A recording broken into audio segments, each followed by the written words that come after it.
Democrats don't speak for me. Speak for me, speak for me. Republicans can't speak for me. Speak for me, speak for me. A bitch ass nigga can't speak for me. Speak for me, speak for me. You coon ass niggas can't speak for me. Speak for me, speak for me.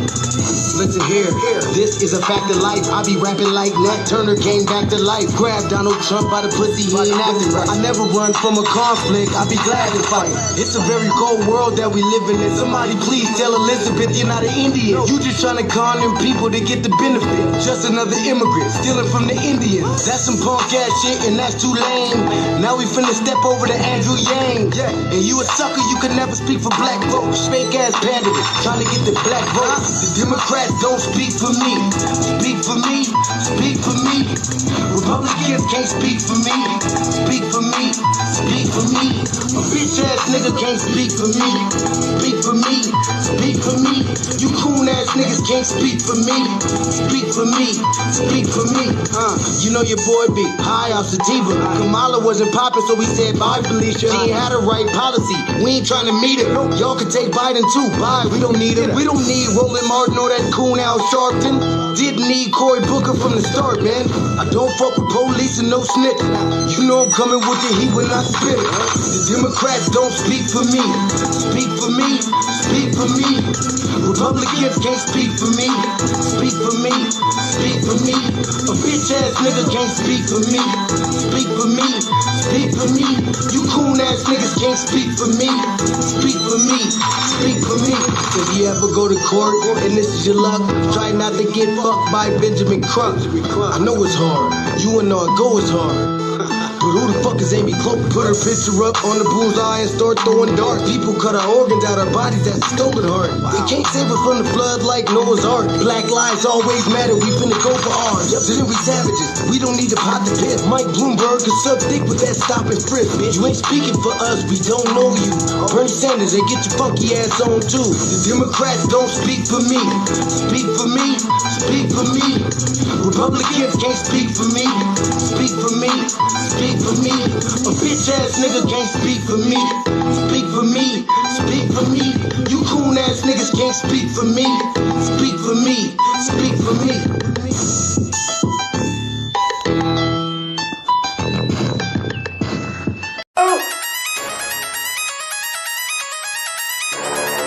I'm talking about Sharpton going crazy. People going crazy in them motherfuckers. Run that shit back, man. But it's nothing. Nothing about a woman all day.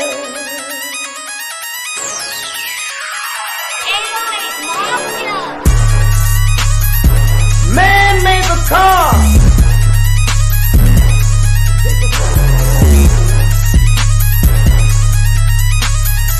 Man made the train to carry the heavy load. Man made the electrolyte to take us out of the dark. Man made the boat for the water like the 7-millimeter. Man thinks about a little bit of baby girl and a baby boy. And man makes them happy.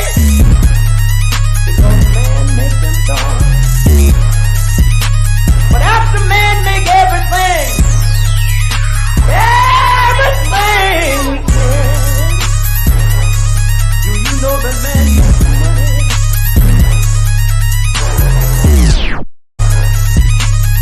To buy from other men. This is a man's world. But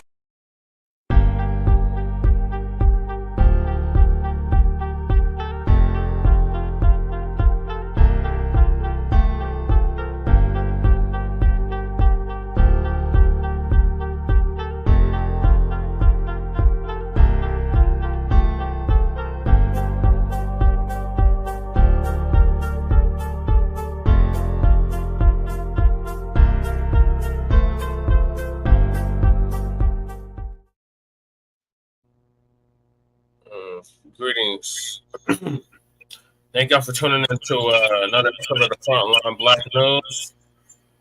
I got that. You got that echo, man. Please go on mute until you're ready to, because it's echoing over there, brother.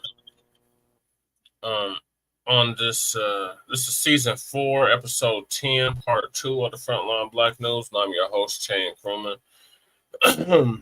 We should be joined with Lady Che here shortly, and our West Coast correspondent, Shabaka San Corey.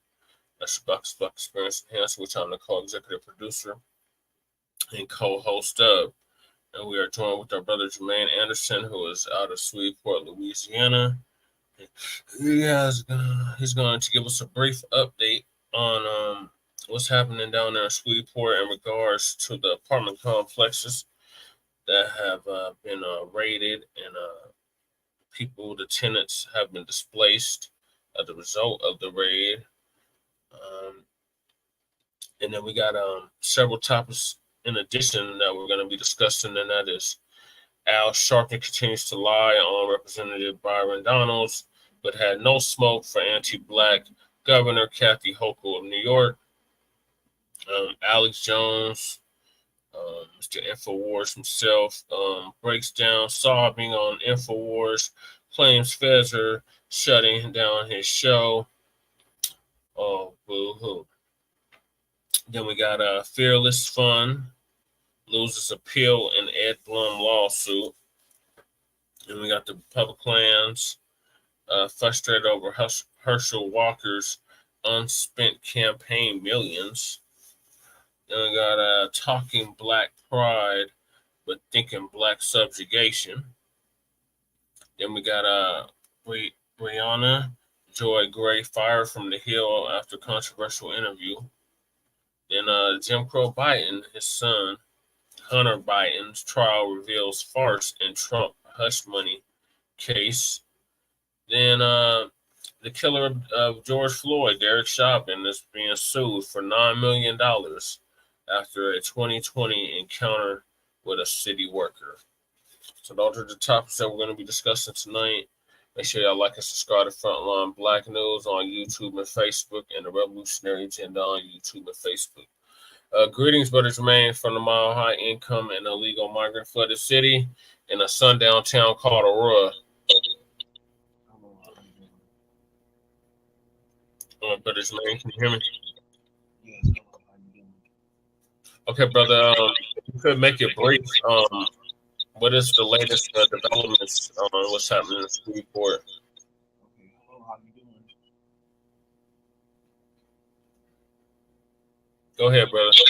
Can you hear me? And there's still like a feedback. I can hear myself echoing in the background. Oh, there's Shabaka. Greetings, Shabaka. Hey, what's happening? So I just went over the introduction on all the topics. Just missed all the topics. Okay, you're echoing. I know it's not. It's Brother Jermaine. Oh, okay. Is Brother Jermaine with us? Yeah. Okay, peace to you, brother. Yeah, sorry, folks. I've been out, ripping and running. Yeah, I sent you a lot of stuff to your inbox. And, Are you me or Shabaka? Shabaka, I don't know why it's always me echoing. I'm not understanding this no more. It's probably your headset. But I'm going to be doing it quick. But yeah, guys, so I have absolute updates concerning the apartment complexes. okay, how am I sounding? You're sounding clear, Shabaka. Okay, all right. And then I was looking over my mail, man, and I think some motherfucker hacked me, man. Oh, no. Yeah. So I got to go follow up on that shit tomorrow. And hopefully it's just something, man, that I've overlooked. What I'm hoping for, Hold on, let me get an ashtray for the cigar.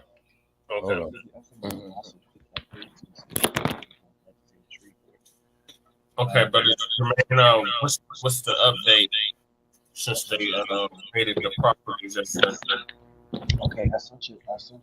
And as you know, Donald Trump was in Vegas today. Shabaka, you're I'm echoing? Yeah. How the hell did that happen? Wait a minute.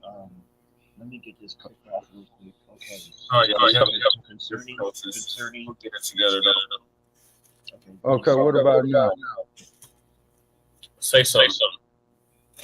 Okay, wait a minute. Oh, it's gone? I'm still, but your echo is gone.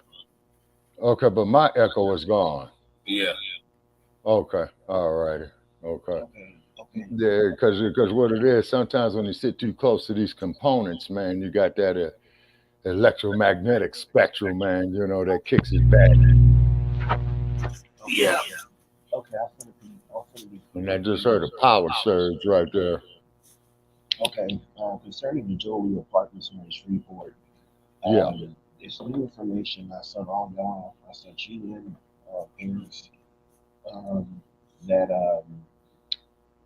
it is exactly what I thought it was. Everything we've been saying, everything I've been adding all the articles together, such and such, and it's exactly what I thought it was. And again, squatters have rights, have renters. Squatters are the same as renters. It's really hard to hear you, brother. Let me see if I can pull up what you sent me. Okay, they're using this narrative. Oh, there you are now. Yeah, because I'm tired of hearing that. Really, I am, y'all, for real. But I have to have my headphones as I try to respect these people around me. Right. So I don't live in a house. I live in an apartment complex. So. Okay. Oh, okay. And then at the same token, you don't need them overhearing what you're saying. Right. Yeah, it's people under me, people next to me. So I don't want to disturb folks. I don't want them hearing what I'm saying. So. Yeah. So yeah, that's true. So again, guys, it was a raid. We can classify it as a raid. They went up and they actually had sick and disabled people that were forced out. This is multiple direct violations, and come to find out, the public health declaration he called was never supposed to have been his call. It was supposed to came from the governor and the Department of Public Health. So. Okay, so on the screen I got one of the articles you sent. It says residents of the Jolie apartments forced to move due to negligent squatters. Renters of the Jolie apartments are frantic after receiving a letter from Jolie management stating that squatters, people illegally living in the apartments, have caused issues and nothing can be done. Residents have been told to find other living arrangements, and the management is going off site. Okay, so with the management going off site, that clearly proves the intent of their cover up. Mm-hmm. Exactly.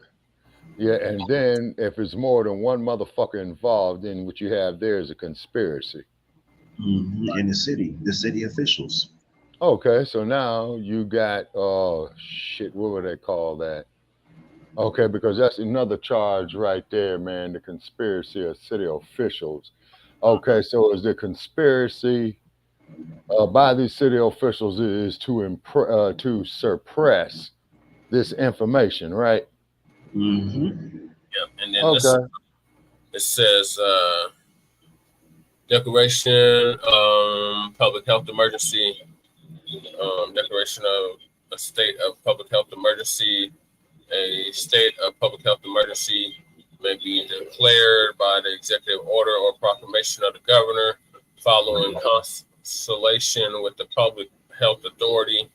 If he finds a public health emergency as defined in RS 29, number section 762 has occurred, or the threat thereof is imminent. B, content of declaration.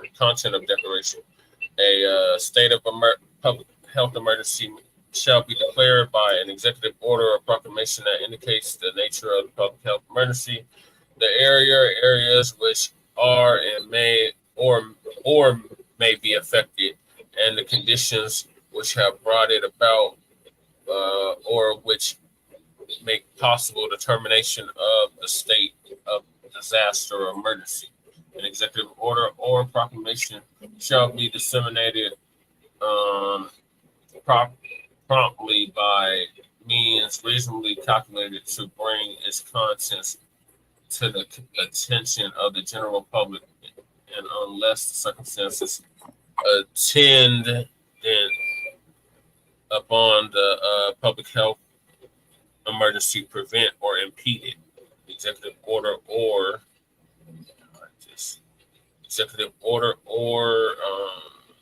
proclamation shall be promptly filed with the governor's office. Okay, so.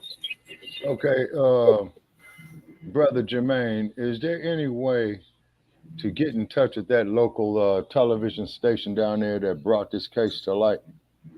Yeah, there is. All right, then we need to find out. Oh, shit, because I never studied journalism, but wait a minute.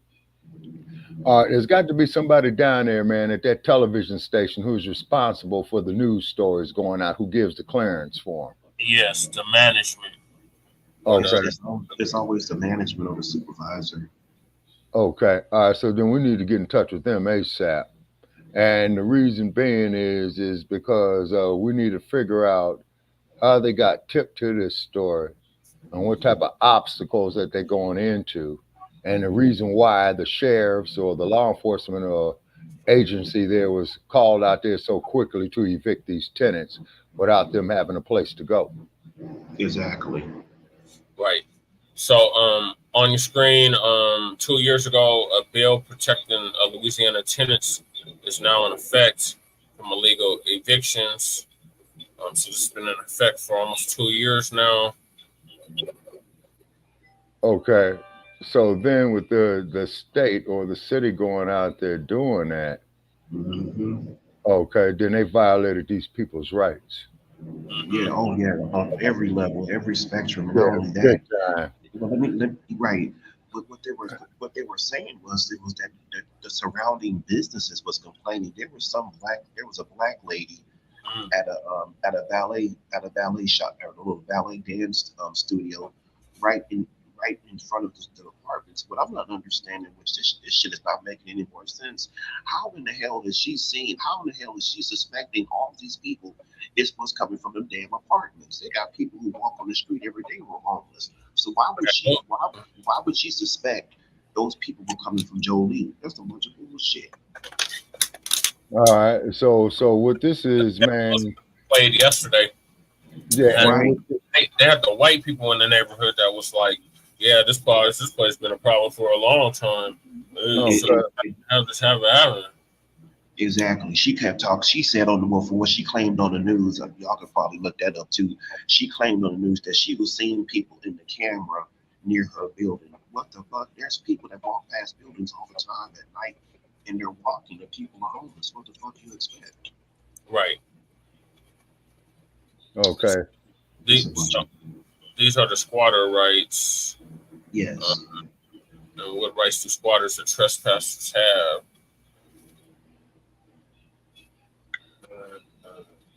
Okay. Although in the wrong, squatters and trespassers have legal rights that landlords need to be familiar with to help remedy the situation as soon as possible.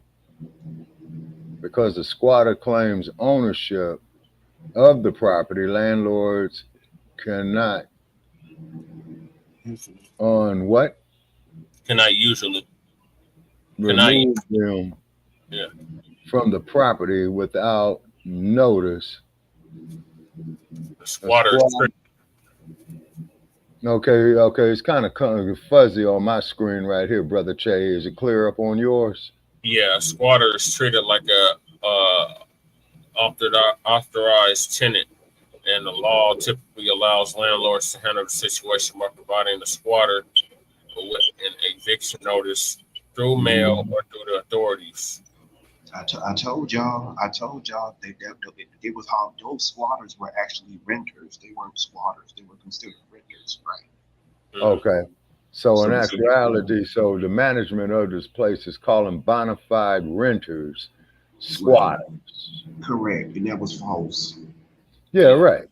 Okay, that's a crime. Yes, It's it called is forgery. Yep. forgery. Yes, and then they're claiming they owed $16,000. Get the hell about here. Okay, and the renters were up to date on their rents, from what I Correct. understand. Yeah. Okay, do the renters have rent receipts for this?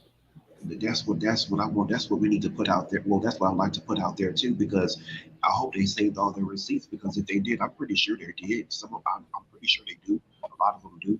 So yeah, we're gonna put that out there and say, make sure you guys hold on to all your rent receipts. Okay, and do the rent receipts have signatures of those who they paid the rent to? Correct. Yes. Okay, The they people, do. right. It was those people in the office before they freaking bailed. I feel again. Yeah. Not only is this forgery, but this is financial crimes. Okay, now, did they ever specify the reason why the management team in the office left? Oh, this is their excuse. This was some really good cover-ups, if you ask me. Hmm. First, they said, "Oh well, there's nothing we can do no more about the issues on the property." I've been a renter for many years. I have never heard of apartment management ownerships. I mean, a property management say something like that. Oh, there's nothing we can do about the people coming onto the property or the crime that's going on. So again, like you just said, that's a cover-up. Somebody is. This ain't nothing but a bunch of cover-ups. Right. Hmm. How Yep. is it? How is it that they can't do anything about it? All you have to do is call the street police and get them off the premises. So now this even proves more again, more cover up and fraud. Hmm. Okay, now let me ask you this. When these police officers went out there, did anybody, as I stated to Dr. Truth Bay, did anybody get the shop number off the police vehicles that were out there? We can we can always we can always get that. Yeah, and then also too, you need the name and the badge numbers of the actual officers who carried out this assignment. Then you got to Oh, find out I know his who. name. Yeah, I know his name. Okay, and then And Corporal Chris Borderline. Chris Borderline. okay, so which means is that dude is just one rank below sergeant. Okay, Right. That's the one I was speaking on the video yesterday. Yeah, okay, so that's the now, white dude. That's the white dude. okay, now where did he get his this order from in the police department? That's what we need to find out. Hmm. And I think it might have come from that chief. He needs to be terminated. That man needs to be terminated Okay, immediately. then okay, so then it would have to be somebody in the police administration management that issued this order, and then you need to find out what authority he issued this order on, and then need to find out who out of the general public had put this in motion for him to carry out this order. Now it seems to me It that was, there ought to be with the chief of police down there. yeah, he needs to go. He needs to be terminated. Right. He needs to go. He needs to step down. And he wasn't even appointed in that position. So that's very easy to get him out of there. He wasn't even appointed. So he was basically just a replacement. Okay, and in interim chief until they find a permanent replacement. Right. Okay, so He's now like, this means is that the city council has got to have either a council member over the police department, or it's got to have a commission it over the is. police There department. is. There is. Okay, all right. So then we need the contact information on those Yeah, yeah. commissioners, the one in upper management or at top management. Hey, peace, Becca Shakur. Sister Hey, Becca. Sister Becca, how are you? How you doing? Thank you for joining us. Sister Becca, this here is a very, very interesting story that is unfolding. They always do it on a nearby city before they do it big. Atlanta is next, just like Yep. when they did the water crisis in Toledo before they did it to Flint. Yep. And Atlanta just had a water crisis last week. Mm-hmm. Yeah, because of all the water pipes busted. Mm-hmm. All right, so in other words, people, what we got right here is a clandestine organization that's in works with this bullshit, not a doubt in my mind. Because Right. it is somebody who's on some puppet strings that got others on puppet strings below them. Yep. Understand? And these are bribes too, under the table. Yeah, right. Yeah, this is what I mean by puppet strings. So you damn sure got some criminal activity going on here. Oh yeah, big time. Oh yeah, huge. Yeah. Huge. But So which means is that you got a conspiracy. Because you need 2 or more people in a conspiracy. And this sounds like, man, you got a minimum, man, of about 25, 30 motherfuckers in this shit. easily. Yep. Okay, because somebody is pulling the puppet strings on those who pull the puppet strings at the municipal level. Right. Sounds like to me, man, is that the governor of the state of Louisiana need to put together a special investigative committee on this. Yes. All right. Okay. All right. So the next thing to do is to find out the phone number to the governor's offices in Louisiana. It's Jeff Landry. Jeff Landry. Okay. Yep. Okay. Peace. Glad to be here with all you. Did you see the Atlanta rental office that got raided? Oh, is that right? Okay. Could you specify on that there, Sister Becca? Okay. Atlanta rental office of what complex or property management company, ma'am? Oh yeah, by the feds. Oh yeah, that was by the FBI. Oh, the FBI raided it. Okay. Now, okay. Now we got to find out if there's a correlation between the raid in Atlanta and what happened here in Shreveport, Louisiana. Mm-hmm. Because well, yeah, go ahead. Just learned that somebody is trying to set up a studio out there in Shreveport. A studio? What do you mean a studio? Recording studio? Movie studio? Yeah, a movie studio. Oh, 50 Cent. Yeah, 50 Cent. Okay. So this is really strange now, because what we also need to ask, how did they get that business deal with 50 Cent? Because this is really strange. This is really not adding up no more. This is crazy. Okay, so which means is this BlackRock selling BlackRock property too. Okay. So how in the world did they get 50 Cent down here? That's the question. Okay, now the question is it 50 Cent's legal team doing this shit? And the main question is, does 50 Cent himself have knowledge of this?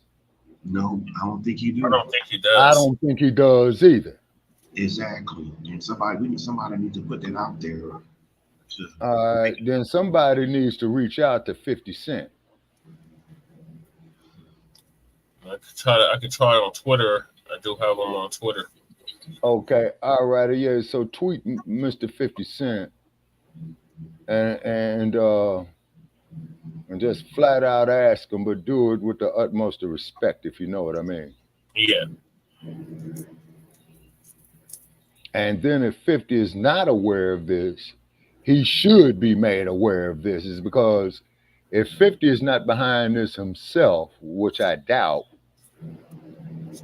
then somebody on 50's management team is setting 50 Cent up for this shit. Mm-hmm. Right. Yeah, they're keeping him in the blind about what. No, that's exactly what I'm talking about. They're trying to use 50 Cent based on what I see on one side of the coin as the fall guy. She said, sorry they run 80K units. I feel there's a correlation. Okay, now Sister Becca, where's these 80,000 units at? And please specify, what do you mean by 80,000 units? Or is it 80 units of another apartment complex? Now here we go. Here we go. Sorry, they run 80K units. I feel there is a correlation. Okay, but Sister Becca, are you saying is it 80 units, an 80 unit place? Or if it's 80,000 units, that is the size of a small city, ma'am. That's what I'm saying. I think it's BlackRock. I think it's one of those properties that BlackRock owns. Okay, 80,000 units that Jermaine is putting up here in the chat room, and he says, yes, 80,000 units. Okay, so then that means that you got a whole housing tract out there with that, probably with condominiums. Because 80,000 units, man, shit, man, that's like about the damn size, man, of a military base. He said Atlanta, Georgia has huge slumlords. Yep. Okay, terrible apartment complexes in horrible conditions. What Jermaine is putting here off in the chat room. Sister Becca said they manage 80,000 units or places. Okay, she says 80,000 places. Okay, now Sister Becca, is this here within the city of Atlanta, Georgia, or what city is this? Yeah, he said it's within the city of Atlanta. Okay, now, and so the same management of these 80,000 places are in cahoots. She said, let me look it up. I'll be back. Okay, she said be back. Okay, thank you, ma'am. And please share this here, Sister Becca, on your social media account. Make sure you share it to the like page. Huh? Make sure you share the stream to the like page. Oh, wait a minute. Hold on, man. Wait a minute. You're good looking, man. Thank you for reminding me. PPI is a huge management company across multiple states. Yeah, I wouldn't be surprised if PPI was owned or controlled by BlackRock. BlackRock is all of these properties nationwide. Yeah, exactly. Yes. Yep.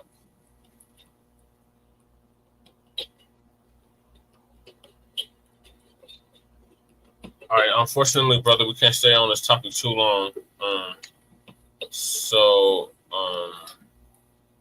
Did you have any pertinent new information that you wanted to share with the people before we move to the topics of the night? Yeah, that's pretty much it. And then also the street police. That's another thing we need to bring up too. I thought this was a civil matter. The police will tell you in a heartbeat they don't get involved in civil matters. I've never known police officers to go into apartment complexes and get renters out. So that's multiple violations, and also them breaking the laws. Yeah. Cortland. Okay. Cortland, Atlanta, corporate landlord. Okay. So then what we need to do is a search on the contact information for Cortland, Atlanta. Yeah. And find out where. Okay, Sister Becca, can you tell us where their corporate headquarters are? I'm going to assume Atlanta, but we just want to be sure.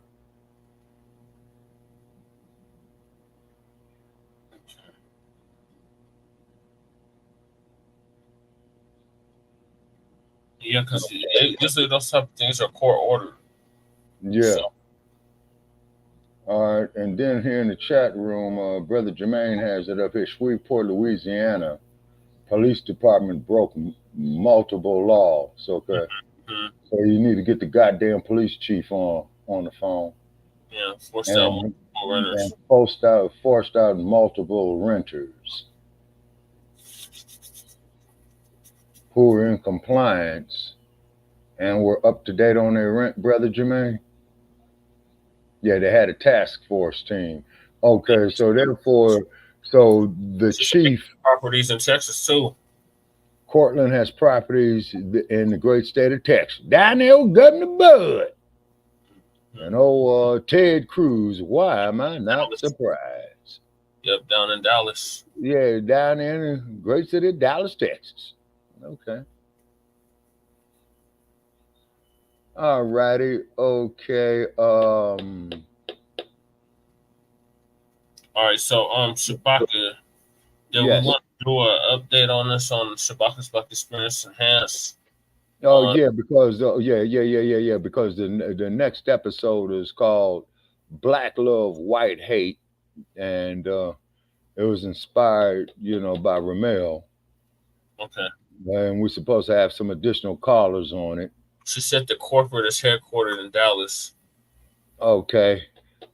Sister Becca, do you have contact information on them, such as their address and a phone number? And the name of the president of this corporation or the CEO?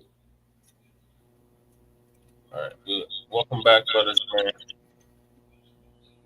Thank you. Okay. Sister Becca, would you like a link to the StreamYard where you could join us on it?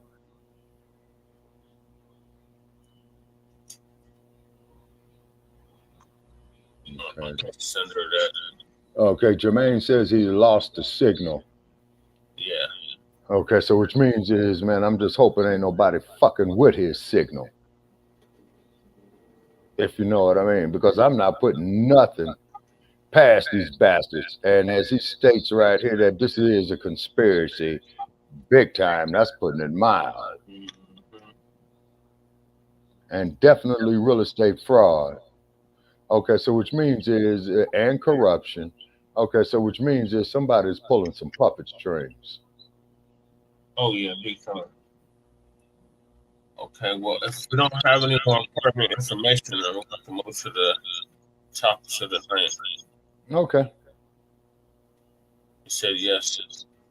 Okay, well, brothers and man, if anything else comes up, please bring it to our attention, and we'll discuss it in detail on Black Experience Enhanced on Thursday evening.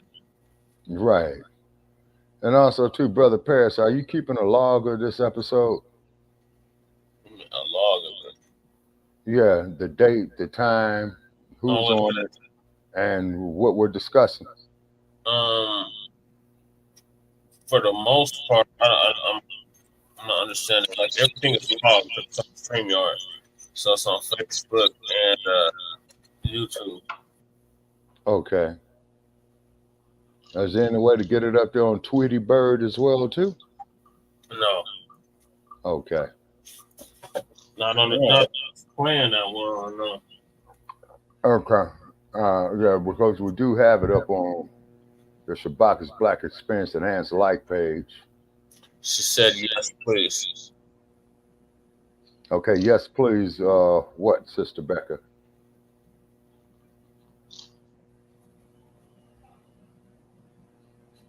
Oh, she wants the link. She wants the what? Remember, she wants the link. She wants the link? Yeah. Send it to her on Messenger. Okay, hold on. Okay, Sister Becca, I'm about to send you the link, ma'am. Send it to her on Messenger.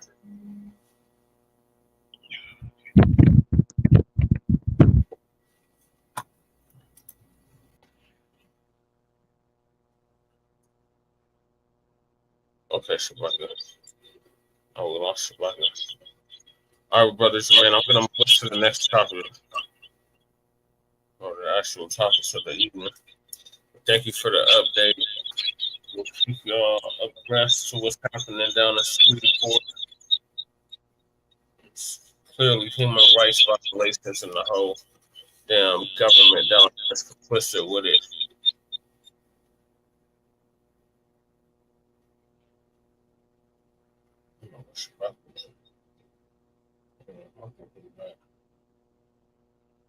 So the first topic of the night is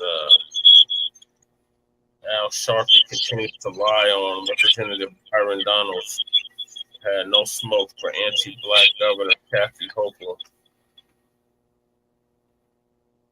Shabaka did. She said they're in Atlanta, Houston, Charlotte, Dallas. They're in Denver too. London, Lads, Greenwich,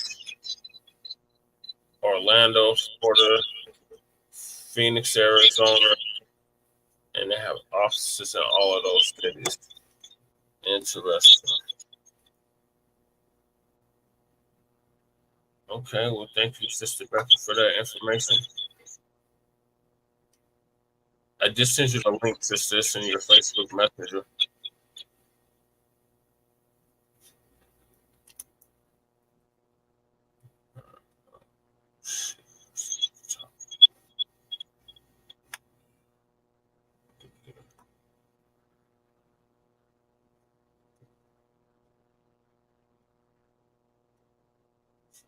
Computer. Colorado has long been championed for Help this commercial. Subscribe to Online Black News. Okay, so Uncle Phil is going to give us an update on this. How Sharpton on after Representative Byron Donalds, who's a Republican. There's Shabaka. I see. Okay. Okay, Sister Becca, did you get the link, ma'am? Yeah, I sent it to her. She said that they have corporate offices in Atlanta, Houston, probably Dallas, Denver, London, Greenwich, Orlando, Phoenix. They have offices in all those cities. Okay, so where are their headquarters at? The headquarters in Dallas. Okay, the corporate headquarters in Dallas. Okay. Do you have any contact information on their corporate headquarters? Lady Chase in the chat, she says, it's not me, Lady Chase. It's Brother Jermaine.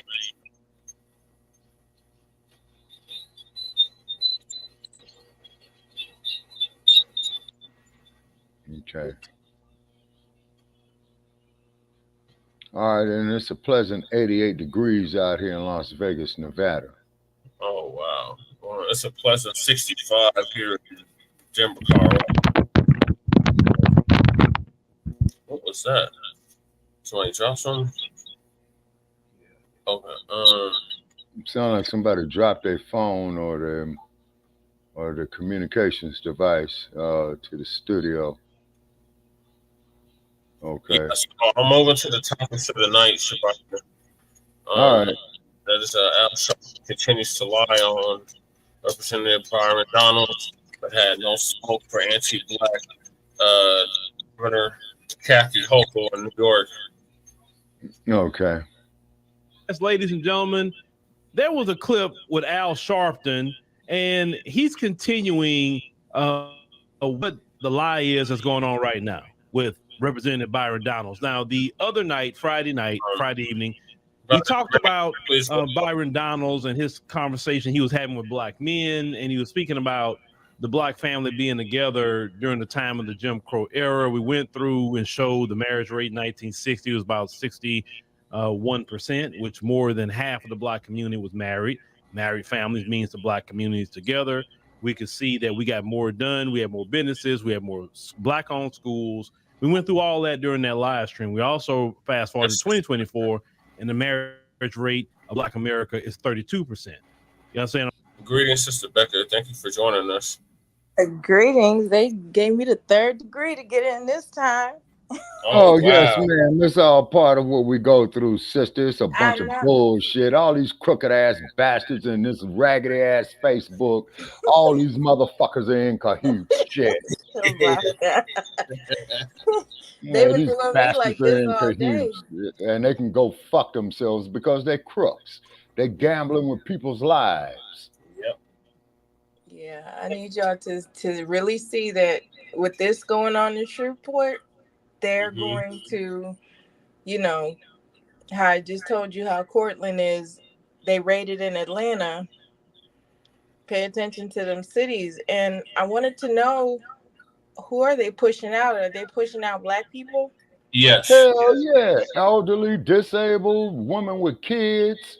You know what I'm saying? Yeah, I saw the brother keep posting about it. I did see Mr. Anderson do that. Well, ma'am, it was Mr. Anderson that broke the story. He had brought it to our attention. Yeah. And then on the okay, Mr. Anderson is saying here is that they're also putting out the elderly and the sick. Okay, now black folks. Okay, now you got a human rights violation right here. Yes.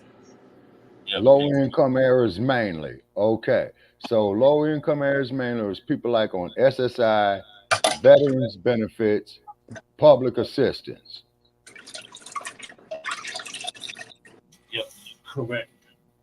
Section 8. Okay, now with him saying Section 8, okay, now this here is crossing into the territory of the feds, is because doesn't Section 8 come under the housing urban housing urban development? Yeah. Yes. Okay, yeah, this is very serious and criminal. And we could not have broke this story at a better time, ladies and gentlemen, would it being an election year. Yeah. Okay, so hopefully, you know, we'll get some of these punk ass motherfuckers, man, who's trying to make a name for himself, bring his sorry stinking ass up to do the right thing. Yeah. Can't stand none of these goddamn popular politicians, and everybody's wondering why I'm on the couch. Hell, I got damn voter notices here in Nevada, and I tore the motherfuckers up and threw them right in the goddamn trash. I'm on the fucking couch. I can't do it no more, people. Not at 65, I can't, because I've been seeing this bullshit for the last 40 fucking years, and still you got these ass catches. Fuck that. The next topic is about one of those yes boss type of Negroes. Yeah, this is crazy. Byron. This is insane. Yes, So what it is, Black family, you know, as we waiting for, you know, more developments to come here. I mean, do we still got the chain on our brain? Yes. Or are we okay? That's a given. And are we so much in love with the rape and slave trade and pedophile, man, that we figure we can't do nothing without them? Like that sick, stupid ass broad who got up there and said, Brother Paris, you know her name.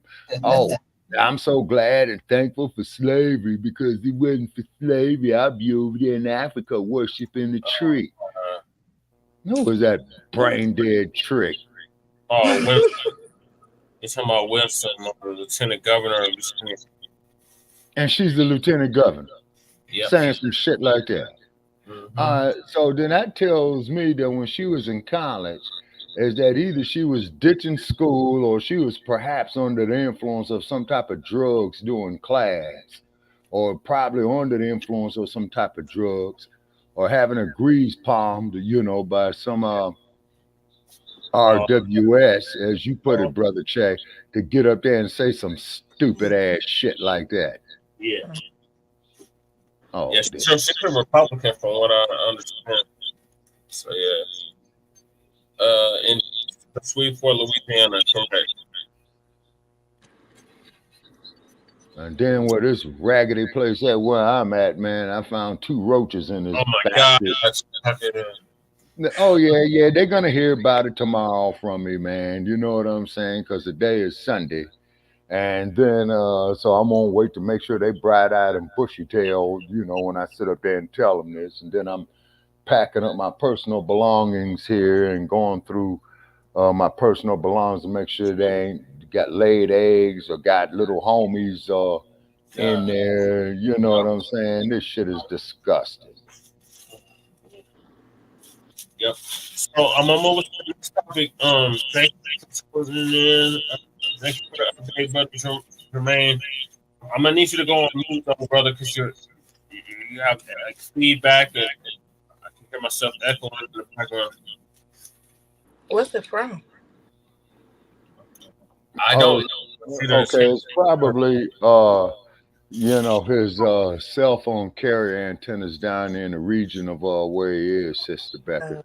I was wondering what was this link that Sister Shay dropped? The link?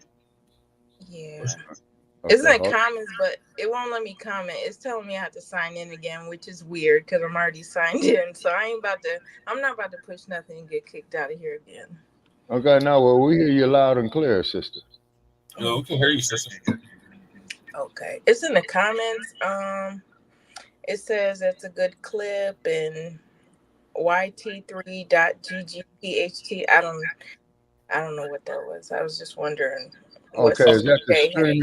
StreamYard? That sounds like the StreamYard link that I Oh, sent you. okay. Okay. And you should be able just to click it on what you did to bring you straight off into the studio. Okay.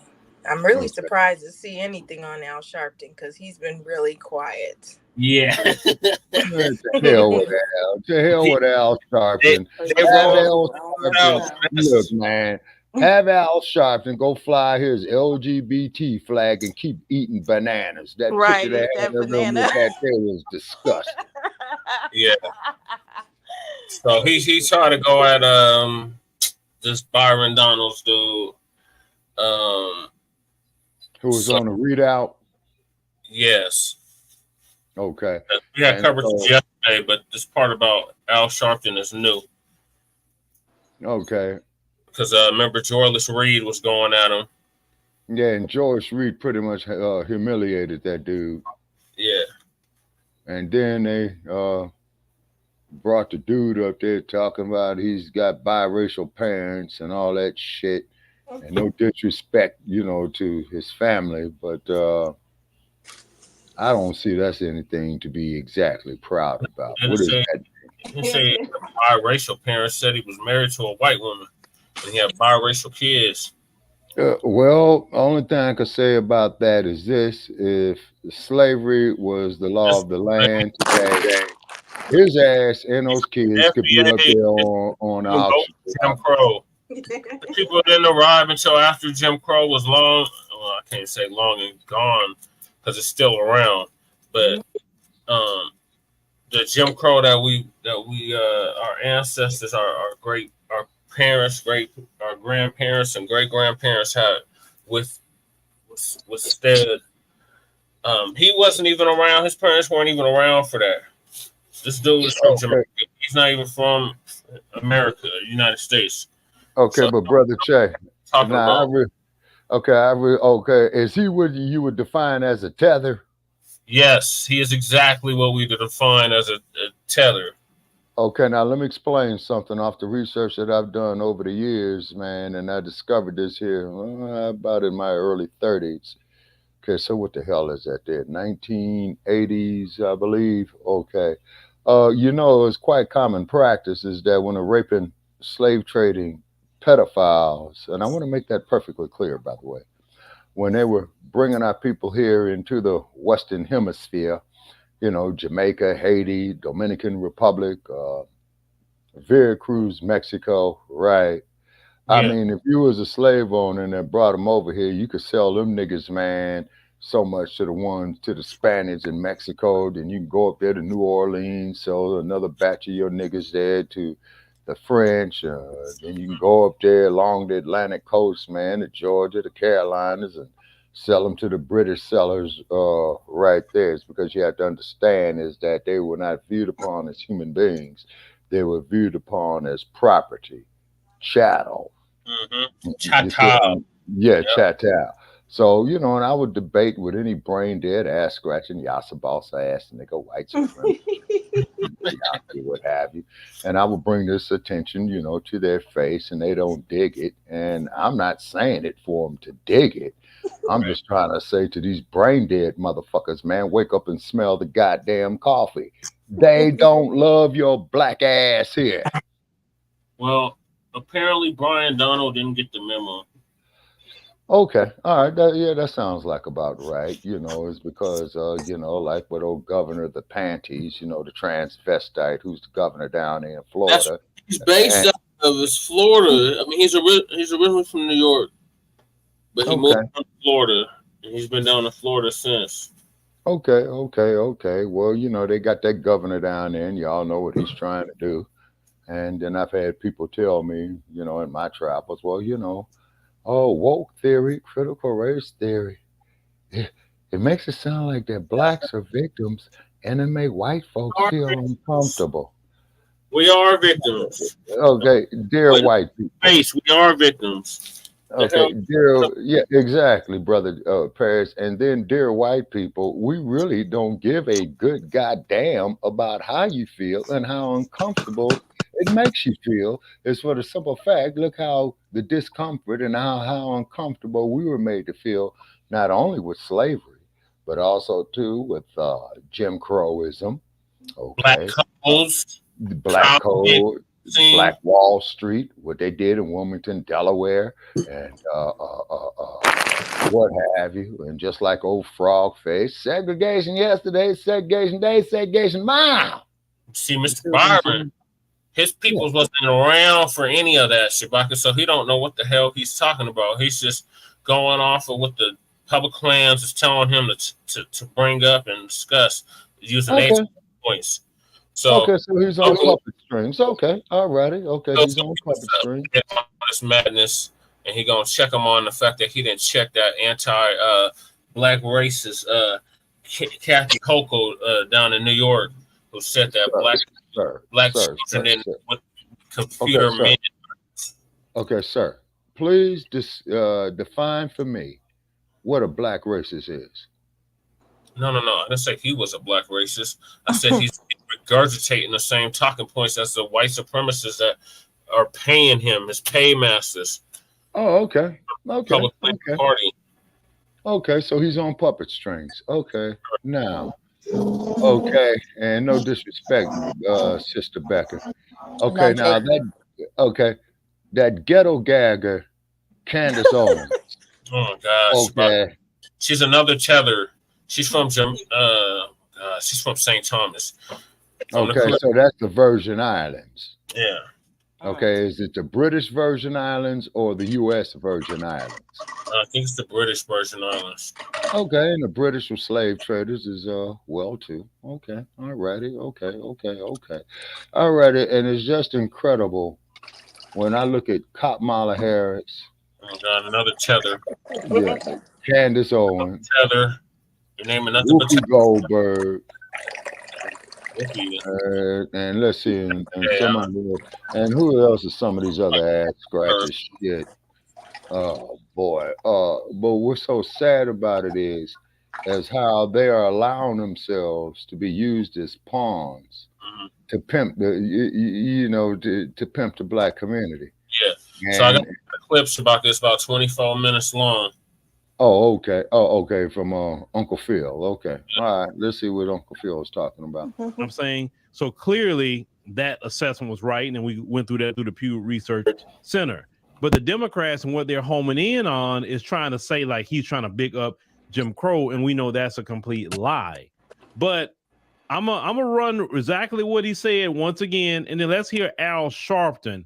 But I have something else to ask Al Sharpton, Hakeem Jeffries, and you other Democrats as well. Since you care so much about someone talking about Jim Crow and somebody using any kind of anti-black to you is kind of you trying to say it's like anti-black language. Let's go ahead and roll this first clip. You see, during Jim Crow, the black family was together. Yeah, that's right. During Jim Crow, more black people were not just conservative, because black people always have been conservative minded, but more black people voted conservatively. And then HEW, Lyndon Johnson, and then you go down that road, and now we are where we are.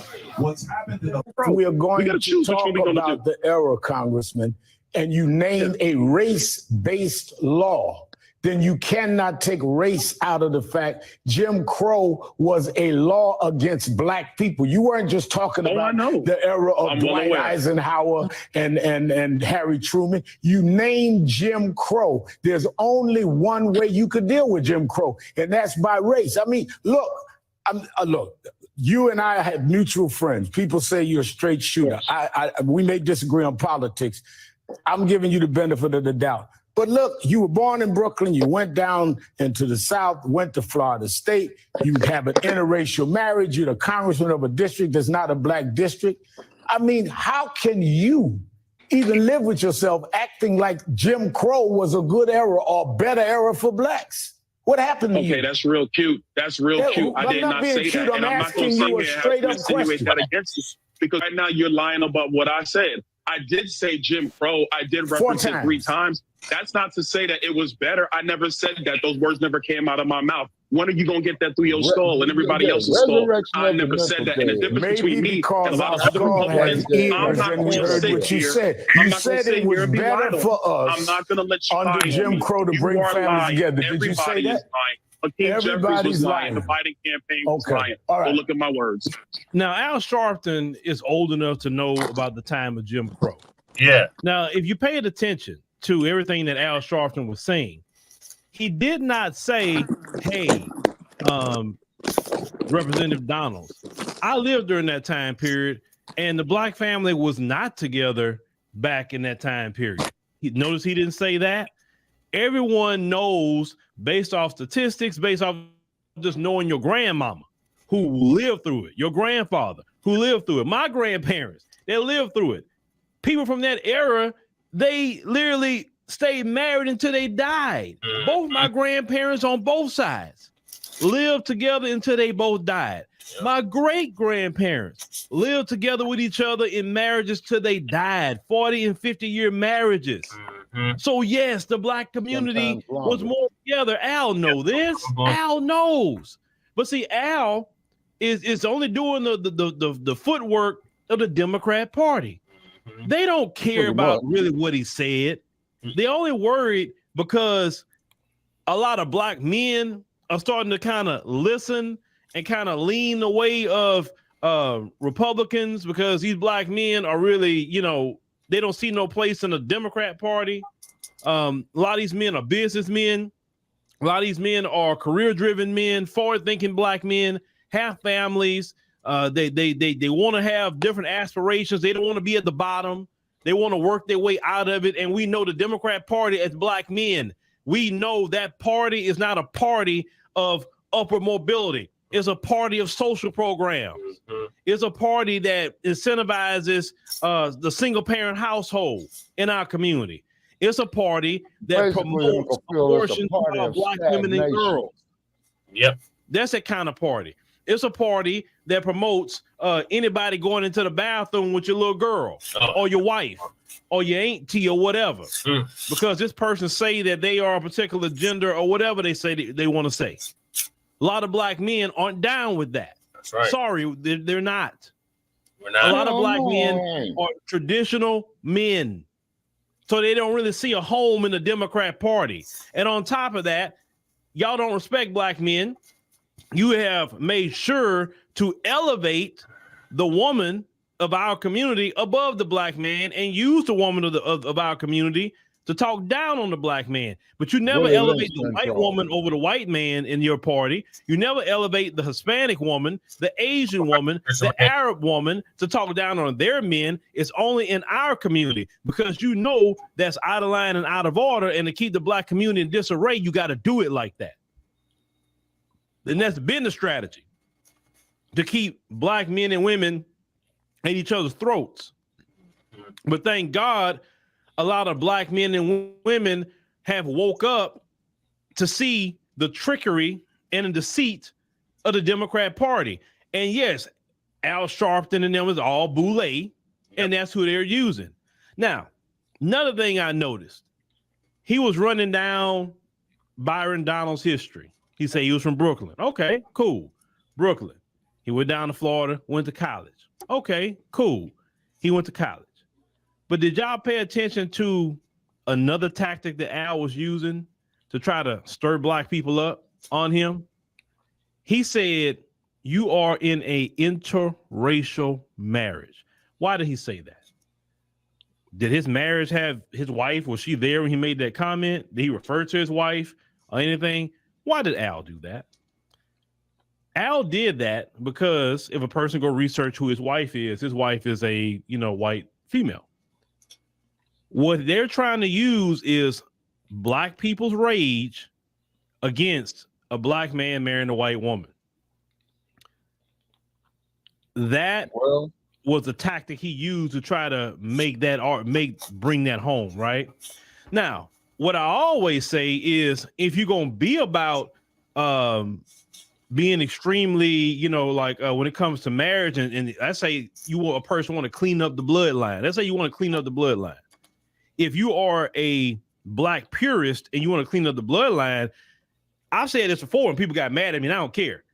If you want to really clean up the bloodline, if you look at the DNA of black Americans, you got white in you.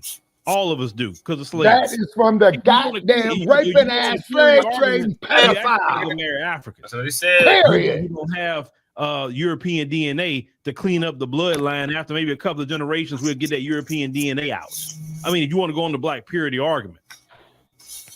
But they did that, but they didn't say that to Ketanji Brown Jackson. They don't say that to none of them, right? They don't even bring it up to Kamala. Not at all. They don't say nothing about their husbands when they have certain arguments against them, but only bring that up to him. You know what I'm saying? I'm like, look, if you're going to go on a purity argument, then you got to attack both sides. If you're going to go on that. Me, I don't care. Look, whatever you choose to do in your life, your business, I don't care. I ain't living with your person. Like you ain't at my house. The good thing about getting older for me is like I pay attention to what make the world work, and arguing about somebody's life they got to do with you, whatever. But that's a tactic that a trope they're trying to use on him, at least. And I seen some people bringing that up. So what? Okay, he married to his wife, and well, read the X-Men. A fact is a fact. The black community was more together in the 1960s, 1950s than they are now. I just recently did a video about a sister that talked about that certain opportunities brothers aren't getting because a lot of them aren't married. I explained, you know, that I've heard that in the career I had too, and how a lot of single men was not hired, and not just single black men, but single men in general, actually, right? And I had so many brothers upset with me because I'm like, yeah, that's what these companies do. That's discrimination. They don't care what you say. They don't care. They discriminate all the time. You can't say discrimination because you're gonna have to prove. Time to help people customize and Fuck save. the commercial. Fuck the commercial. Fuck the commercial. Fuck the commercial. Fuck the commercial. Fuck the commercial. Fuck the commercial. Go fuck yourself, commercial. Prove it and hire it. That's that sort of thing. Unless they tell somebody in their face and they file a lawsuit. But you don't want to be married. Let's call it what it is. So he was right. The community is man, woman, children. Yep. That is a family. Period. Man, woman, children. And that's not a bunch of single parent households isn't family. So Al and the Democrats are just attacking Byron on that. Because see, that's what they're doing. They're trying to springboard off of his comment to say, you see, he's MAGA. So, and then MAGA, what does it mean? Make America great again. Like, why don't y'all just say that? But see, it's kind of hard to say make America great again and attack somebody right after, right? Tell me, when was this motherfucker ever great? But Hakeem Jeffries, Al Sharpton, all of them are so mad. When was this about place this. ever great? Okay, fine. I'm looking for the answer. Where was Al? Let me remind y'all about something. New York Governor Kathy Hochul. Where was Al for this? Right now we have, young black kids growing up in the Bronx who don't even know what the word computer is. They don't know. They don't know these things. Al is so mad about this, right? With Byron, but where was his outrage for Kathy Hochul? Why didn't he bring her on the show and give her a tongue lashing about insulting black American children in the Bronx, saying they don't know what computer mean? See, the reason why I don't want to hear no talk from no black Democrat about racism, because when you have the anti-black racist that's in the Democrat Party, they're quiet. They're like, I don't know what y'all talking about. What racism? I mean, it was a gaffe. I mean, he made a mistake. She made a mistake. I mean, she didn't come out and do no major apologies. She just said it was a gaffe. That's not what she mean to say. But she didn't come out prostrating for the black community because she's no. And because those black Democrats like Hakeem Jeffries, Al Sharpton, and the rest of the Boule Martin, all of them, they didn't get at her about this, but Boule Martin railing against Representative Byron Donalds. Who was more offensive to you? What Byron Donald said, which was actually true, or what Kathy Hochul? Kathy Hochul was extremely offensive. Extremely. So you mean to tell me in the Bronx, there's Black and Latino kids in the Bronx?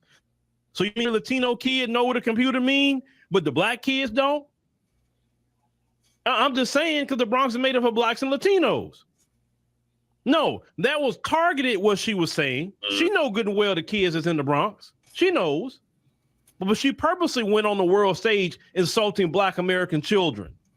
And yet Al Sharpton didn't have nothing to say about that, like he's talking to Representative Byron Donalds right now. This is stupidity that I have to fight against with these people. It is my job to deal with that, because if I don't deal with it and counter it, they're going to trick you again. They're going to have you sitting up there. They got to have Black Americans go vote for them in November, folks. They're not going to win an election without Black Americans. They can't win an election without you. If you choose the couch, they don't win. Yep. You gotta show up. I'm on the motherfucking couch because this voter materials I got here from the state of Nevada is already in the trash. I'm not silly to say, yeah, Trump gonna get 50% of the Black vote. That's not about to happen. If Trump got 20%, 25% of the Black vote, man, he didn't won something at that point. But the majority of Black Americans are gonna choose the doggone couch. Yep. That's just what they're gonna choose. And Democrats got to try to get you off the couch, but they're not trying to get you off the couch by offering you anything. Nothing. They're trying to get you off of the couch by stirring you up about racism. Fear monger. Like I said, I don't want to hear a Black Democrat, especially on a national level, talking about racism when you had the opportunity to do something about racism and you don't.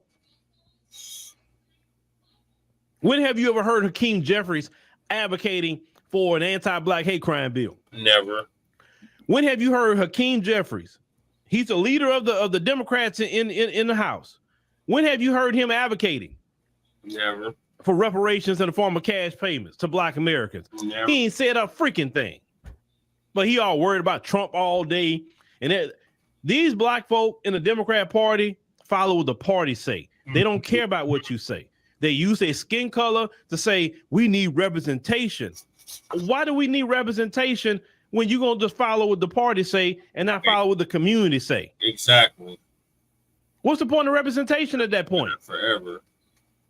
Now, am I saying all Black Democrats don't do what the community say? I won't say that, because that's an absolute. Now I can't speak in absolute, because maybe there are some local Democrats in your city, in your community, that's fighting for the community and doing what's right and even disagree. Because you do have a wing of the Democrats that don't agree with the rank and file. I know you got like the rank and file Democrat, and you got the progressive wing of the Democrats, but no matter if it's the rank and file or progressive wing of the Democrats, both of them agree that and we talking about in unison. I'm not talking about a couple of them that agree with reparations and all of that. No. As a whole, they don't agree with reparations in the form of cash payments. Maybe they take their energy to talk about reparations. Al Sharpton, Hakeem Jeffries, people like Boulay Martin. Maybe you took all your energy and your access to fight for reparations, then we can get somewhere. You're not going to sit up here and try to make us afraid to get at the polls now. No. Oh, Trump, he's a convicted felon. Y'all don't want a convicted felon in office. Man, what? I could care less. All of them motherfuckers is crooks. Nobody cares about Trump's cases.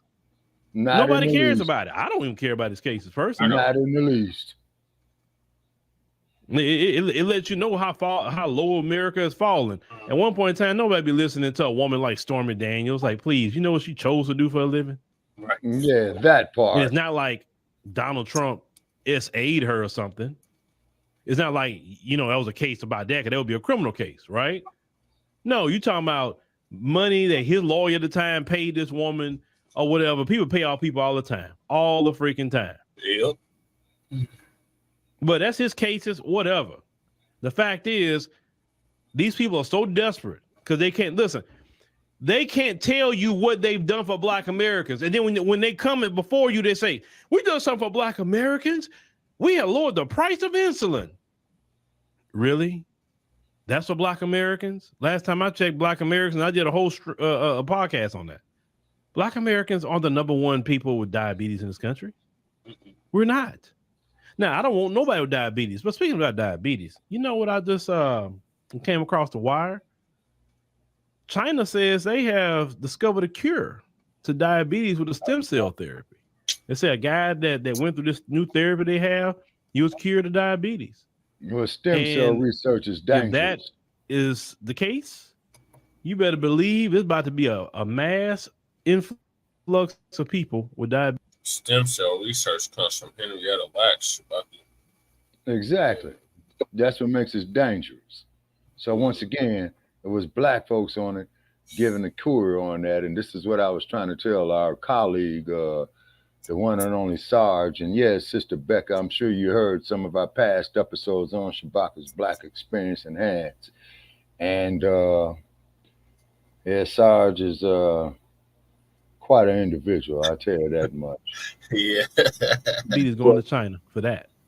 Yeah. And hell, you ain't got to go to goddamn China for that, man. Take your ass that's to what San it is, and that's 100% true. They claim the truth is the pharmaceutical companies are done. At least in that area. Because these people in America, see, if Joe Biden say he done something for America, why didn't his administration say we the one figured out the cure to diabetes? They have all these cures. I tell people all the time they got the cure to all of this stuff. Yeah, they got the cure, and they only keep it around because it makes them a lot of money. Yeah. Well, what good is the pharmaceutical industry if people ain't sick? Exactly. You understand what I'm saying? They don't. Yeah, right. You know, your doctors can't even tell you that they're going to cure you of something legally. They can't tell you that. They can say we're going to give you treatment, but they can't say we're going to cure you. Exactly. So they won't get sued. Say they will treat you, but they are not going. But the Democrats haven't done nothing for black people. So the fear mongering, because the money's Byron Donalds, all this other things that you're trying, is still not getting people off the couch. It's still not. Hey, people that want to vote for Trump, they're going to vote for Trump. That's it. There's nothing you can do at this point. Nothing. You're right about that, Uncle Like I say, Phil, even if you put Trump in jail, about it or you get him on house arrest, that's still not going to make nobody vote for you. Right. You can get Trump off the ballot tomorrow. Well, he can't run at all. I won't vote for you. I'll be on the couch. Just straight up. Right. I'm not voting for you for no Biden Harris. That's just not happening. Because the Democrat Party isn't a place for black men like me. The Democrat Party hasn't provided any resources for black men like me. Listen, black men, you can't give us no food stamps, no welfare, no Section 8. We don't want that. Black men want upper mobility. Right. I've been saying Biden could do some things to help out black men. Like, fuck the commercial. On immediate that he don't need Congress for. Like low interest lines of credit or even zero interest business loans to help black men to have established businesses. So that means that we can need help some black banks men. And some giving black men low interest FHA home loans could help out black men. We just need with their families. Their families are going to benefit. That's something they could do right off the bat.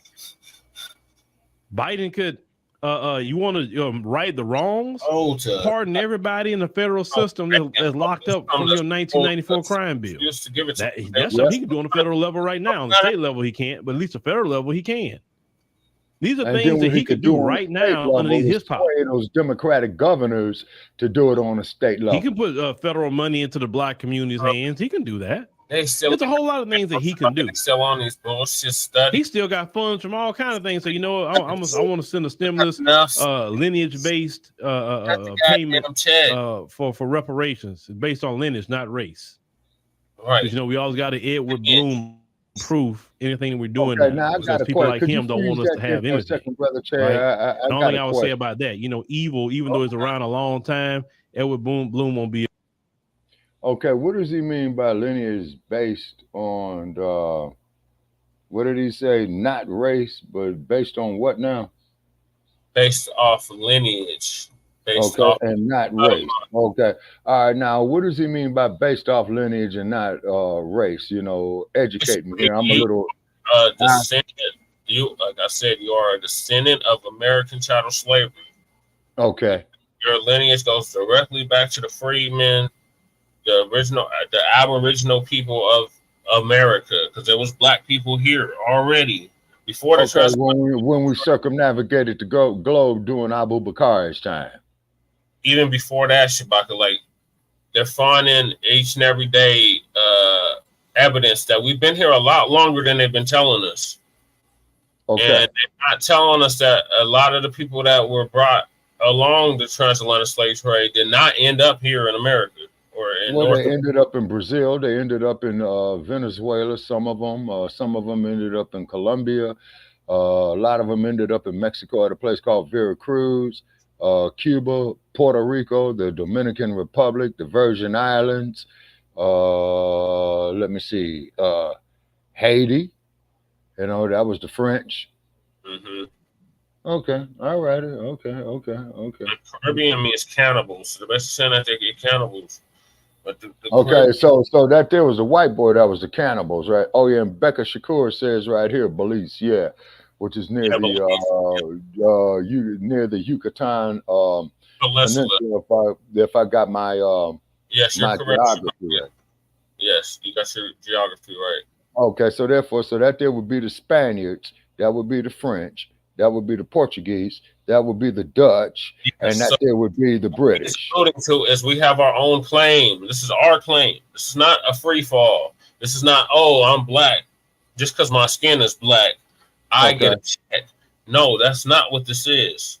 And we already know not to go that route because, first of all, it's going to be too many trying to get in on something that they had nothing to do with, that had nothing, no involvement to them personally.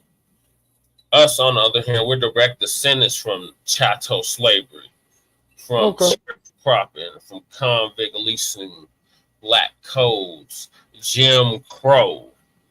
We're really the only ones that could say that we had endured Jim Crow, foundational black descendants of American chattel slavery freedmen, because the immigration bills and laws wasn't passed until the 1960s. And it was foundational black Americans that was pushing for that too. Because like I said, Shabaka, we thought we were going to get riders like Garvey. Right. And the X-Man. No, well, he's part FBA. Malcolm X is half FBA. His mother was from Grenada, though. Okay, now Grenada, that there would be a Spanish colony. And then there's the X-Man. Okay, I don't have his autobiography readily available, but he does go into details. But see, that's the thing, Shabaka. They always want to bring up Garvey, but the Caribbean was not feeling Garvey. If you read any of Garvey's books, you would know that he said that he could not get nothing cracking in no damn Caribbean, especially in Jamaica. Half check. Okay, now if you have lineage, half means half check. If you have lineage, yes, you're going to get a check. But half, like, okay, you said Brother Malcolm was half. Yeah, he was half check, like whole check or half check because he's half. I mean, he just said from slave owners on one family, on one side, on his father's side. So the Reverend Earl Little. Okay, now your daddy is, that's what you is. So if his daddy is FBA, then he's gonna get a full check. Because the reason why I'm asking this here, Brother Che, because me and a relative of mine earlier this evening, man, you know, we was going over our family tree. You know what I'm saying? Like I said, it goes down there to Alabama and find out it goes in parts of Texas. FBA, Shabaka, you just you don't want to embrace it because you come from that era, the Black empowerment era, where everybody was pushing that we African. We understand. In this new generation, we're not on that. We're on lineage. We are delineating because everyone wants to be black when it's convenient. And we I see your reasoning on that. Okay, yeah, I see your reason on that because you got these brain dead motherfuckers who get up there and says, like Uncle Tim Scott, I ain't no arrogant eyes of the wagon, you stupid brain dead ass scratching yassa boss. Take your ass to the goddamn city of Los Angeles and get pulled over by them race soldiers over there. And when they run a motherfucking make on your ass, what you're gonna hear is suspect is described as a male Negro. Do you know they ain't changed that term, man, in their description of black folks, man, since the 1960s? I believe it, Shabaka. They still ain't got over those rebellions. Oh yeah, yeah. They still ain't got over the Watts ride. They still ain't got over the big party in 1992. You know what I'm saying? And they bring in ass scratches, Uncle Tom's. You know what I'm saying? And that's why I would like to reach out there to Cheryl Dorsey. Yeah, because she and I got a lot to talk about in the great city of Los Angeles. You got to get that. You got to get that race where you got to go to Black Channel Films and get you we got to get you a bootleg copy or something, so you can see that. All right, hell. Okay, I'll pay for the bootleg copy, then I pay for the legitimate copy. Shit, bootleggers got to eat too. Well, I got a good spot to get it. Oh, okay. On check too. Sister Becca, have you had? Were you able to watch Microphone Check? No. How do I do that, please? We just got Wi-Fi. FBAstream.com. If he has it up there yet, it just came out like a week or two ago. We had a screening here in Denver, but $30 a ticket. Yeah, we're not doing it like that. But some black people did go. I don't think he sold the whole spot out, but it was a good showing. Can I ask what it is? It's a documentary that's setting the record straight on hip hop, the origins of hip hop, who is the founders of hip hop, because there seems to be this 50-50 lie that's been circulating for the past about 20, 30 years, that hip hop was 50-50 FBA, meaning Black American, Descendant of American Child Slavery Freedman culture, and Latino culture. And it's been cast like Fat Lies or Buster Lies, Fat Joe Lies, Latinos. I hate him. Derek Colon, several of these so-called Puerto Ricans, and so-called Latinos, Hispanics, whatever the fuck, other than culture vultures. Yeah, like Vlad. They're just culture vultures, just about one shade darker. That's it. Yeah. So they trying to claim that they have some stake in the creation of hip hop, and it's just ridiculous. And Fat Joe is the biggest one with that nonsense, followed by, like I said, Busta Lies. How is that his net worth? Have you looked up his net worth? How? Who's buying that? That's what I'm saying, Sister Becca, but there's people that's buying it. I'm not. So that's what the documentary's about. So it has the original pioneers of the culture, of the music. I hope I can stomach that whole thing, because I don't like them. It's gonna be hard. They're not in it. Oh, okay. The documentary is setting a record straight on who did what and what came from and who has claim to what. Okay. Well, thank you, because I didn't hear about it. Oh wow, that's crazy. Yeah, it's been heavily promoted. Several interviews that's been circulating around on YouTube that you could check out on it. Online too much lately. From what I've seen on Twitter now, X.com and YouTube and Facebook, it's pretty solid.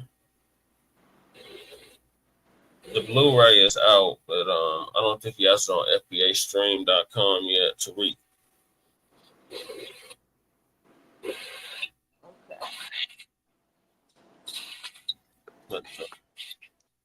The website is fbastream.com and microphonecheck.com. Can I please say something off topic? I need to finish this clip up, sister. It's like okay. a minute or two left, and then you have the floor. Yeah, forever. Okay. Trust me. His evil will expire one day too. He's an old man anyway. Trust me, his evil will expire. But don't let the Democrats gaslight you. Don't let the Democrats try to fearmonger you. Don't let the Democrats make you feel, oh, the sky is falling. You know, the Chicken Little thing. Don't let the Democrats do you that. Because trust me, you went through 4 years of Trump. If you listen to me right now, you just fine. And if we went through 4 years of Trump again, and at the end of that, you'll be just fine. We survived all these Democrat administrations. Hell, look at the administration we're dealing with now. Gas prices have never dropped in this administration. Food prices have not dropped in this administration. Hell, it went up. Everything that went up. So come on now. You can't scare black people no doggone Trump. You can't scare black people no Republicans. We lived underneath both parties.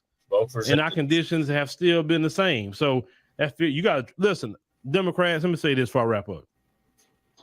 What you got to do, Democrats, is the Civil Rights Act, Voting Rights Act. You can't live off that no more. You got to bring something new to the table. It's just that simple. And now the younger black people are saying my vote's for sale. And since my vote is for sale, okay, since my vote is for sale, you got to bring something. Right. Democrats, you got something. Republicans, you got something. Mm-hmm. Now is your time. Bring it. We listening. And if you bring nothing, that's fine. You don't have to. We just choose the couch. Mm-hmm. Well, somebody said, well, if you sit on the couch, somebody voting. Okay, they voting. And I'm not going to sit here, constantly go out and vote Democrat. Mm-mm. And Biden is going to bring in another 7 million people to give my tax dollars to. Mm-mm. And then the people that he give my tax dollars to are disrespecting my people, Black Americans, saying, you Black Americans are lazy. While they getting all these free handouts of my tax dollars, I'm not going to vote and facilitate that. I'm not. I will sit on my comfortable couch all day long. All day long. No. And that's how y'all got to think, Black Americans. If you go out and vote for Biden, well, just go ahead and give the migrants your tax dollars. You might well pay it to them because they're going to get it and you're not going to have nothing. They'll have a place to stay. You be on the streets. Look at who's the majority of the homeless in the United States of America. In every city. Black Americans. All that every week. Migrants that just came across the border, not even homeless, but you are. Mm-hmm. And you're going to go vote for a party that's going to continue to give them your resources? Hell to the no. All right, Sister Becca, what are your thoughts? Oh my goodness, I just spilled something. My thoughts on this, on what he just said. Yeah. He's got a point. He's got a point with the vote and to give them everything, and it kind of ties into, them pushing us out of these apartment buildings. What if they're going to try to use that for them? Have y'all thought of that at all? Like, did y'all think maybe it could be going to them? Yes. Yeah. Oh, when I voted for him? Oh, hell no. I haven't voted Democrat in a block in over 10 years. So I don't know what that is. But the people that do, yeah, that's what they voted for. You get what you vote for.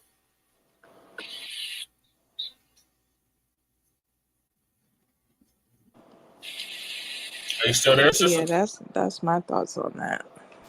Okay. Shabaka, are you still with us? Yes, sir. I'm right here. Okay. Okay. What it is, man, is that they're going to give these damn migrants, man, everything they should be giving us, right? Mm-hmm. And then they're going to go get these brain dead, ass scratching, Uncle Tim Scott, brain dead ass, yassa bossing ass Negroes who going to sit up there and say that is the American way and you the boss. And meanwhile, our infant mortality rate is going up. More of our men are being turned out to be homosexuals. Our young Black men going inside the slammers and municipal jails, state jails, federal jails, you know, and a goddamn thing changing. Because you got too many of these ass scratchers out here. Yep. Starting with Cop Mala. Oh my God, that's another teller. You gonna start naming tellers again, Shabaka? All right, okay, well, man, you know, you bringing me up to date with the term tether means. Now I understand. Okay. They come to leech off people. That's what it means. Okay. Because every time I hear tether, I think about that schoolyard game called tetherball in elementary school. You see how that ball was stuck on you, or could be stuck on you? That's them. They all up in your culture. The culture votes, just like the sister said. And they only black when it's convenient. Right. Harris is not black. She did not have a FBA childhood. Yeah, she got that caste system out of India that you just down to. The upper echelon of that caste system. Yeah, like Gandhi was. Yeah, F him too. To hell with him as well. There ain't no Mahat about him. He's just a piece of shit. Yeah, exactly. And the sad part is that Dr. King had used, you know, his shit, you know, for the civil rights movement. Statue right next to him. I think they did that in all the cities that he has a statue in. You want to know something? You're right. And they did that in front of the museum, the Holocaust Museum, or our Holocaust Museum. Right. Okay. But they don't want to put nothing up there about Frederick Douglass. Or they don't want to put nothing up there about Sin Q. They don't want to put nothing up there about Dr. Huey P. Newton. They don't want to put up there nothing about Matulu Shakur and the Queen Mother. You know what I'm saying? Well, I haven't been to the Hidden History Museum, but I'm sure all of that is in there. Okay, you talking about the Hidden History Museum in Los Angeles? Yep. Okay, what intersection does that sit on again? Didn't you tell me Jefferson and Arlington? I believe so, Shabaka. It's in the West Adams, Jefferson. Okay, all right. I know the area very well. Okay, so the next time I'm in Angel Town, you know, I'm making a point to go by there. Oh, yeah. Definitely get on the ground footage and see if my name is on the wall. Okay. I donated to that shit. Well, me and Lady Che collectively donated to it. Oh, okay. Okay. Get our name on the wall or something for donating. Okay. And then let me see. And then if I go there, hopefully, man, they will have, you know, some type of event there because, you know, the Taste of Soul is coming up in a few months there in Los Angeles. Well, next week is Juneteenth, Shabaka, so it's definitely going down. I wish I had some blocks to pass out there. Okay, wait a minute. Okay, you saying they're having a Juneteenth celebration in Los Angeles? No, in Denver. Oh, okay, in a Mile High City. Yeah, I went to the Mile High City when we met, man. Y'all didn't tell me I was gonna get stuck down in a million feet. That's a lie. No, you were warned, Shabaka. That's a lie. Shabaka was warned. He didn't think Fat Me was greasy. He damn shit was fucked up. I ran car buried in snow with 25 feet of snow on. But what was it? I said there's 3 months you don't come to Denver. And he was like, I'm still coming. He came in March, April, and May. Those are the snowiest months, damn near. Yeah. May, March is the snowiest. April was either the second or third snowiest. And then in May, it snows in May too. Yeah, I've seen it snow in May in Denver. That I did do. I've seen it snow in June. In June? Yeah, the first week of June. Man, what are they doing to the weather there in the great state of Colorado? Well, we got NORAD and all kinds of shit here, so ain't no telling about it. Yeah, and then not to mention the fact, like one summer I was there, man, it was raining every day at 4 o'clock. I was setting my damn watch by it. I was been with the past like 2 days. Well, out here in this desert, we're at a pleasant 85 degrees right now in the middle of the night. You know what I'm saying? The coldest part of the day. Thank God. And it's Yeah, it's 85 degrees right here. You know what I'm saying? So then when the sun creeps up, it'll kick it up to about 90. Then it'll creep up to 95. Then at high noon, probably be 110, 120. What's the story? Mm-hmm. Okay, so I'm going to move us to the next topic. Okay. Anybody else has anything to add in regards to this?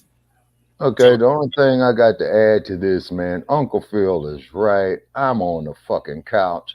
All this voter materials that I got here for the great state of Nevada, man, I just shit canned it.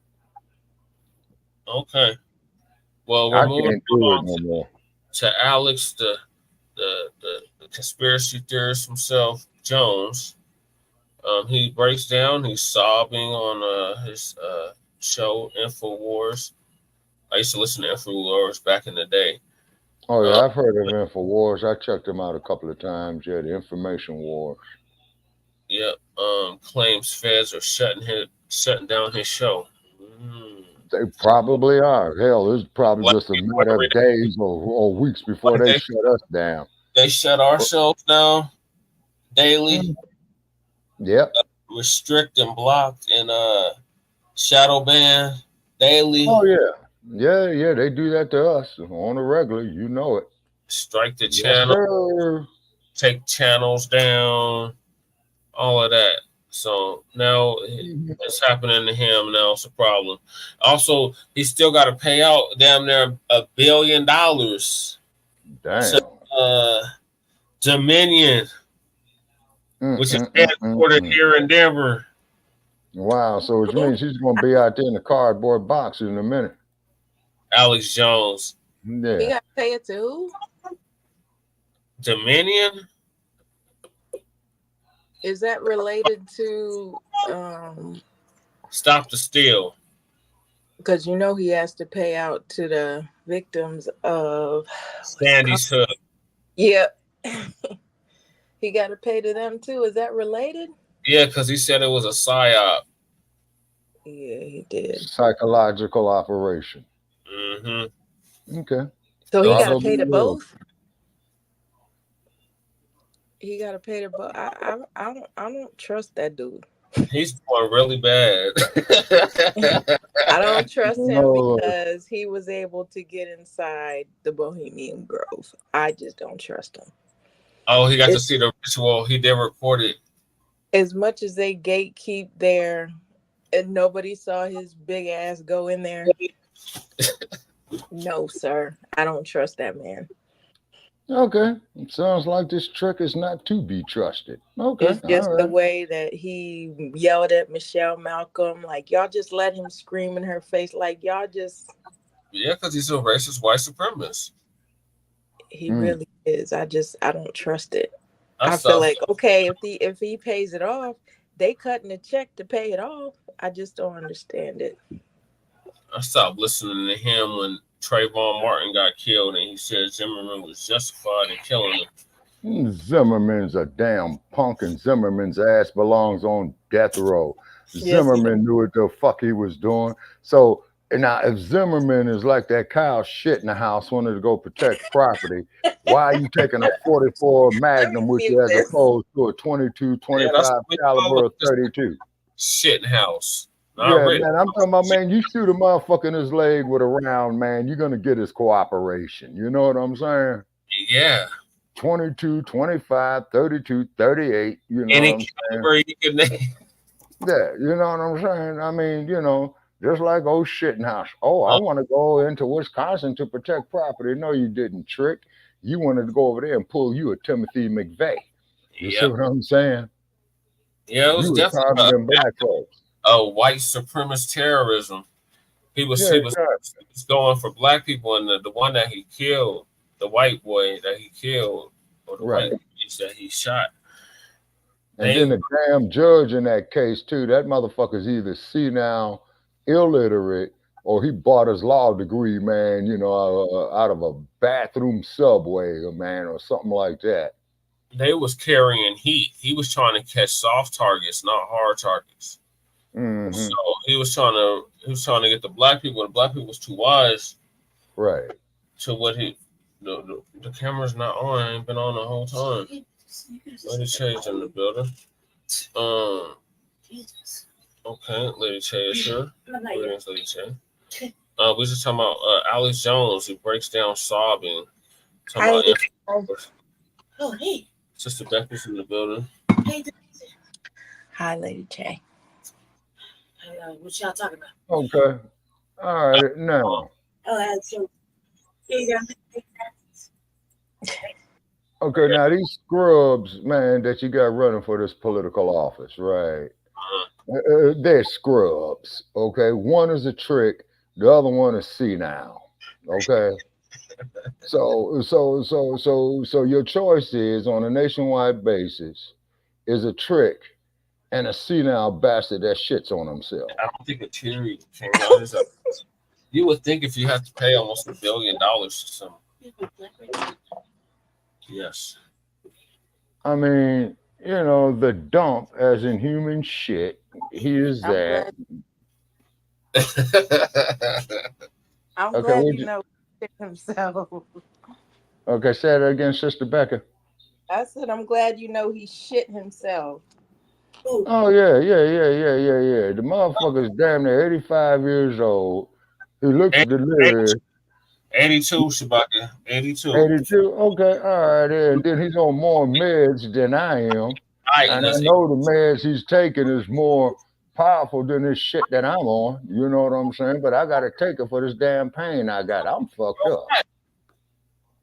Our current president, he shit himself. That was some years ago. Yeah. So which means is he's wearing diapers. He got depends. It all depends, Shabaka.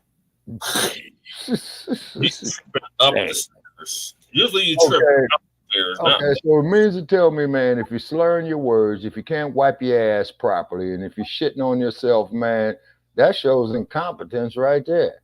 Now, the sad part about it is, and he wasn't even old enough. The people he was talking about was even in the audience, and then he was like looking around to see if they was there. And then he's not making coherent sentences. It's right. That's what I'm saying. The dementia set in. Okay, I mean, is it the prescribed medication? I mean, was he doing dope with his son? Or what? Whose cocaine was it, Shabaka? Sister Becca? Oh, the shit they found at the White House? Yes. Could be anybody's, really. I think he's trying to act stupider because his son's on trial. Yeah, it's just convenient to blame Hunter because he's the one that does it out loud. But it could have been anybody. All of them look like they're fucked up. Okay, now this trial they got Hunter Biden on, not getting off topic. That's one of the topics, but that's later on. So let me get to Alex Jones and his crybaby moment. Oh, okay. What happens to us on a daily is happening to him. So now it's an issue. Oh, okay.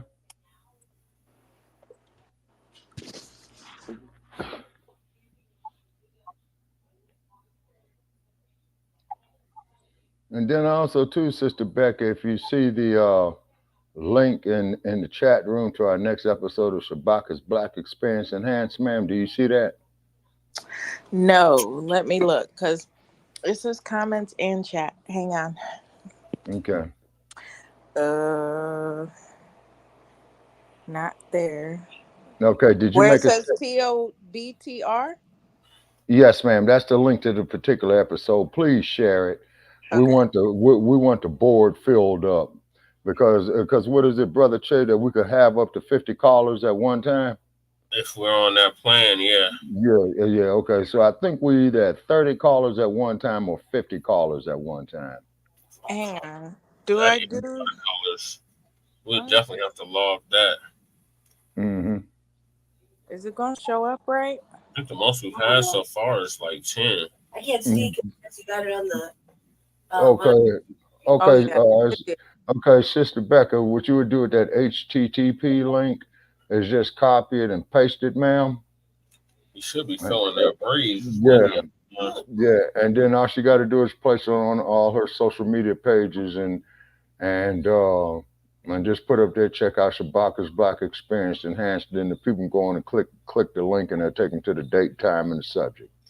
Okay, I'm hoping this works. Let me see. Mm-hmm.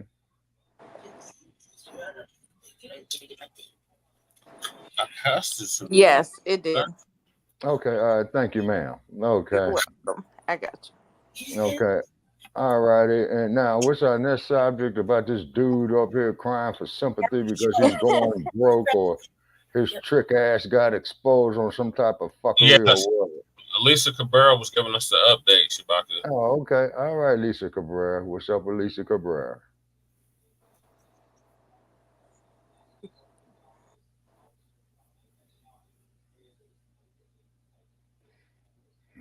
Okay, Brother Chase. So far, I'm still seeing Uncle Phil up here. Oh, I'm sorry. Yeah. Okay. For 50. Okay, y'all should be able to see it. Was seen openly sobbing on his show as he alleged without any evidence, right? I mean, isn't that what he's all about? He always alleged with no evidence. You know, Alex Jones can get away with that. You let any of us do it. Oh, well, what about this? Oh, prove Hey, it. twin, what's going on with you? But see, always notice the people that want us to prove everything never want their own to prove anything. And they know in many instances that they're lying. So anyway, Cabrera is called he was bullshit. openly sobbing on his show without any evidence, said the deep state was trying to shut him down after federal agents supposedly received federal files, some secret files that allege he was committing crimes that were handed over to the Justice Department. Oh, really, Alex Jones? You were committing crimes and those crimes were handed over to the Justice Department. Bam, bam, bam, bam. Dun, dun, dun, So he dun, alleged he had to sleep in the show's Dallas studios the night before to prevent it from being padlocked, hours before the web version of his network in an article claimed the same. I love this crew, Jones said about 15 minutes into the final hour. Fuck the commercial, fuck the commercial, fuck the commercial, fuck the commercial, fuck the commercial. The ex-broadcast where he called members of the unspecified federal agencies supposedly stalking him. It's called surveillance. Okay, I'm so pissed off, he said. And then he started to sob. I'm trying to cry as a fake thing, but I am so sick of these people, he added. Wow. All we're trying to do is save America. Oh my goodness. Oh my goodness. Now here we go. Lord, Lord, Lord. People like Alex Jones say things like that. I'm saving America. Or I'm saving the world. No, you're not. You're not doing none of them things. No, you're not. This underdog, Mr. Peabody looking motherfucking kiss my ass. He can't even save himself from all those Sandy Hook lawsuits. Get out of here. You can't save yourself. You can't save America. Mr. Peabody, that's hilarious. So he goes on to say, and it's just so sick. It's sick. It's sick. I want to leave because I'm going to be over, folks. He went on to say that he would come back bigger than ever before adding, but my baby, I'm watching them grape it. So then he goes on to say, wow, he goes on to say, it is unclear which federal body Jones is referring to and if Jones' accusations are true. So they don't say anything, but somebody posted his video of him sobbing. I will show you the brief clip. It's only a few seconds. It's really not that long. Anyone supporting, this person said he's called anonymous. Anyone supporting Jones, that piece of S after what he did to the parents of Sandy Hook victims is subhuman garbage. He lost the trial, can't pay the courts back, hasn't paid a dime to the families. Let him rot. Effing worthless Just crybaby. remember that bail rhymes with jail, and you better not fail. Yep. Wow. Let me show you the video. Oh, this is going to be hilarious. We're going to beat these people. I'm trying to be dramatic. This is the funny shit. These people hate our children. I'll please rewind that. The globalists. Police.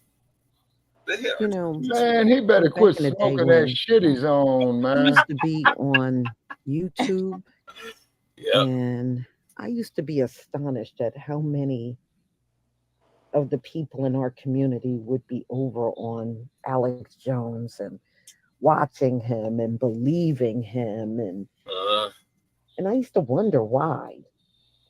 But yeah, there are still some people, you know, there are still some diehards that actually follow Alex Jones. I don't get it, but yeah, you know, there's people that watch. I guess they're so deep into conspiracy theories that they'll believe anything. They don't care how stupid it sounds. They just believe it. So anyway, he swears up and down they're coming for his show. Oh. Welcome to our world. Yes, I do. Yes, I do mean to laugh at Alex Jones.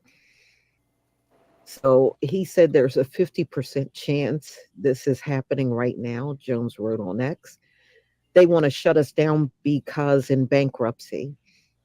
And what was happening, we have a path with a judge to continue on for years.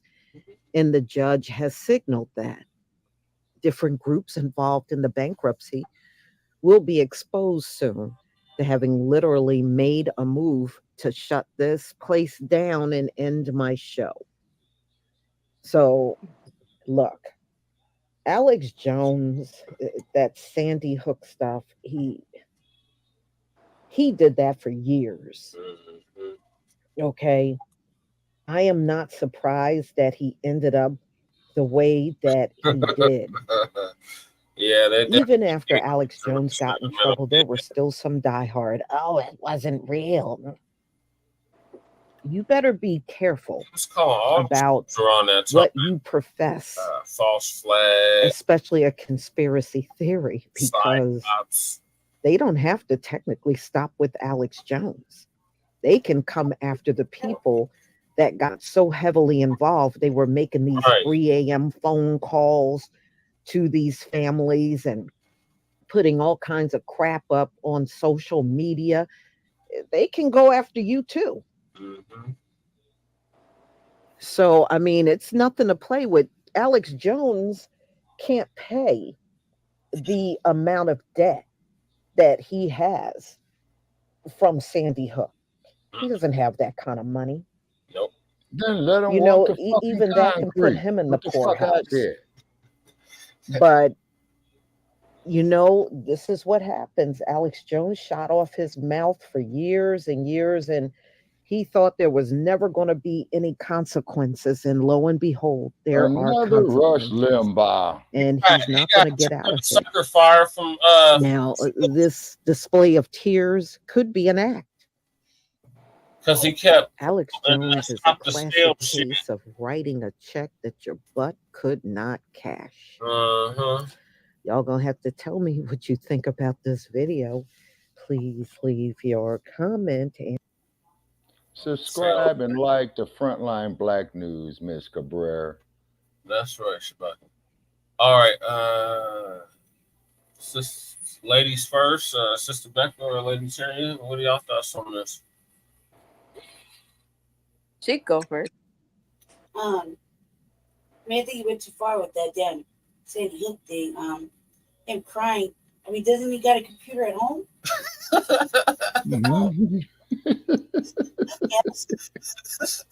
Calm down. You don't need a studio. You just need a whole computer.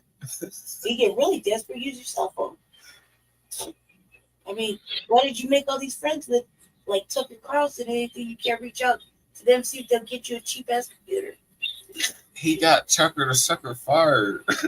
Yes, he did. He's the catalyst that got his ass completely kicked Then off. why was he doing interviews with him? Because they had to pay out all that money to Dominion. But either way, why have all these little weirdo friends if you're not gonna fucking tap into them? Surely they can help you. You know what I mean? Tell you that you gotta sleep overnight so they don't come lock your door. Don't you got a fucking house or apartment or something? Don't you got a home computer? What's wrong with you? You fucking have a podcast. Like, you act like you gotta go somewhere special. Get on YouTube like everybody else. He said they try to take his channel now. Build another one like everybody else. He doesn't want to do that. He said they're coming for our children. It's not going to stop anybody from doing another. It turns into a YouTube podcast. It's not going to stop anybody from coming from whatever children you're talking about. Period. Really. Okay. Sister Becca? I think them tiers are bullshit. They're meaningless. However they expect him to pay that money back is like they take his channel and then what? Like, I just don't understand it. He need to be saving all the past episodes, so like she said, he can just upload them somewhere else. But I mean, Infowars in charge when they took all that shit.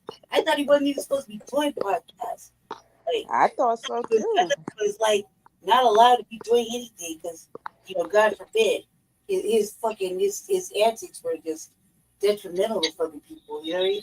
I thought he would get online, but here let alone here he goes, you know, doing interviews with Tucker Carlson, and he's back into spewing fucking his normal usual shit. You know, so I'm like, well, they finally got tired of him. I mean, defamation of character and slander is like a big thing. You know, he thought he could get away with it, but they weren't going to let him do that. He was hurt. Again, you know, white people still lost their kids. They lost their kids. They was upset. They're still upset. So, you know, he's always saying that that wasn't real. Yeah, he said that didn't happen, and that was a false flag. Them motherfuckers definitely said otherwise. I mean, they were all in the courtroom. You know, I thought he was going to end his life in the courtroom. Yeah.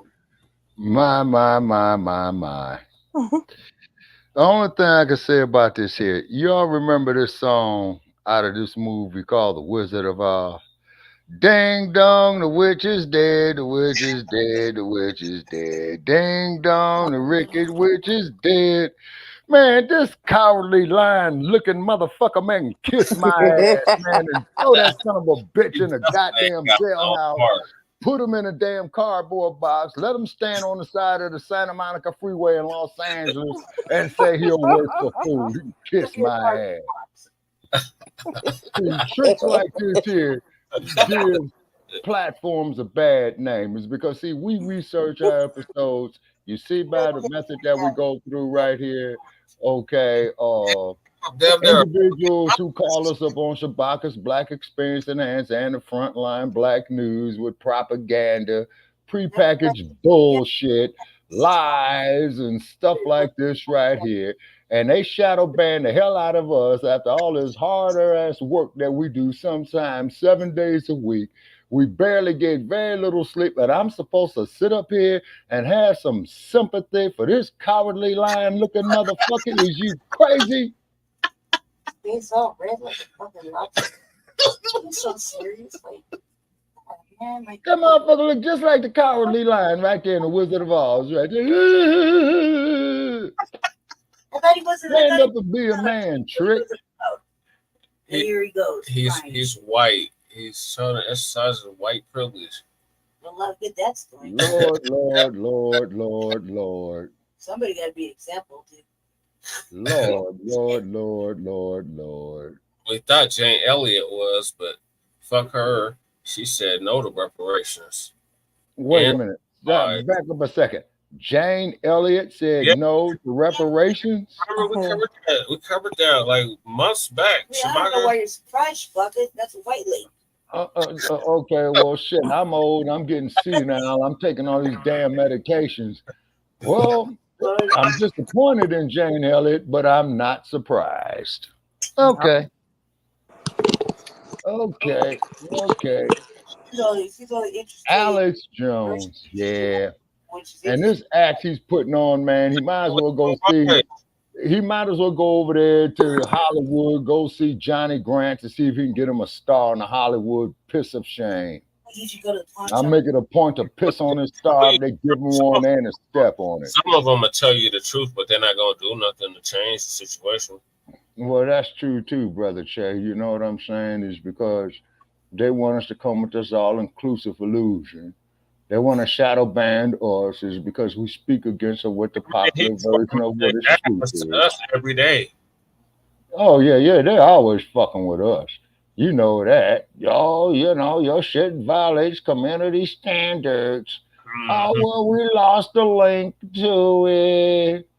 Well, we on the air. Now, all of a sudden, we got transmission problems. And you all gonna sit up there and let a fucking idiot like this upload all this bullshit that he has been talking. Now he just got bit in the ass. Okay. Now he's man. White tears rabbit.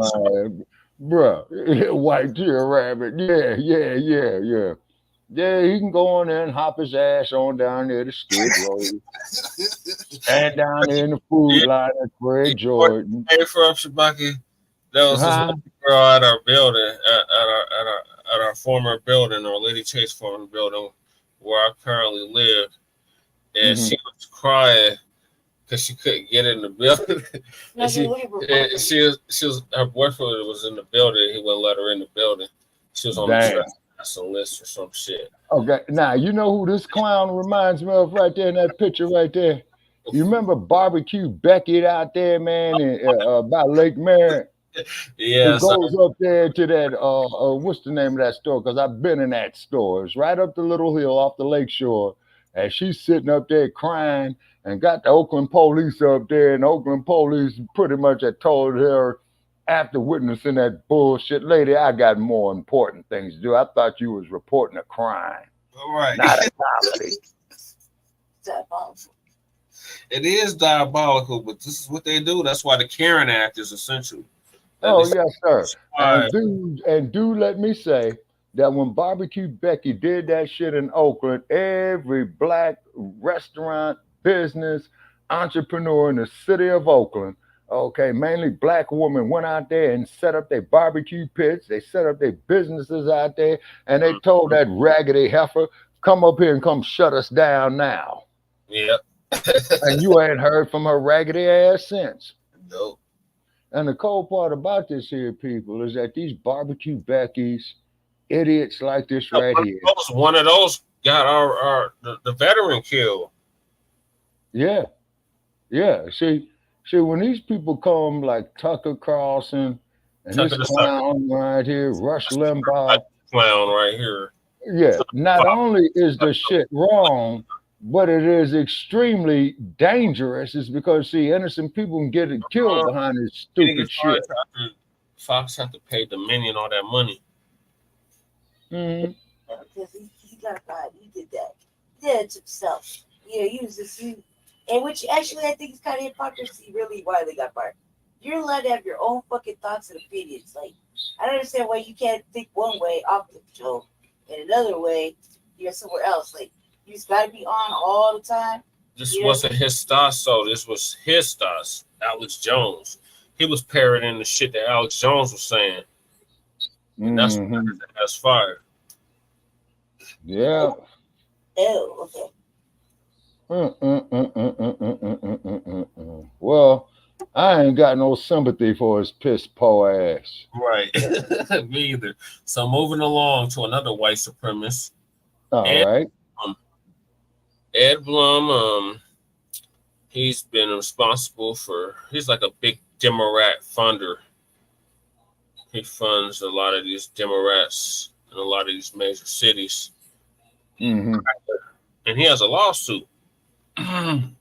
Against who? Whether he's being sued. His company or his PAC is being sued. Oh, that's great news. Great news. Great news. Great news. That's true. Here it is. So, Professor Black Truth is going to give us the update on that. But before we get to that, Ed Blum has spent decades trying to weaponize biased judges against Black rights. His latest target has been Atlanta-based Fearless Fund, which gives business grants to Black women. A Miami court has reversed a lower court's ruling that Blum has no case. So, good Professor Black Truth going to give us the update about 20 minutes. Fellow soldiers, I'm the Professor, and this is the moment of truth. A little while ago, I told you about Fearless Fund, which is basically a venture capitalist organization of sorts that gives money to Black women business owners as a way to fund their businesses and help to turbocharge their entrepreneurship. I also pointed out that serial litigant Ed Blum, who has made it his mission that he's going to misuse the courts as a means to try to attack Black people, he decided to attack Fearless Fund as hopefully opening the gates to attacking anything and everything that has to do with Black people and economics in America. This is a far-right agenda that's been playing itself out, and it couldn't happen without the Democrats allowing it to. But for those of you who are not familiar with Ed Blum, I've done recaps of this guy's sordid career on this channel a few times, but the Cliff Notes version is this. Ed Blum tried to become a politician way back in the 1990s, but the district that he was running for office in had a Black population that could see this racist pustule from a mile away, and they crushed him at the polls. They also destroyed what little hope he had of ever having a political career. So Ed Blum decided that he would start a new career attacking Black people as basically the front man for whatever wealthy white ideologue was willing to give him some money to do so. Ed Blum didn't have any brains, but he does know how to find some people to file a phony grievance for, and that's what he's been doing. That was big back in the 1990s, claiming that everything is politically correct. You hired a Black person, that's politically correct, all of that crap. The main thing that needs to be known about Ed Blum is that he manufactures these lawsuits. These are not people who are coming to him saying, I need someone to represent me. What happens is he starts off with something that he thinks his white donors want him to go after. Anything involving Black people will do. And then he looks around and auditions people. Hey, can I get you to sign on to this lawsuit? Go back in this channel and see the videos that I made detailing how Ed Blum put together his phony lawsuits against school admission policies. What he did was he asked literally one of his friends, can I get your daughter to apply to this school so that when her application predictably gets declined because she doesn't have the grades and she clearly doesn't have the temperament or personality that any school would want her part of the student body, I'll just turn around and say, well, the reality wasn't her sorry grades and it wasn't her sorry lack of character. It was some Black people. It was Black people, you see.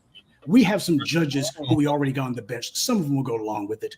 That's what Ed Blum does. He literally had friends that he was asking, can I get your kid to sign on to this? And the same thing goes for the Fearless Fund, no doubt. Now, for the longest time, creeps like Ed Blum couldn't get any traction with their nuisance suits. The courts saw what they were doing and turned them down. Sure, they would have the occasional seeming feel-good moment, but it wasn't anything that mattered. That changed a little over 10 years ago.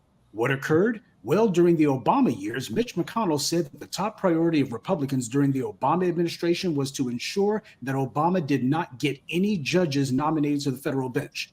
Why did that happen? Because the Republican Party had been in bed with an organization called the Federalist Society. Now, the Federalist Society has been around since the 1980s, and the Federalist Society has single-handedly been responsible for virtually all of these far-right judges, all of these lunatics that you see on the federal bench. They are all Federalist Society members by and large. That's what the Federalist Society was created for. People like Clarence Thomas, Antonin Scalia, Sam Alito, the list goes on and on and on. That's what the Federalist Society was created to do. to have a bunch of individuals who took a vow that they would ignore the Constitution and that they would simply hand down judicial rulings based on their own putrid political ideology. That's the Federalist Society. Now, the same people who give money to fund the Federalist Society, there's a huge amount of overlap between those rich white donors and the ones who give money to people like Ed Blum. This is a closed loop of corruption. So that's where Ed Blum came from, and that's the reason why this guy runs around filing lawsuits about anything and everything specifically and exclusively related to Black people. That's this guy's entire reason for being. This is what this guy's life's mission is, that he's going to be filing lawsuits in the courts. Now, he got some traction starting about a little over 10 years ago because Mitch McConnell and the Republicans' efforts to front load the federal judiciary with Federalist Society operatives started to kick into high gear about then. Why? Because this was their plan. They realized that they had lost the culture. They also realized that the legislature wasn't going to be able to go along with their plans. They couldn't use the legislature to ram their agenda down the nation's throats. So front-loading the courts with these far right-wing operatives was seen as their way of doing an end run around the legislatures. As Antonin Scalia himself admitted during the Shelby v. Holder ruling, you couldn't count on the legislatures to do what the Republicans want because the politicians were scared of the voter backlash. So the courts have to overturn all of these voting rights laws because the politicians never will do it. I invite you to actually read Antonin Scalia's opinion that he handed down on the infamous Shelby v. Holder ruling. He said it himself. So that's where Ed Blum comes from. That's the reason why this guy exists. Now, last year, a judge ruled that the Fearless Fund should be allowed to continue giving out their grants because Blum's lawsuit was likely to fail, mainly because these grants are not contracts. That was the lie that Ed Blum was using. His entire lawsuit is based on a fraudulent and not to mention erroneous reimagining of a post-Civil War law, saying that Fearless Fund's grants are actually business contracts. Actually, they're not. A business contract requires something to be exchanged, quid pro quo. If you just give money to someone, that's not a contract. A contract requires the other party to do something for it. You're not receiving anything in exchange for any sort of value.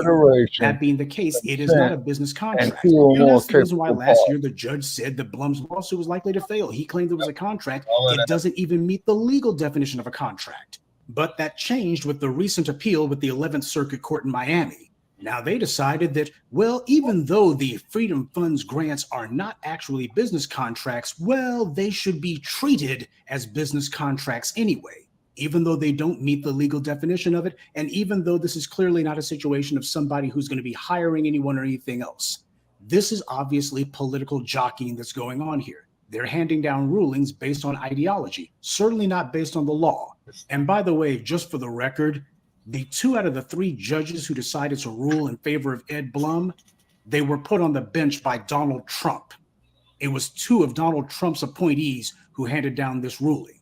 I say that because when you have these clowns saying, we need to support Trump, we need to vote for Trump, man, let's vote for Trump. This is what these morons want us to vote for. This is who they want us to cast a ballot for. This is the reason why I tell you, no, we're not voting for Trump. There's nothing to support there. So he couldn't show that his phony plaintiffs were actually ready and able to apply for the grants that they claimed to want. And he couldn't even demonstrate that they had suffered any sort of injury. Now, that's supposed to be the end of the lawsuit right there, but of course it wasn't, because you have these activist judges of the far right acting as a rubber stamp for their extremist ideology.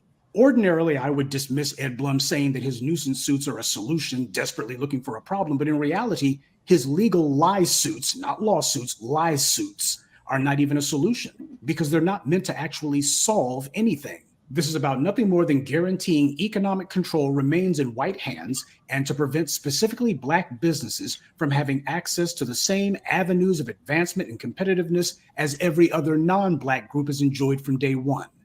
These non-Black businesses get all kinds of commercial and governmental help, and that's why we see everyone able to leapfrog us so quickly, and then these same groups turn right around and claim, I got off a boat with no money. Nobody ever tried to help me. I pulled myself up by my bootstraps. They're lying, of course.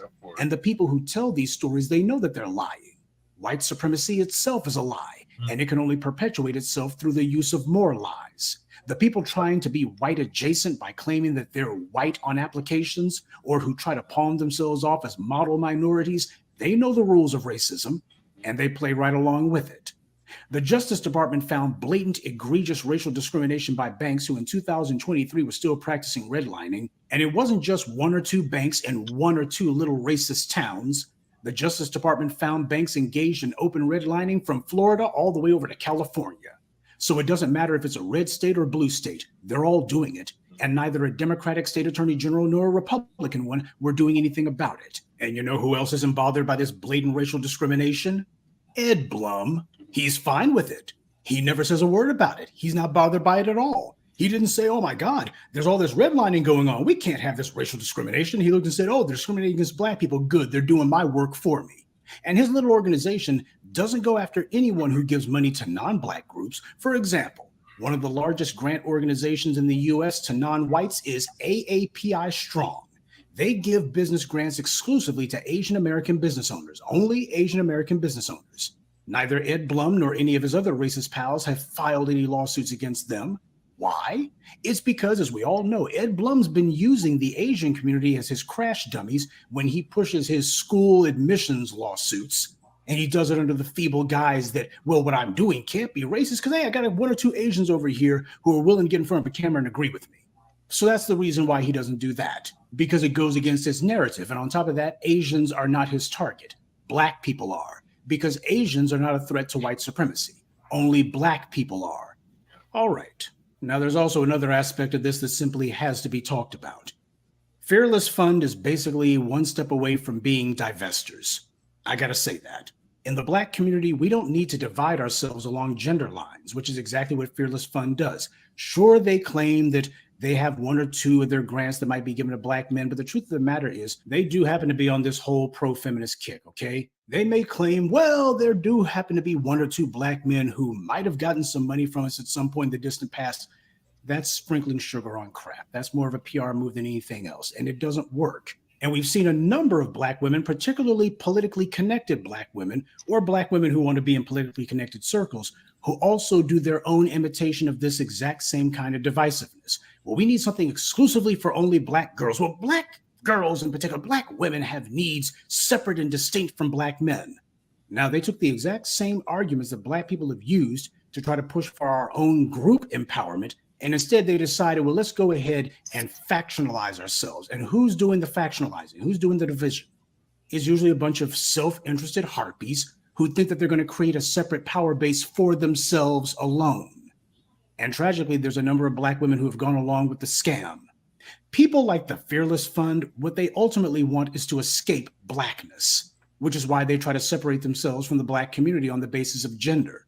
A huge problem that we have is that whenever these divestors come amongst us, they start talking that talk about, well, black women have issues separate and apart from the black community. So let me, I gotta ask this question. Because you're on this show with the Cocktails with the Queen. And there's a reason for that. It wasn't to have you defend or not defend Donald Trump. It was about, I care about what's in this contract with Black America for women. And it's not, we're not mentioned at all in the contract with Black America. And you are mentioned. I mean, when you mention black people, you mentioning black women. So don't count yourself out. No, that's like administration say that when they black people is not black women. Black women are not included in black people. No, but that's like, that's what you're saying. That's like when the president says minorities, then he's including black people. But we all know that that's not the case.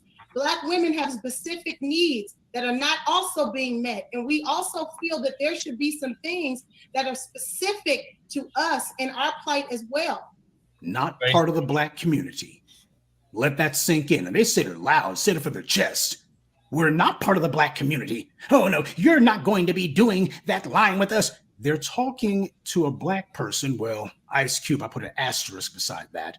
But the argument that he's making, they're talking the same way that they would be talking to a white person. What does that tell you?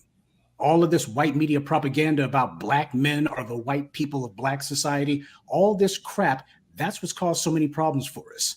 And yeah, this interview did take place on Fox Soul, but let's be honest.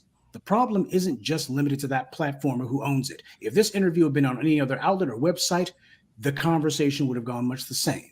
Now, keep in mind, these are supposed to be intelligent, educated, worldly black women who are concerned about black people's issues. And yet the only thing that they showed you they were interested in was division. And if you were so masochistic as to actually watch the interview, I don't recommend it. But if you did, you would see they were doing the most to try to stick up for and protect Zaddy and to separate themselves from the Black community. The sad truth is, a lot of Black people don't want to be Black. And we see this especially with the shea butter Twitter crowd. And that's what drives this kind of behavior.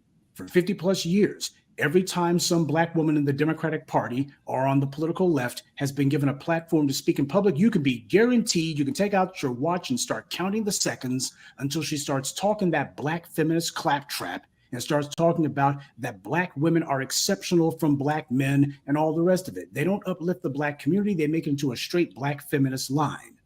Now, you never see white women do that, or Hispanic women or Asian women. That's the same reason why whenever you ask a lot of these Black women online, how do they identify themselves ethnically? They'll start giving a laundry list of stuff like, I've got some English and some Scottish and some Swedish and some Mediterranean. They'll prioritize and mention everything except for the most readily apparent part of their genetic makeup, being Black. And when you see these women screaming that they're not part of the Black community, this is the end result of that kind of self-denial. You go from merely prioritizing all of this non-Black ancestry to ultimately declaring to the world that you're not Black at all. What else does it mean when someone says, I'm not part of the Black community? Oh, that means you're not Black. Oh, no, I'm Black. I'm a Black woman. That doesn't make any sense. And tragically, they're not alone. We have to be honest about that. And we also have to be honest about the fact that the Ed Blums of this world, they can see this foolish behavior. Our enemies study us a lot more closely than we'd like to give them credit for. Our enemy is quite sophisticated. A lot of Black folks don't like hearing that, but you can't keep a system like this running for 500 years without some keen level of sophistication. You just can't do it without it. They use guile, they use deception, and they also use keen observation. They study their prey. In fact, the white liberal friends of the Ed Blums of this world, and don't kid yourself, men like him always have a lot of white liberal friends. They see this kind of backstabbing, self-hating behavior too, and they also try to capitalize on it. Get your booty to the polls, anyone? Kamala Harris pretending to dance to Cardi B, the whole sorority contingent that she claimed was backing her up, they know exactly what buttons to push. Sure, it may not work, but they at least think that they have some sort of angle on us. This is what paints a target on Black women's backs. Going along with this Black girls rock, Black women are going to leave Black men behind crap that some of these Black feminists like to spout, that encourages the Ed Blums of this world. Because he knows that you've isolated yourselves. You can't be a community of one. He knows you don't have anyone backing you up, that you are alone now, and that when he attacks you, you're going to go running back to Black men for support. But since you separated yourselves from the Black community, what's there for Black men to support? Divide and conquer. It's a strategy as old as white supremacy itself. So understand that. Trying to do all of this gender dividing crap, that is not some victimless crime. It's a crime against the community, and ultimately it's a suicide pact. And what we need is for more Black women to call this out. The reason that they think that they can do this is precisely because they don't see that there's too much pushback from within Black female circles. If that changes, a lot of this off-code behavior is going to stop too. And by the way, I also have to mention, because I would be remiss not to, Ice Cube last year was making a fool of himself with Tucker Carlson, a racist who openly celebrated and defended the murders of Black men. But Ice Cube didn't think that that was a problem. And speaking of problems, he didn't seem to think that racism was that big a problem either when he was yucking it up with his buddy Tucker. Go and watch the video that I made about that little putrid interview last year. You can get the highlights there. I've made my thoughts about Ice Cube's two-faced, fork-tongued rhetoric well known. He's not to be trusted. And I'm going on the record with that. Ice Cube is a sellout. The very kind of bootlicking that he used to rail against back in the day, well, he's turned out just like him. Like all these other Black celebrities, he's only out for himself. But in an example of a stopped clock being right twice a day, in spite of himself, he managed to make more sense than this panel of Black women did. And that's a damn shame when you let Tucker Carlson's pet Negro show more intelligence than you. This is something that has to change. When you have some shea butter bootlicks out here pushing division, the main opposition needs to be coming primarily from Black women, because those are the ones that they're going to be going to for support. And if they find that Black women aren't with the BS, that's going to weaken them right out of the gate. But if you remain quiet, you're helping them to do this. Silence equals complicity. This whole divesting thing may be the lunatic fringe, but it's also become institutionalized for certain segments within the Black community. Oh, I'm sorry. I mean people who used to be in the Black community but clearly don't want to be anymore. These individuals you see doing this stuff, they're preaching economic genocide, and the Ed Blums are carrying it out. I made the groundbreaking video RIP Black America over 15 years ago, and yet you have never heard me talking that men's rights activist crap. Yes, as a Black man, we do get targeted more than Black women. That's a fact.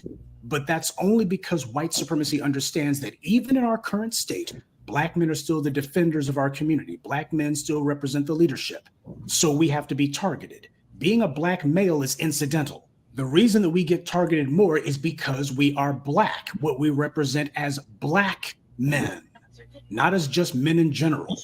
Excluding and systematically blocking Black men from opportunities and from influencing policy is meant to prevent the Black community as a whole from being able to influence our own lives. So that's the reason why I don't roll with that men's rights crap. My problems in life do not come from the fact that I'm a man. It comes from the fact that I'm Black. And if you think that you can maintain this Black female exceptionalism claptrap by voting for a Democrat and that they're going to save you from the Ed Blums of this world, then you're a fool. The Ed Blums know what makes for a soft target and what doesn't. And when he sees Black people trying to divide themselves along lines of gender, he recognizes that there are Black people who have done half his job for him. This is why I did my video yesterday about that light-skinned columnist who wrote that gibberish in the Huffington Post.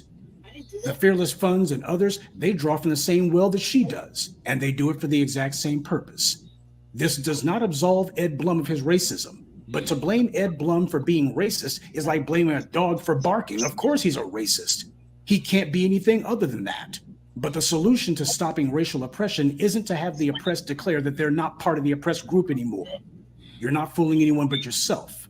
So while we can call out Ed Blum's obvious racism, which he would be and has been doing regardless, we can also call out that he's targeting Black women, but not because they're women, but because they're Black. He doesn't target Asian women or white women or Asian people for that matter, or white people. He chose his target very carefully. The Fearless Fund is hardly the most sympathetic of victims is what I guess I'm trying to say. And while Ed Blum deserves our contempt and scorn, we also have to be realistic about how he chose them in particular. A Fearless Fund that only seems to be afraid of Black men and Black women being empowered together, there's nothing for me to be proud of in that. Over here, the Black community is not part of the Shea Butter community. We're not looking for a Zaddy or a Becky. We're not looking to hobnob with white spaces. Our goal is not merely to be fearless. The ultimate goal is to put the fear into white supremacy. That's right. Good day, and be one. I'd like to take a moment to mention some of our contributors. Seven Samion Ham, Nora Brown, Darlette Hall, Wilson Lanier, and G. Mars. Salute to them and thank you to everyone for listening, liking, and sharing this message. Black empowerment only exists because of you. No, that's either Shabaka or Sister Becky. No, that's the phone ringing on my end right here. All right, it's stopped. Okay. All right, okay, so what I'm going to have to do, folks, I'm going to have to bid you all a good night, man. Okay. All right, good night. Okay, all right, and I'll talk to y'all tomorrow. Okay. Good night. All right. See? Why else is the phone ring this late? It's got to be a booty call. I ain't want to say it. He's still a young man. It can happen. Yeah, so moving along. Disagree with the program, Jesse. Booty call. Yeah. Yeah, it was a booty call. Okay, so moving on. The Republicans call you at this late at night, and then you can remember what it felt like. Because you forgot. It's possible. No, I didn't forget. I just was not trying to bring that up. Republicans are frustrated over Herschel Walker's Unspent campaign. So he apparently acquired millions of dollars. He's drawing attention to himself lately too. So they're like, "What's going on, boy?" You gotta give it back or what? How does that work? You see, They gotta give it back. I don't know. I wouldn't raise money. But does he got to give back? Yes, well. Yes, it's federal. Or you raise all your money and you have to give it back? Economic Commission. I wouldn't raise a motherfucker thing. They donated to him against Warlock. Right, but he has to give all that back. Yeah. What the fuck was the point? He hasn't spent it. Good for him. I'd have spent that. I'm gonna give it back. Oh, okay.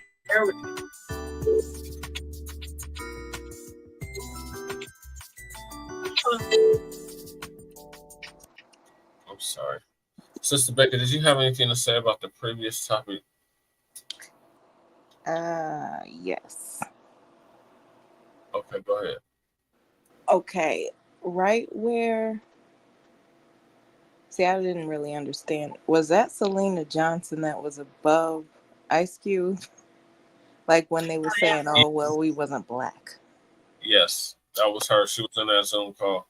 Well, she is in a sorority.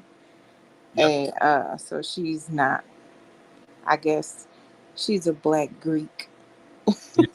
Which is a oxymoron, like, but when he started going in on Ice Cube, it's like Dr. Khaled did that also, and it really took me back there to where he called him basically a sellout too. Yep.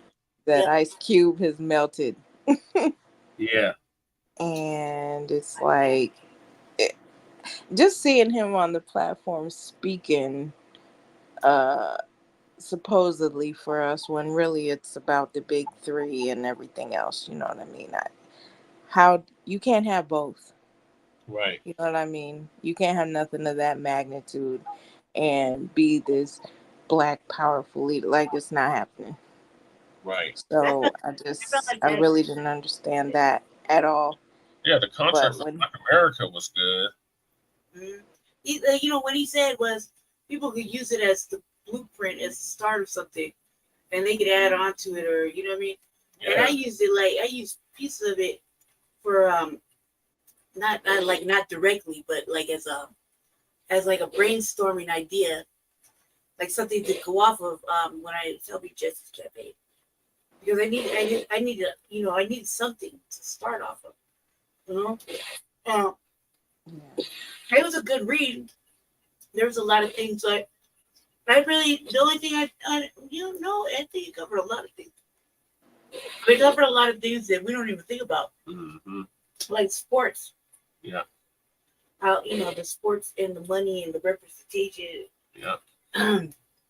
Like them brothers and sisters getting taken advantage of. It's modern day slavery. Yeah, it's modern day auction block. I got a PDF of it. I tap into it once in a while, because I think that it's like a nice little basis. Because before that, who actually sat down and wrote something? You know what I mean? Yeah. Mm-hmm. So I felt like it was just a good basis. The fact is that people put so much pressure onto it, and he really hasn't been promoting it since. Not even throughout this presidential shit. I got it right. I got it on PDF. You got it on PDF, but you can't find it if you go look it up now. Why? You can. Why can't you? People tuning in can't. Why? You can't find it. If you Google it, you cannot find it. By the contract of Black America. No. I told you that years ago they took it down. Why? Obviously, they didn't want people to get their information. Well, either way, though, it was pretty good. Quick little read, and stuff was easy to you can see there's foundation there to build on and add to or take away from it. I don't think he meant it to be permanent, like the end all the be all. I think that he was just there's something black people work with it, okay? Yeah. This is back in 2019, 2020. It's hard to talk to the fucking politicians. I think that this latest 50 Cent thing, though, really makes we covered that last night, Sister Becca. 50 Cent himself, though. I think he made him look bad because he's moving all over that building and shit. You know, he talking and take pictures of everybody, whereas Ice Cube barely got in the building. Yeah. You know what I mean? And he still didn't get to meet with Sleepy Jim Crow Byron. Right.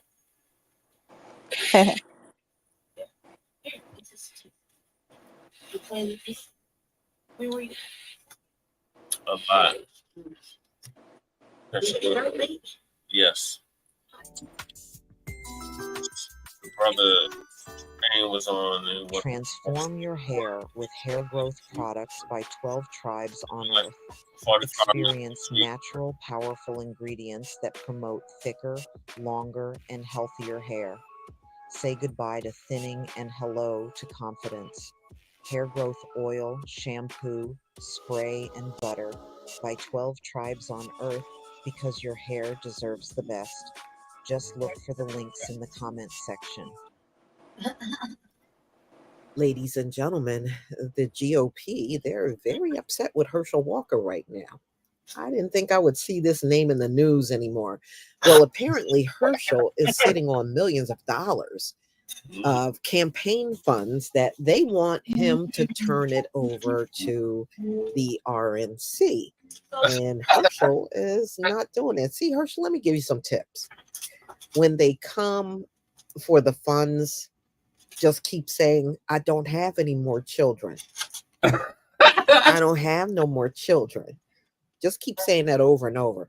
Eventually, they'll probably tire out and leave.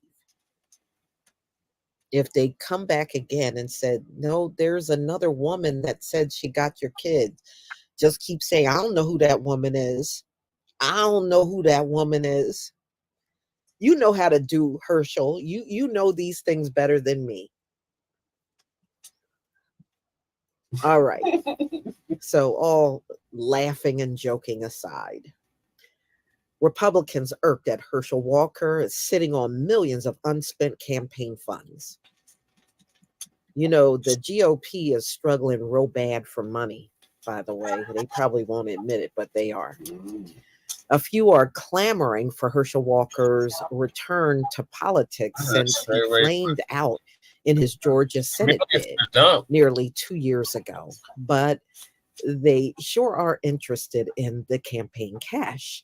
Georgia and national Republicans in dire need of money are furious that Walker is sitting on more than $4 million in leftover campaign funds and seems to have no intentions of using it to help the GOP or Donald Trump in the key battleground state in November. With the Georgia Republican Party nearly broke and the Republican National Committee, they said they are outspending the Democrats. And Herschel is just sitting there with all this unspent millions. And they said that money could go a long way. Herschel just don't seem like the kind of person that will give you money. Now, he'll take money. Yeah, hell yeah, he'll take money. But give money? Herschel, whoa, no. Oh, no, y'all got the wrong Negro. I can't really remember. Those resources were solicited and given to support his candidacy as a Georgia Republican. And unless he intends on using them again for his own candidacy, I sure hope the favor would be returned. John Watson said, former Georgia State GOP chair. Asking for trouble. Georgia Republicans should be supported by those dollars.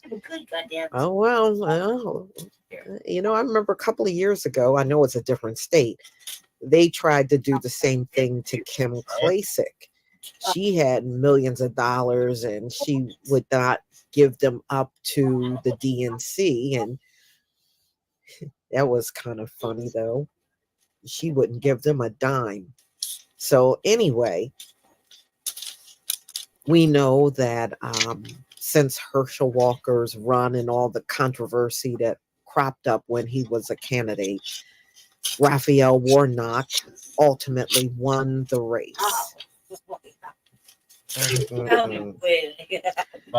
So Walker had a glided path through the primaries, but his campaign was dogged by multiple personal scandals revealing children born out of wedlock.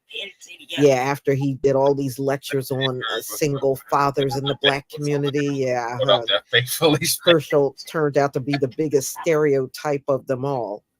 Yeah. And he concealed a couple of A words that he paid for, which they said undercuts the conservative core values. He was consistently out fundraising Warnock. Yeah, I mean, he had more money than Warnock. But because of all those scandals and every day a new kid was cropping up and yeah, he couldn't win. White bitches save his postcard. He couldn't win. And then remember, he lied about graduating top of his class from the University of Georgia, and he never finished college. The same school where he won a Heisman Trophy as a junior decades ago. When reached by phone, Walker denied his 7-figure bank balance of unspent funds in his campaign. It wasn't money left in my account. Everyone keeps saying that, Walker said. So they were asking additional questions, and Walker abruptly hung up the phone, saying he was in the middle of writing a paper. He said he could talk about it sometime, but he didn't respond to multiple further inquiries, including most recently last week. Walker ain't giving y'all this money. This man, if I remember, he had a lot of financial problems too. And that came up about him as well. And man with financial problems, and he got a wad of money like that, give it to you. He ain't gonna do that. He's not gonna do it. That motherfucker 3 or 4 months. Yeah. So RNC, don't hold your breath. Don't hold your breath, for real. What bank account? So y'all, you're gonna have to tell me what you think. I wonder if more babies and women came out of the woodwork. We haven't heard a thing. And don't ever see Christian Walker, his son, before that dude couldn't keep his face out of the camera. Oh, yeah. But I ain't seen him probably in the last I got a whole tribe. The last 2 years? Well, the last time I saw him, Herschel was still running for office. And I think that was the last time I got a glimpse of Christian, and I was out there trolling him anyway over his father. That was kind of fun. Yeah. But y'all, please tell me what you think about this video. I don't believe Herschel is going to give the RNC 1 red cent. And number 2, I don't care. I don't think he even cares about running again. I don't think he cares. And I can't remember my bank. Please leave your comment and subscribe. Don't forget to hit on the notification. I don't even remember who was in charge of my accounts. Oh my God. I was crooked the whole time. Hell no. I would have moved it. He had 2 years of head start. Like, why the fuck did he stay? Nobody cared. Nobody was looking for him. So he brought that on himself for showing up and talking shit and trying to be part of the conversation. Yeah. He had a good head start. He could be gone and in Switzerland. Oh my God. Now you want me, old boy Bill Hemmings. Okay. Lady Sister Becca. What do you think? You think Hershey is gonna give the money back? No. I think that they should have been a little more open about what it's left over from. I mean, I know there's $4 million there, but did he spend any? Like, what was the total that he had? Like, they should have threw more information there. I'm like, why does he have to get it back if he raised And it? I didn't really understand what she meant about the babies and the baby mamas and the babies. Like, I ain't get that. Oh, he gets around. He's a hoe. That's what she meant. Like That all kind of, during the campaign that him and Warlock had in Georgia back in, was that 2022? Yes. Every week, Brian was popping up talking about, this is your baby, Herschel. Or she had an affair and then he made her get an abortion or something like that. Yeah, Oh, wow. He's supposed to be like anti-abortion. Mm-hmm. And he's over there making bitches get abortion. Oh, okay. Yeah, Warlock was bringing that up in the debates. So I was like, well, Did he bring up his diagnosis? That DID diagnosis? No, I don't think he did. Do you recall him bringing up his brain injury? Oh yeah, of course. That's right. Yeah, of course.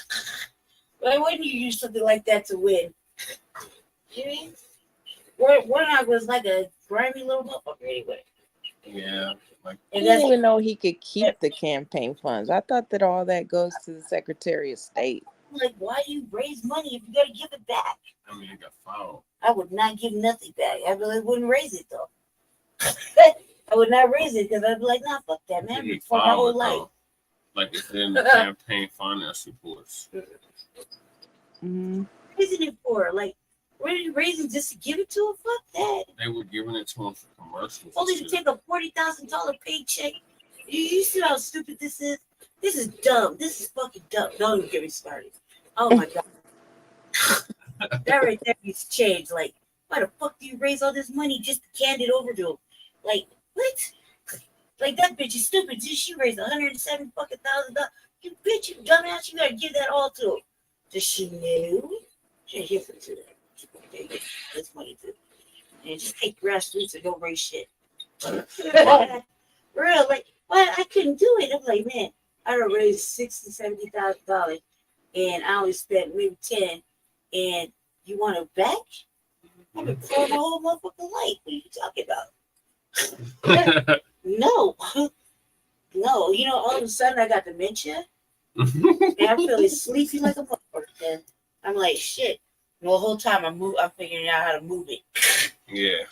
Move it, get it out of my way. Like, shit. It's just going hiatus. Like, I think it came from the runoff. Fuck. That shit is crazy. I would never raise money just to give it to him like that. Especially if it's not going to something like important. Like, say some sort of special charity or something I give a fuck about. Or right back to that. Are you serious? Yeah. For what? Fucking 10 ads. They ran like once every couple hours. Yeah. No. Yeah, it was during the runoff. Dude, that latest Trump commercial, it had a scary voice to it. Oh my god, the latest one. Like, Trump, you know what you did. You know what you did. Like that. I was like, oh my god. You know you're guilty. Guilty. Like that's an added nightmares, dude. Yeah. Just the voice alone. Trump, you know what you did. What the fuck did he do? No, them Democrats are awakening. Raised me like he killed just somebody. like with the illegal immigrants, it's gonna backfire on them. What?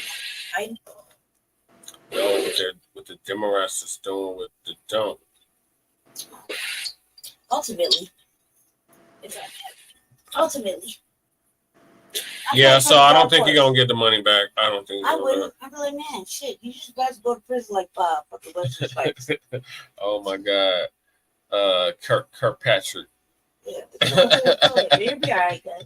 You're a big motherfucker. You know how to fight. You'll be all right. The damn former mayor of Detroit. Tell him to take it over your dead body. Don't get it. You know what I mean? Like, Jesus, nobody was talking about him.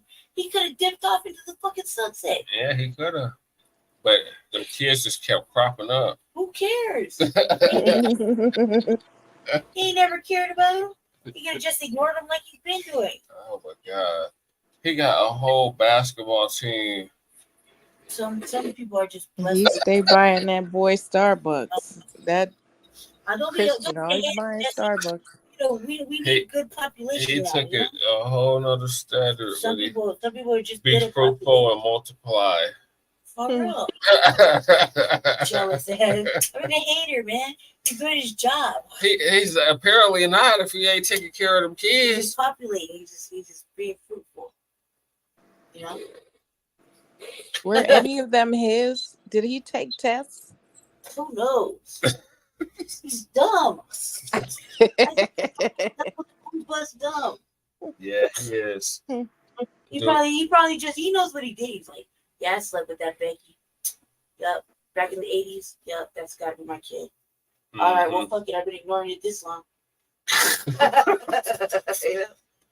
I got a family, bitch. That type of shit. I got families all sizes of town. Yeah, I got a family. Look, just put them in the line with the other It's not. He's not gonna get no part of this will, but that one will. That was my legitimate baby. I had a test done everything. That was my legitimate baby through marriage and God. Everything else was I was just hoeing. For real, like, you know what I mean? Like he's in an honest stage, you know? Yeah. It's like shit. Stand them in line, shit. They better off finding somebody else to be dead. Or where they been this whole time? Who's been raising them? Not me. Not me. Shit. That light-skinned one was highly upset. Yeah, he was. You guys, I'm confused about his wife. Which one? The white one. How could they say that he was married to the black one till 2002, but it says he's married to the white one in 2021? 2021, but he divorced in 2022. I'm not understanding that. Am I looking at that right? Who's he married to now? Nobody? The white girl. A white lady, ugly white lady. That's why he's getting the whipping post. Did I look at that right? Let me look and see. Did I look at that right? Yes, 2002. Okay. 2020. Okay. I'm thinking it said 2022. Like, what is going on here?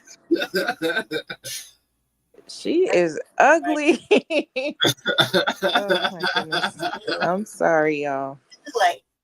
Does she look like old girl from Don't Be a Menace? What, drinking your juice? White girl, not a black girl. White That girl. is a white girl. Ew.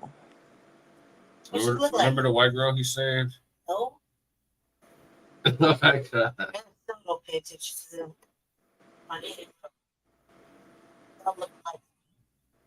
When he took in and smashed in the trailer. Nope, they all look alike to me. I don't remember it like that. I don't remember there ever seen a white girl in that. I'm confused. I know what y'all don't do that type of shit. I'm like, oh God, sorry, press delete night like that word in the scene. Speaking of which, Keenan just had a suit in. Well, what does a white girl look like? Just pull it up. Pull it up, guys. I don't know. I think Sister Becca already did. Well, you're not even on the screen. So, like, put it on the screen so we can see what she's looking at. Sister Becca, would you like to share what you're looking at? I don't even know what I'm up there. No, because you got too many windows open. I don't know what I'm looking at. They just confused me to oblivion with that one. All right, let's just move on to the next topic. Yeah, next topic. So taking Black Pride, this wait after this, like it'll be the RBA. but thinking on it. Black Subjugation.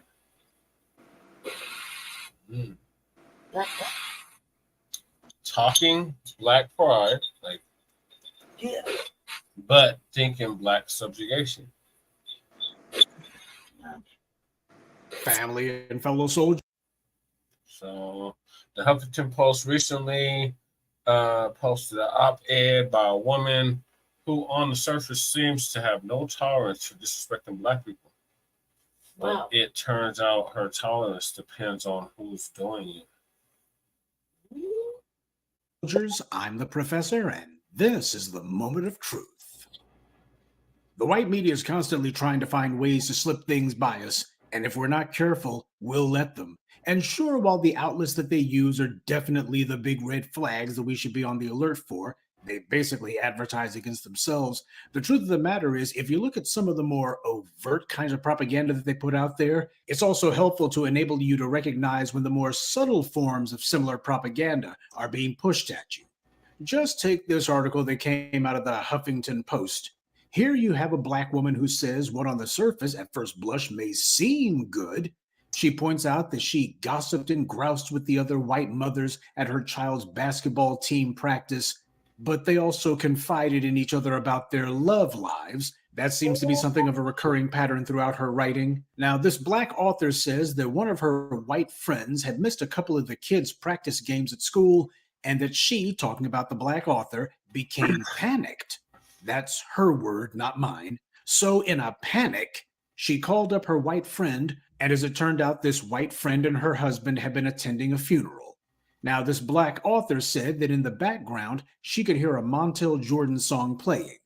When her white friend finally came back to town, she told the author about this wedding that she had attended, and the author got a little bit hot under the collar because her white friend said that she had been at a black wedding, and that she and her white husband were the only white people there. Now, this black author said that her white friend also told her that the wedding was crazy but beautiful. And the author took umbrage to that, the inference being that the white woman shouldn't have been surprised that the wedding was beautiful simply because the bride and groom were black. There was also some references to jumping over a broom, fried catfish, and soul food. Now, this is a very light-skinned black woman who's writing all this, and she says that she's not biracial, but that her parents are also very light-skinned also. Didn't speak about their parentage, though. Sounds like her folks are into that paper bag test thing then, but I don't want to be judgmental. Anyway, she spends the rest of this piece talking about a study that showed 75% of white people have no friends of color, and that as a black woman, she's expected to be totally at ease in white spaces, whether she truly is at ease or not, and that she didn't do the kind of commentary about these experiences that her white friend had. Now, while this author had her antenna up because of certain things that her friend had said, my own antenna were up about this writer, and my suspicions were confirmed when she went on to complain that when she meets up with her white friends, the conversations are at white restaurants and they talk about white TV shows or go to the white book events on the white side of town. And that's when she said they, talking about her white friends, rarely choose films like Ava DuVernay's whatever. So she goes and name drops Agent DuVernay. That's 3 red flags right there. And if you don't know what's wrong with Agent DuVernay, then you're either very new to this channel or new to planet Earth. But this is the Huffington Post giving this woman a platform, so can we really be surprised? Of course not. Basically, you had what amounted to a tragic mulatto, I'm sorry, I mean very light-skinned black woman, complaining about feeling that she doesn't fit in, or that her white friends simply don't take an interest in what she considers to be black culture or black spaces, etc. I was reading this and I was already thinking, she's really taking it personally that she can't get her white female friends to take an interest in her definition of blackness. As much as she talks about being in white spaces, white restaurants, and all the rest of it, and yet she's constantly complaining because apparently her white friends are not accepting of black culture, I'll bet anything she's got a white boyfriend, and sure enough, she does. She says she met her boyfriend 16 years ago. But she doesn't say that they've been boyfriend and girlfriend for 16 years. I find that interesting. This woman is middle-aged, by the way, and I found her wording to be more than a little interesting. We'll talk about that later. But then her story gets even worse when she talks about bringing her white blonde boyfriend around her black family members. According to her, the family does a weekly get-together, about 10 or 15 of them at a time. She says her family gets together and they're loud and raucous. That's how she describes her own family. Her white boyfriend, on the other hand, she describes as coming from a quiet 3-person home. So she basically uses her loud, raucous family as an avatar for black families in general. And she also tries to use what she likes as an avatar for black culture. Agent DuVernay is to black culture what Applebee's is to soul food. If you've never had soul food and you go to Applebee's, you still haven't had it. Black families, like black individuals, are not monolithic. Black families are not loud and raucous just because this black writer's family is. Mine certainly isn't. uneducated people or people who suffer from poor impulse control or people with mental or emotional issues, they're loud and raucous. People who lack structure are loud and raucous. So she can keep that loud black people trope to herself, but this is how she describes her own family members, and by inference, the black community as a whole. Did I mention this was published by the Huffington Post? And then came the coup de grace. She said that her white blonde boyfriend actually partakes in black movies and theater. I can only assume that she says that because it's black movies and theater that she approves of. In fact, this white boyfriend, who she's known for 16 years, surprised her with tickets to slave play. Oh my God. Yeah, you heard me right. Jesus. Her white blonde boyfriend, who she lauds as being so interested in black culture and being so understanding, being truly understanding, a white ally, no doubt.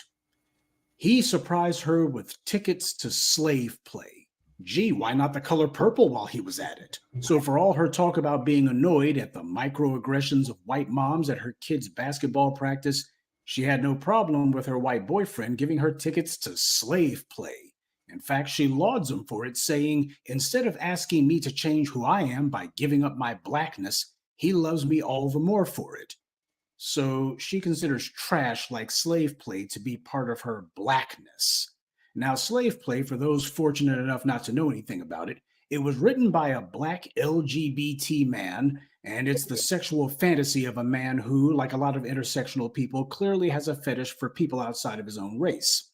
Slave play's plot is that some interracial couple's sex life has gotten boring, in part because of race. So the people in these troubled interracial relationships decide to embark on a novel form of couples therapy where they dress up and pretend to be on a slave plantation as a way to fix their relationships. Because, hey, there's no better way to bring different races together than to play out the most dehumanizing and blatant example of racial inequality. The white media gobbled it up, of course. They gave all kinds of praise and awards to this tripe, and they all pretended as if this sewage was some sort of important and insightful commentary on race, when it was nothing more than a garden variety intersectional person's fixation on BDSM. If you like ghetto gaggers, you'll love plantation porn. This is the stuff that this woman lauds as being part of blackness. Now, if you're a black person and you're in an interracial relationship, and this white significant other decides that their idea of connecting with black culture is to bring you tickets to see a so-called play in which you're supposed to watch black people being forcibly subservient to the sexual demands of white people, and apparently the author is appreciative of this and thankful to the guy who wanted her to watch that because now he's taking a genuine interest in the black experience. If this is the way that you think, get some therapy, right, and not on a plantation. The atrocities that took place on those plantations wasn't some form of kink, and it wasn't some sort of forbidden love affair either. It was rape, full stop. It was daily violations that took place all the time. Though for a few folks, like the bedwenches and bedbugs, it was gutter sex for them, and unfortunately, we still see it today. And especially to have a black woman endorsing this kind of thing, apparently she has not even seen or heard all the instances where you got black women who claim that they got themselves a zaddy and how wonderful everything is and they're divesting and all the rest of it, and then turns around that zaddy shows his true colors, or his family members do while he just sits there and says nothing. How many times have black people in general and black women in specific found themselves in that kind of position? And the consequences oftentimes turn out to be fatal.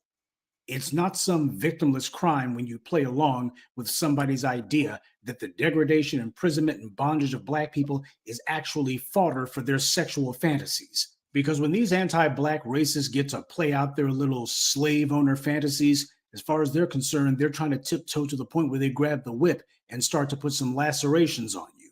That's where they really want to go. It ain't about any sort of sexual kink. It's about being able to get away with unrestrained violence, what it's always been about.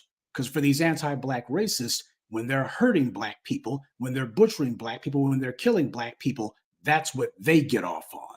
Yep. I also found it annoying that for a woman who gets triggered by the expectation that she be in alignment with white spaces, she intentionally uses terms like half-seas and besties to describe her white friends. But I decided to see if perhaps this woman has offered her insights before, and sure enough, the Huffington Post has published some of her other brain rot a few years ago. Back in 2021, she wrote another article, which was eerily similar to this latest one, And the title of that earlier article, "A White Woman Told Me She Doesn't Think of Me as Black. Here's How I Reacted." And once again, she's talking about how a white woman at her child's school said something that offended her. It started when the author suggested that more Black parents get involved in the school's live auction program. And that was when the white woman allegedly made the remark about she didn't think of her as Black, she just thought of her as a parent. And in this case, she gives a brief summary of her life, and that while she acknowledged her social status was higher than most Black people, that doesn't make her immune to racism. She also mentioned in this earlier piece that she had been married to a white man 26 years ago. She decided to ward off any accusations of colorism by claiming that she didn't have any choice in who she fell in love with. I find that interesting because she seems to be pretty consistent about who she falls in love with, and it's usually white men. She seems to be all over the place, but is she? She's talking about her feelings about how white people make her feel being in white spaces and being married to a white man 26 years ago and having a white boyfriend for 16 years now, though there's no mention of him actually having married her. There's a war on Black relationships and a propaganda offensive to sow the seeds of dysfunction. The people who do it will show up like wolves in sheep's clothing. They make the right sounds about school curriculum and discomfort in white spaces, but then you look just a hair deeper and you see they're actually only talking about themselves. This is the problem with letting Negroes who work for the white media, be they entertainers, writers, or pundits, talk about Blackness, because their idea of Blackness is specific only to themselves. They're only talking about themselves and what they think. When they try to portray themselves as speaking for the collective, we see them co-signing approved of Negroes like Agent DuVernay and utter crap like slave play. So we see what kind of interracial relationships they really like, and why the white media has no problem giving them a platform. They'll let you complain about one white person's off-color remarks about a Black wedding, so long as you're willing to sign off on another person's endorsement of gutter sex. While it may be obvious what this person was doing, the point of today's briefing is to be on the lookout for the subtler versions of the same kind of talking points. This author chose to immerse herself in white spaces. She also chose to have people from those spaces as her besties. So is it really a surprise that she ran into these kind of problems? But most disturbingly is the fact that this woman tried to come off as woke. And I mean woke in a good sense, because there's nothing wrong with being woke. And yet this woman couldn't recognize that offering someone tickets to a stage play that tries to make the rape culture of the plantations into just another form of sexual kink, that's someone telling you what they think of you. And if you can't figure out that that's wrong and that that has nothing to do with Blackness and everything to do with just racial abuse, then you're a lost cause. Well, we're smarter than that over here. We don't let anyone blur the lines between right and wrong. Sure, we may not have a white-funded platform, but at least we have the truth.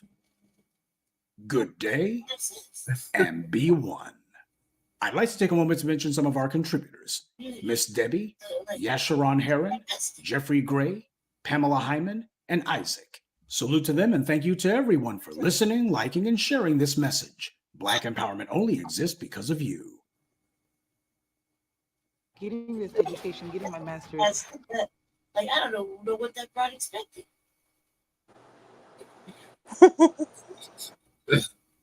Sister Becky, you still with us? Yes, I'm with Sister Che. Like, I don't either. Like, who's she talking to though? First of all, because who does she want to feel sympathetic to her? So-called Black people. White ally fucking empathy that's not there. And it's like she picked out let me just pick out my blackest looking picture and show her. Like, I'm offended. Like, it gave Amanda Seals, first of all. It gave that.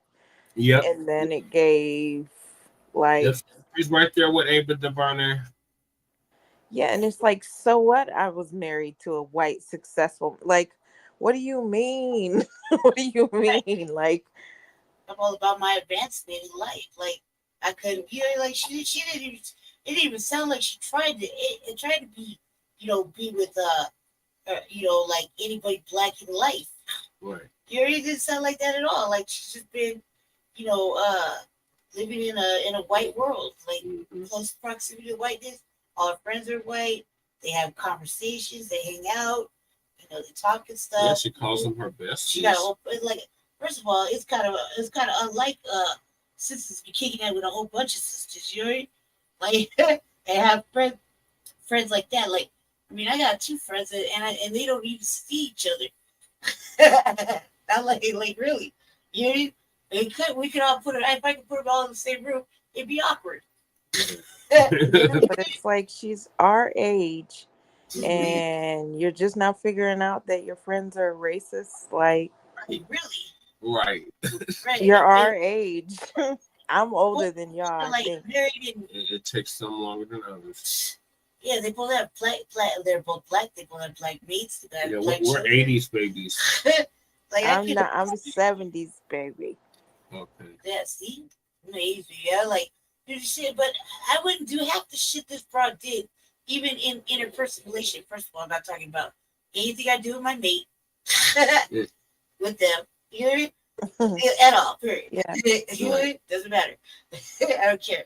Just not mature enough, right? So that's what. 2, I wouldn't. First of all, I can't even fathom. I don't even know how to live like them, right? But I've had serious like couple little relationships like that, like 2 relationships like that, you know, with them, and it was all bad, and I ended up going to be in jail and fucking under the jail, you know. So it would not be something I would ever do again. But the other thing is that I would not be letting anybody give me no slave play fucking anything. Book on slavery. Right. I already know it. If I didn't know from jump that motherfucker was a racist within 30 minutes, and now all of a sudden 16 years later I'm shocked.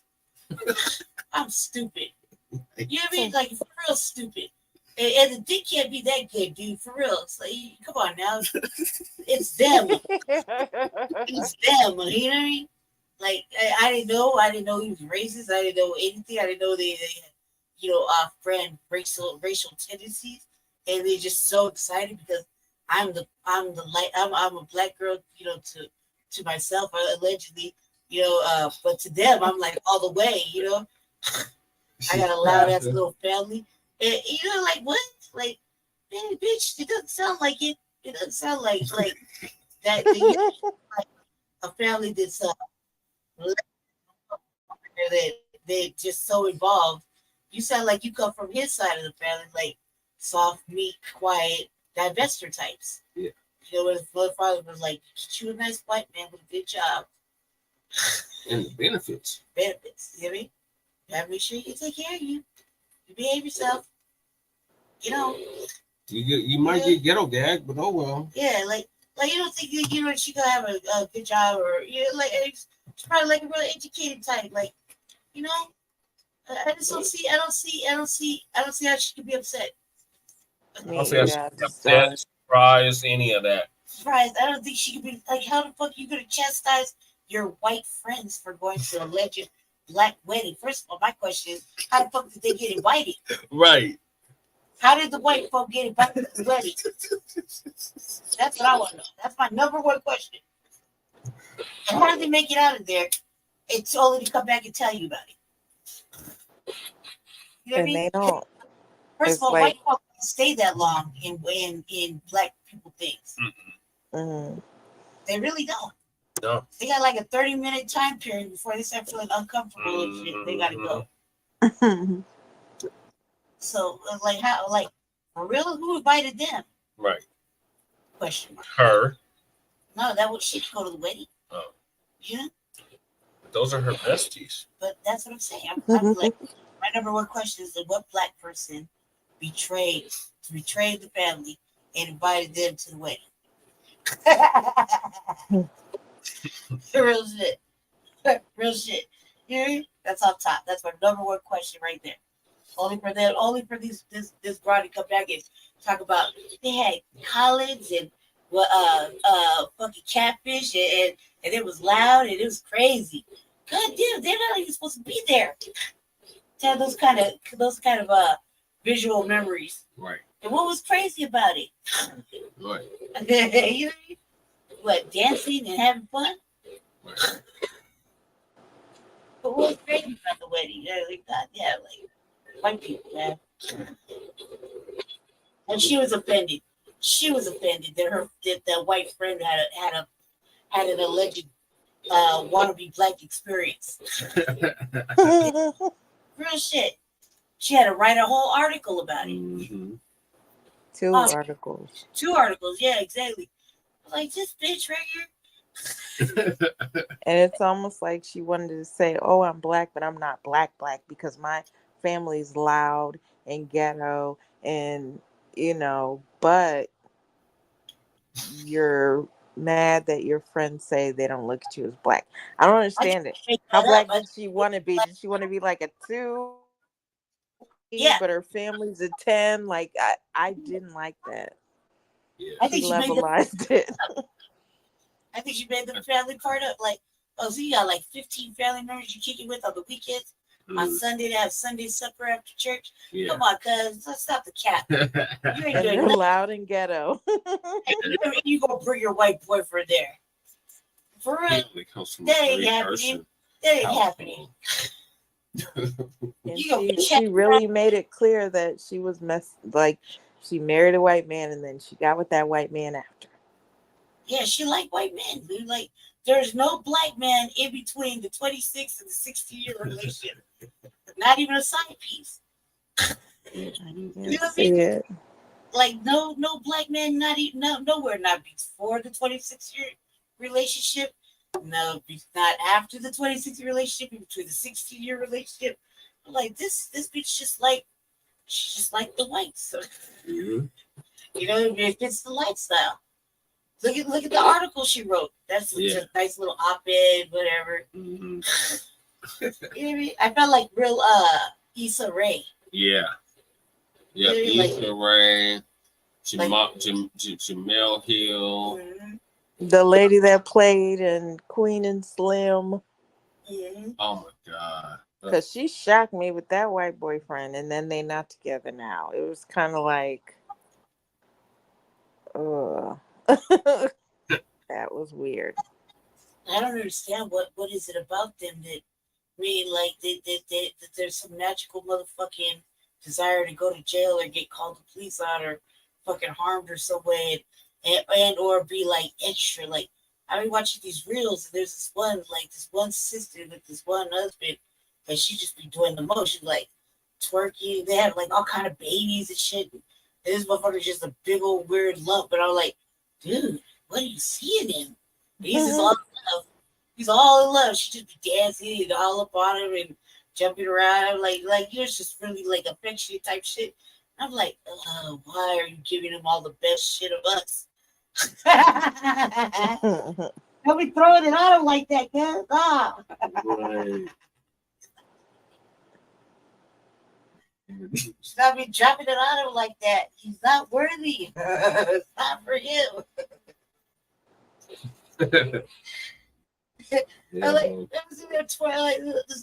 Like seriously, melanated sister, hey, just twerking on this white dude. I'm like, stop it! Don't be giving them our stuff. Right. That's not for them. They don't know what to do with it. They don't know what to do with any of it.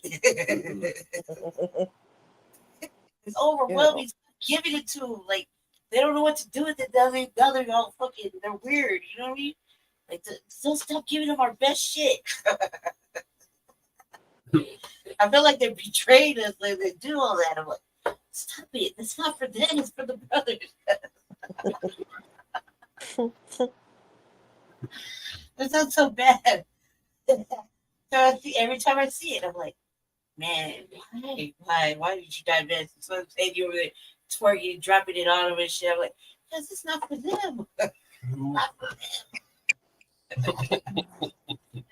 Right. You're giving a magic away. It's not for them. Speaking of giving magic away. I'm serious, man. They wouldn't know what to do with a fucking thick ass. I don't know how they make it. I don't know how they live through it. I really don't. Question it all the time. I love her. I have like 12 kids with them and shit. I'm like, the fuck? Handle all that ass, guys. Right. Make me understand. Came way too quick. That's why I got on babies. Man. Okay, so the next topic is your sister. Sister girl got kicked off the hill. Oh man, dude. She had that other show though, and like I was watching a little bit. I was like, so she's not on the Bad Faith show. And she's like kicked off the hill because I thought the Bad Faith show she released was on there with the black people. I think she's She's still a whole on the. different person on the Bad Faith show. I think she's still on the Bad Face show. She got kicked off the hill though. Fuck the hill, dude. I like. Have you ever seen Briahna Joy and that motherfucking white boy?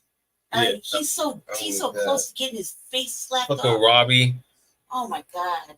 Robbie could get these hands. Yeah, I'm kind of glad. I'm kind of happy for her. Like, especially she got to stay on the fucking Bad Faith one. I'm like, she leaves much more happier with the blacks. Yeah. With the black. There's over there with the black interviewer. I was watching this one little interview earlier today. And it was like 30 minutes. They were talking about Cornel West. I was like, yeah, she seemed pretty happy. She's smiling. She's calm. Mm-hmm. She's not like interrupting old boy, you know? Yeah. She let the brother talk, you know what I mean?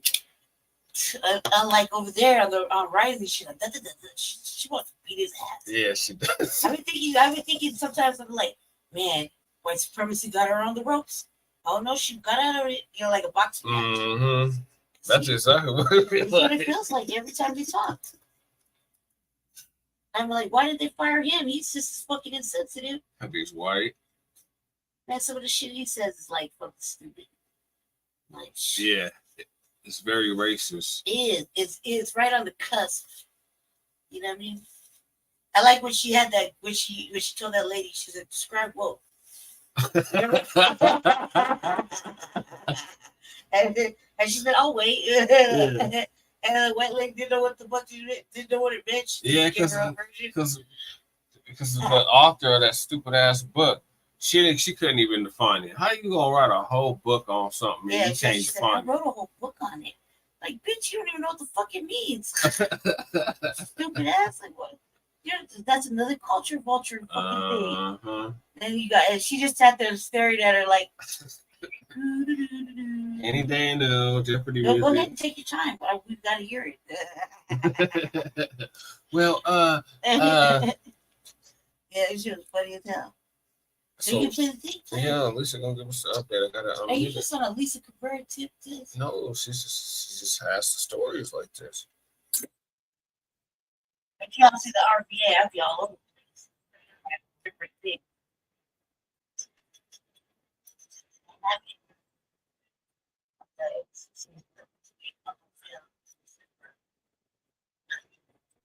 Yeah.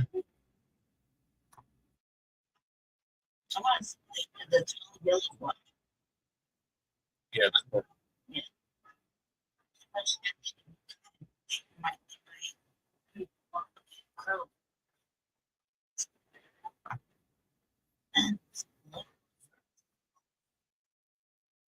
That's true.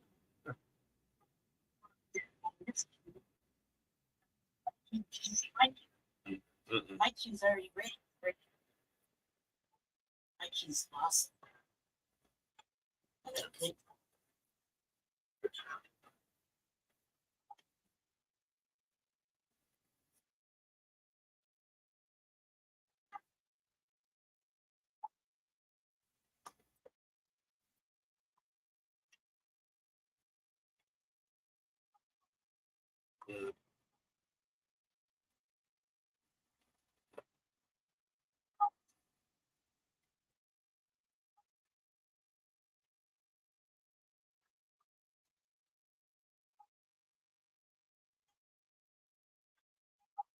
Mm-hmm.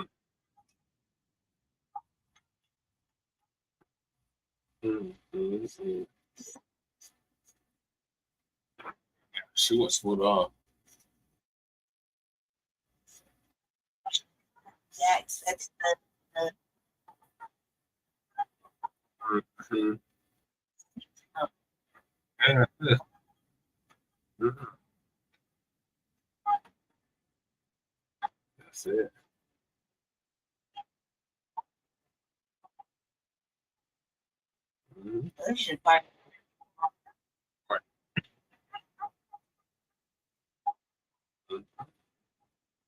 That's right. Mhm. Right. That's right.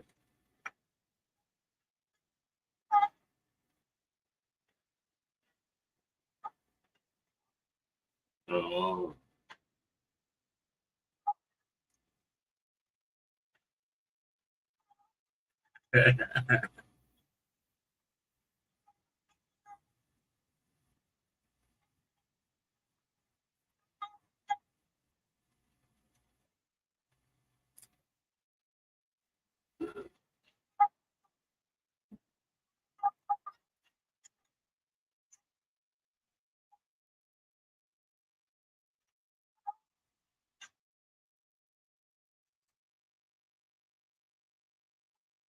Mhm.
What does commercial subscribe to Black?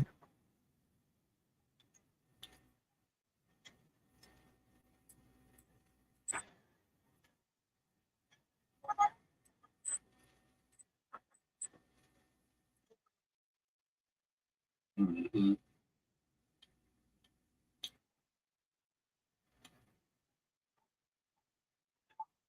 Mhm.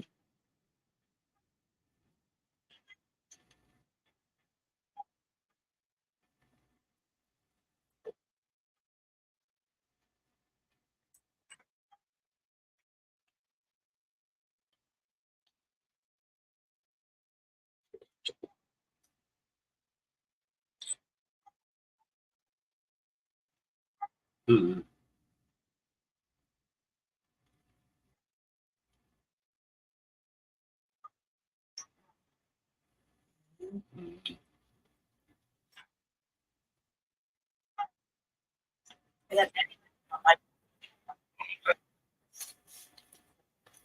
Oh, she was on on Don Lemon show? Okay. All right. What are your thoughts, Lady Shane? It doesn't surprise me. Well, I honestly don't think that. I think that when she didn't do anything insensitive. I think that, the family member of the hostage or whatever was like looking for some female support and like to side with us type shit. Mm-hmm. And Briahna is just like she's like a robot, so she was like fucking it's all facts. You know what I mean? Yeah. She wanted to state the facts. Mm-hmm. And yeah, that was a serious situation, but she wasn't gonna. She wasn't gonna like show too much empathy or really any feeling, like because she had to stay to the facts, Yeah. And there wasn't really the hostage.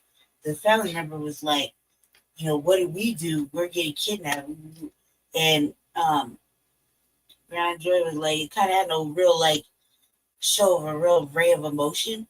She just wanted to get through the interview, or she was looking like she just needed to get through the interview with the facts and what's really happening, without the emotion of it all, Yeah. And then I think that like damn, October 7th, we're fucking down to June. Yeah. In the middle of June, like Jesus Christ, you're gonna wait till now to say it? Yeah. You're fired? Like what the fuck? That's a long time ago. That's a year ago. I think it's because she was giving Robbie that work. They just don't want to say it. I'm like, God damn, that was a long time ago. You could have fired her then if it was like that. But then, and it doesn't really, then too, it's like, I mean, this whole year, or this last couple of months, they've been firing all kind of black people, Mm-hmm. From different types of broadcasts. Well, for we like called it. stupidest shit, Lemon, who else? A couple others. They stupid ass Gail King and Charles Barkley, they lost their show. Yeah, look, Whoopi's still there. What the fuck's that about? Yeah, but remember they suspended Whoopi for. Well, they made her apologize. They made her apologize, and they suspended her for like a couple weeks. But she still got a show. Yeah. Well, The View's not. Is The View Whoopi's show? No, but they could have fired her. I mean, like, look, they could have fired her off there. Yeah. I say, like, it wouldn't surprise me if every like Candace Owens got fired. Yeah. There's a whole bunch of other motherfuckers get fired. I'm like, just go get yourself a YouTube page like everybody else. Yep. That's what Don Lemonade did. Yep. Look at the three other motherfuckers that got a broadcast together. Oh my God, Native Pods, Tiffany Cross-Eye. Yep. Andrew Bussy Gillum. Yep. And who's the other one? Angela Rye with tomato on the side. Yes, I mean, like it's kind of like the season for that. It just seems kind of odd to me because everybody's a target, man. And that was nothing. If they were gonna fire, they should have fired her like when it happened. I'm telling you, it was all that work she was giving Robbie. Yeah, man, that motherfucker's pathetic. He just wants to argue sometimes, like he's just kind of zen. Yeah. Yeah, Conservative. Yes. He just wants to fight. You know what I mean? Mm-hmm. He wants to be right. You don't like being checked. Yeah. He likes fucking trying to snap at her and she's not having it. Mm-hmm. Look, why did Troy Reed got a job? That bitch should be fired, like especially lately. Troy Reed is a shield. And we already said they all gonna be put out of business. We called him. Let's shout out to New Black Media for making all this possible. Sister Becca, are you still with us? So I'm gonna lay it down. It's super late. It's like 3 o'clock in the morning where she's at. Oh crap! I'm not even sharing it. Damn it! I'll share something completely different.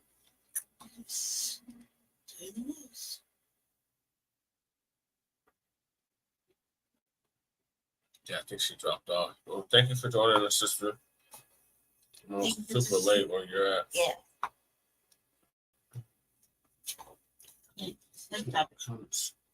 Sleepy Jim Crow Biden son. Leaving out. Thank you all again. Okay, thank you, Sister Becca. Thank you. Feel free to join us anytime. Yep, I'm doing the RBA a little bit. The Revolutionary Agenda. You guys watch that tomorrow. Yeah. Okay, go ahead. So moving along, Hunter Biden's trial reveals farce in the Trump hush money. Well, let me rephrase that. In the dump, as in human shit, and we want to make that perfectly clear, hush money case. Is Sarge onto something like it? What? Remember, Sarge was like, this is going to be overturned.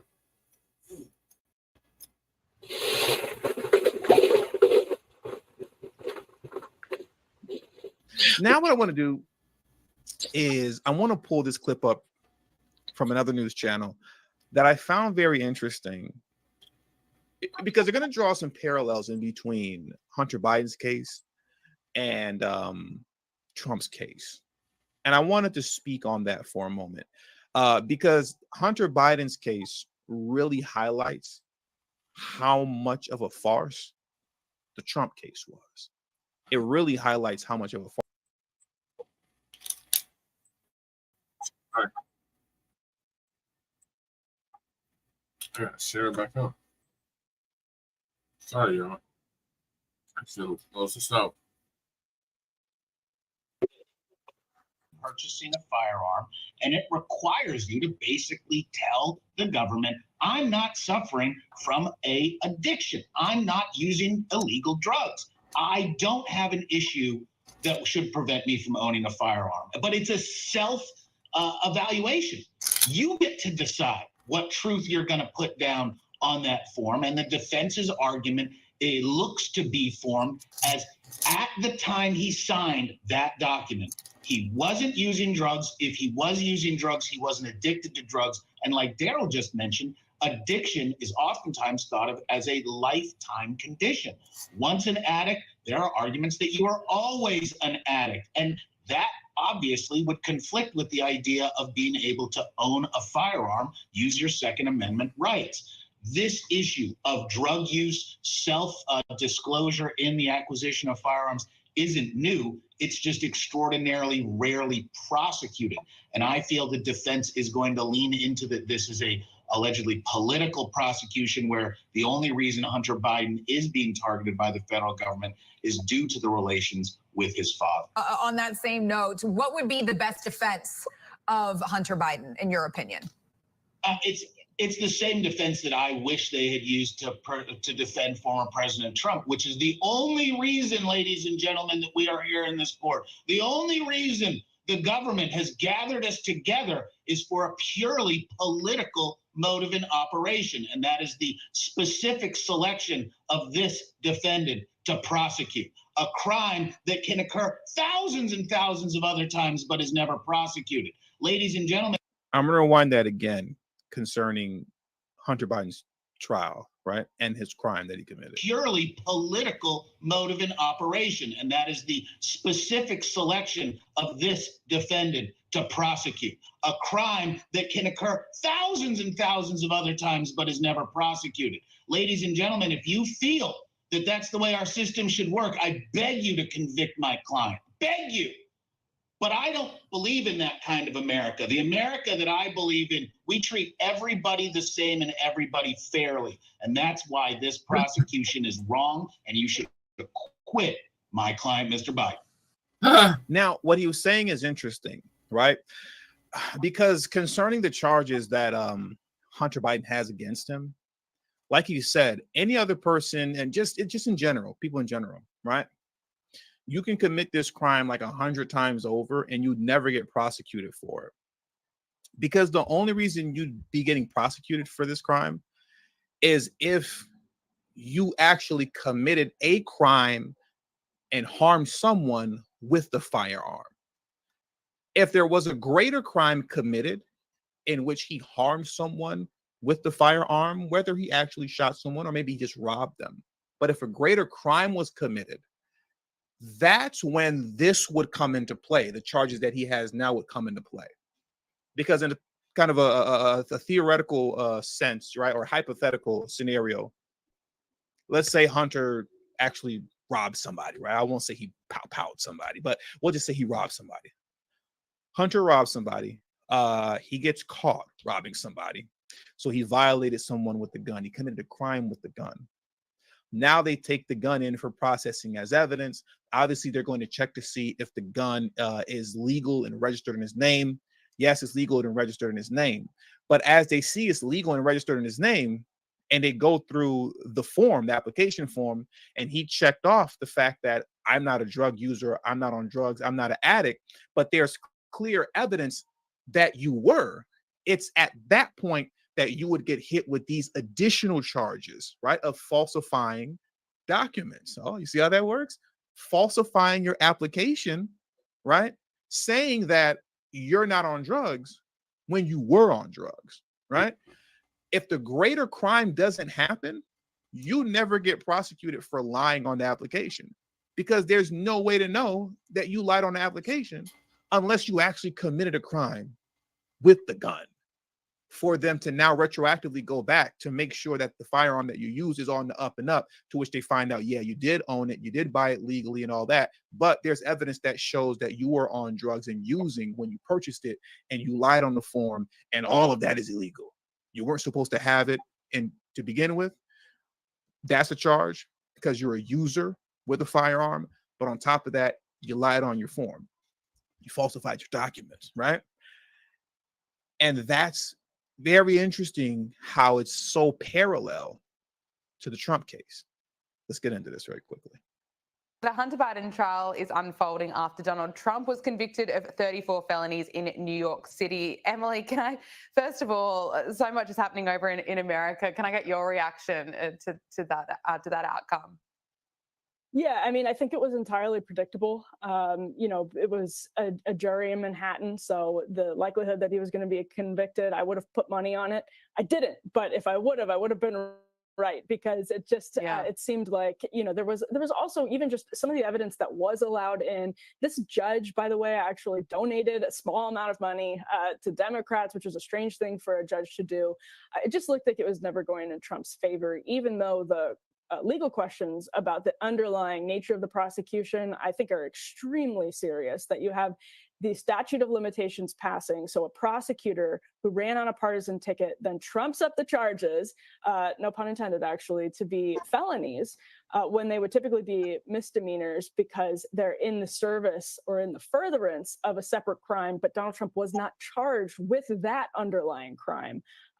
Rewind this one more time. Please listen to what she's saying. Questions about the underlying nature of the prosecution, I think, are extremely serious. That you have the statute of limitations passing, so a prosecutor who ran on a partisan ticket then trumps up the charges, no pun intended actually, to be felonies, when they would typically be misdemeanors because they're in the service or in the furtherance of a separate crime, but Donald Trump was not charged with that underlying crime, which is a very, very strange thing to do. Even MSNBC was calling this a novel legal theory. Questions were raised in the New York Times about the wisdom of this novel legal theory.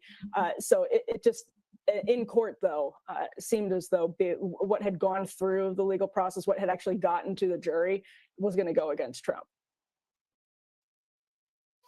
Higher interest rates and greater volatility define the new regime we're in. In turn, that's creating greater.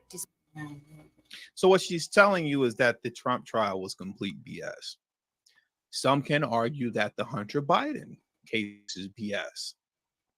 The big difference between Hunter Biden and Trump, which we're going to get into a little bit more, is that Hunter told on himself so much by way of his memoirs and just his escapades with hot girl Zoe, and then, you know, you being with your deceased brother's wife and whatnot, and the laptop being out there with all these pictures. You told on yourself so egregiously that it's like, how can we not bring charges against you? Because you self-snitched so egregiously, just sloppy. Left your laptop at the computer store with all this stuff on it, all this incriminating evidence on it, right? On top of everything else. Whereas with Trump, that we're going to get into, and if you were paying attention to what she's saying, the falsifying of documents, that initially is just a misdemeanor. It's a slap on the wrist. You know, you pay a fine and you go on about your business. It only becomes a felony if it's in connection to a greater crime, meaning you falsified these documents to commit said greater crime. But as she was stating, he was never charged for a greater crime. He was only charged for falsifying documents. So now I want to go to the Wikipedia page really quick. And let's read this in closing. Let's read this in closing. Let me pull this up for you guys right now concerning the Trump trial, right? Because I find this really interesting. So now this reads as such, and this is like the Trump hush money trial Wikipedia page. The people of the state of New York versus Donald Trump is a criminal case against Donald Trump, the 45th president of the United States. Trump was charged with 34 felony counts of falsifying business records to conceal payments made to an adult film actress, Stormy Daniels, to ensure her silence about a sexual encounter between them, with costs related to the transaction included. The payments totaled $420,000. Now, the Manhattan District Attorney, Alvin Bragg, accused Trump, this is crazy, accused Trump of falsifying these business records with the intent to commit other crimes, violation of federal campaign finance limits, unlawfully influencing the 2016 U.S. presidential election, and tax fraud. Understand, they elevated a misdemeanor crime to a felony crime because they said, well, even though you didn't commit the greater crime that would then make the falsifying documents crime a felony, there was intent to do it. But how can I intend to do something that you didn't charge me for because I didn't do it? And on top of that, the time has already passed. We're in 2024, and you're talking about something that I did allegedly in 2016, 2017. So did I intend to hop in a time machine and go back in time to commit those crimes? You follow what I'm saying?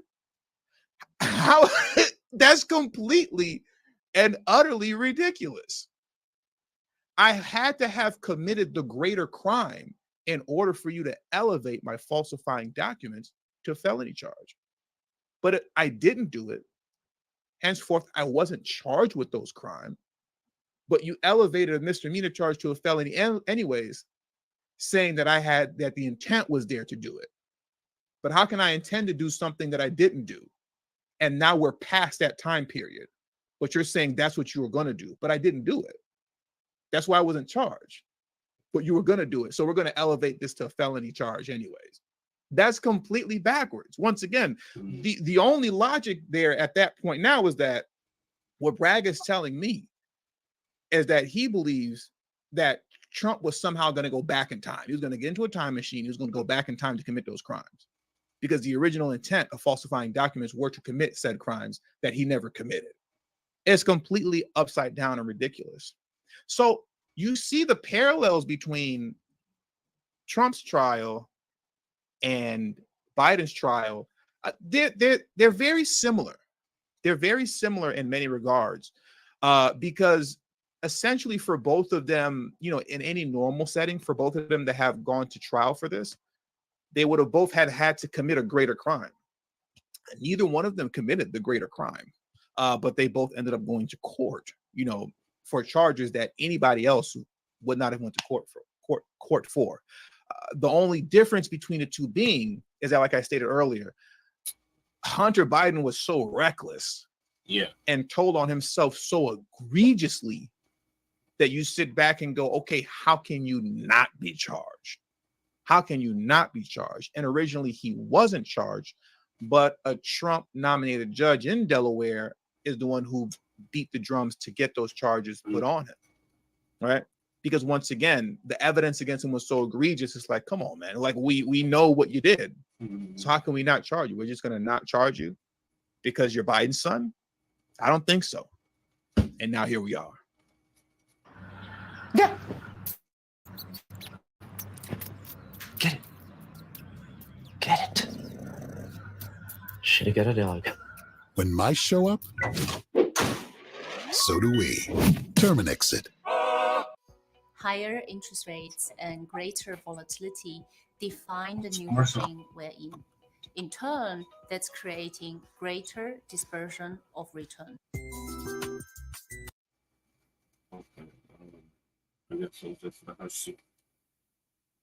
All right, lady, Chill, what are your thoughts on this? What are your thoughts? I don't think I just find it like they use this book against them. So I don't think that's I think that's fair. Really, I think that's a shitty way to get somebody. And I mean, you fill out the application, you know, the whatever it's there. Everybody just turned on them, so yeah, it's like there's. I feel like I mean, there's more important things to fucking be concerned about versus him wanting to and having a gun and filling out an application that said, you know, he did drugs or whatever, you know. I mean,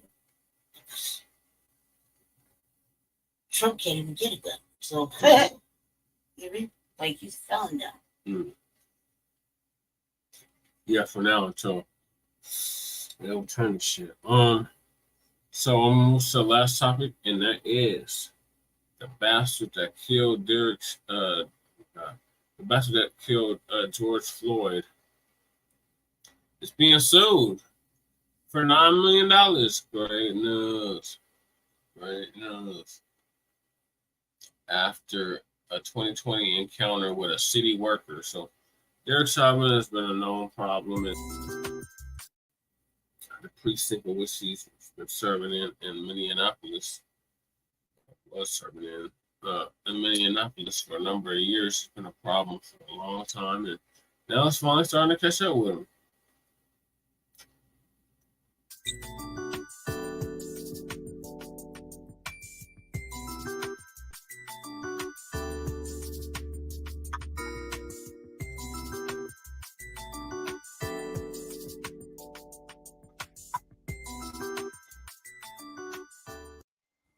Transform your hair with hair growth products by 12 tribes on Earth.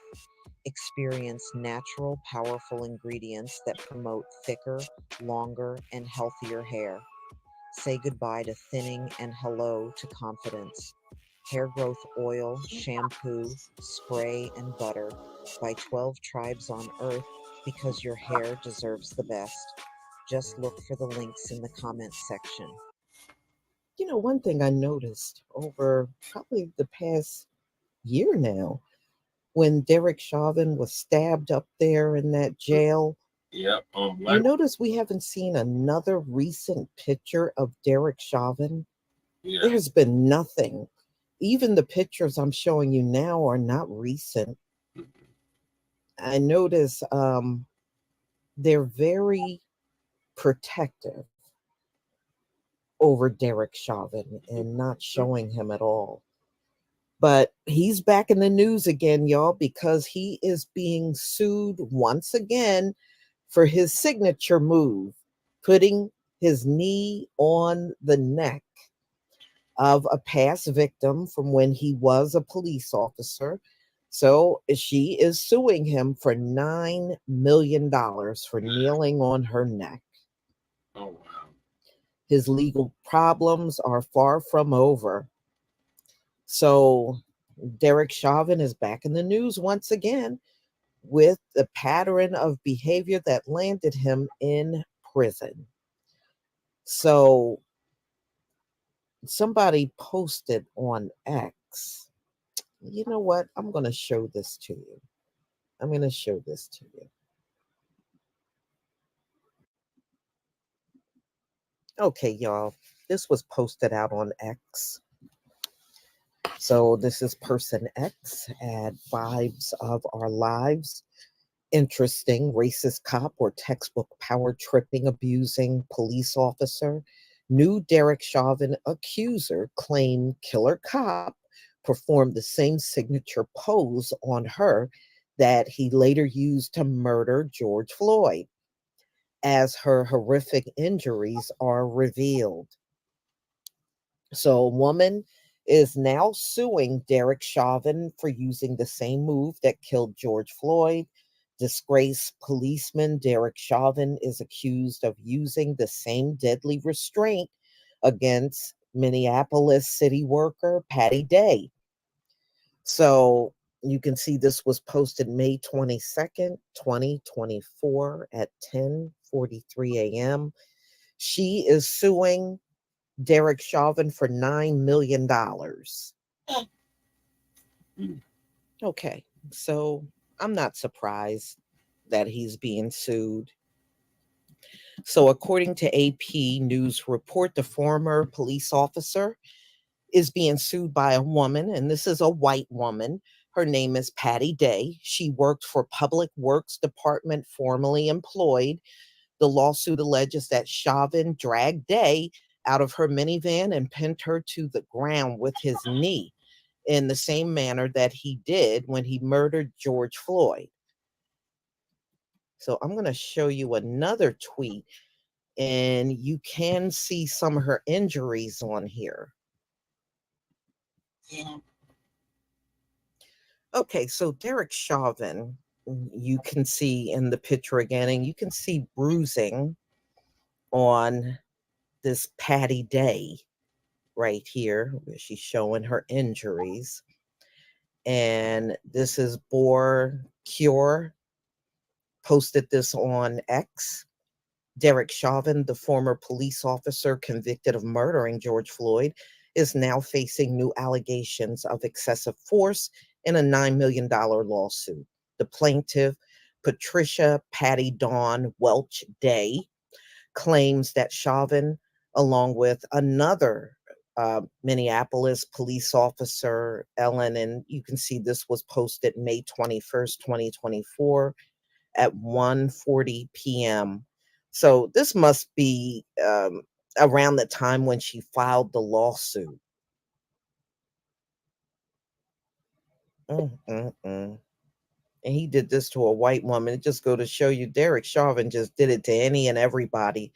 But, you know, during his trial, there were people, several people that were going to testify that he did the same thing to them, but they were never allowed to really testify. But they were there at his trial. I mean, it is painfully obvious. Derek Chauvin is one of many of these folks that are on the police force, and they really shouldn't be there at all. Mm-hmm. He has a really abusive nature about himself. Yeah.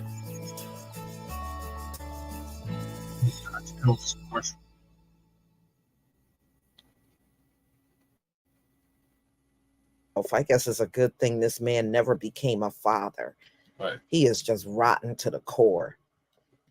So as a result, Chauvin's alleged excessive use of force, Day suffered several injuries to her legs, in addition to a broken tooth, a deep cut on her left hand, left arm, and shoulder, and mental health issues, including anxiety, depression, and flashbacks. The suit seeks to land a $9 million award against a former police officer. So, for her part, Day readily admits that she was drunk when she got her minivan struck in the snow the evening of January 17th, 2020, when she had her encounter with Chauvin and Officer Ellen Jensen. She hopes to get every single dime that Chauvin has left. Wow.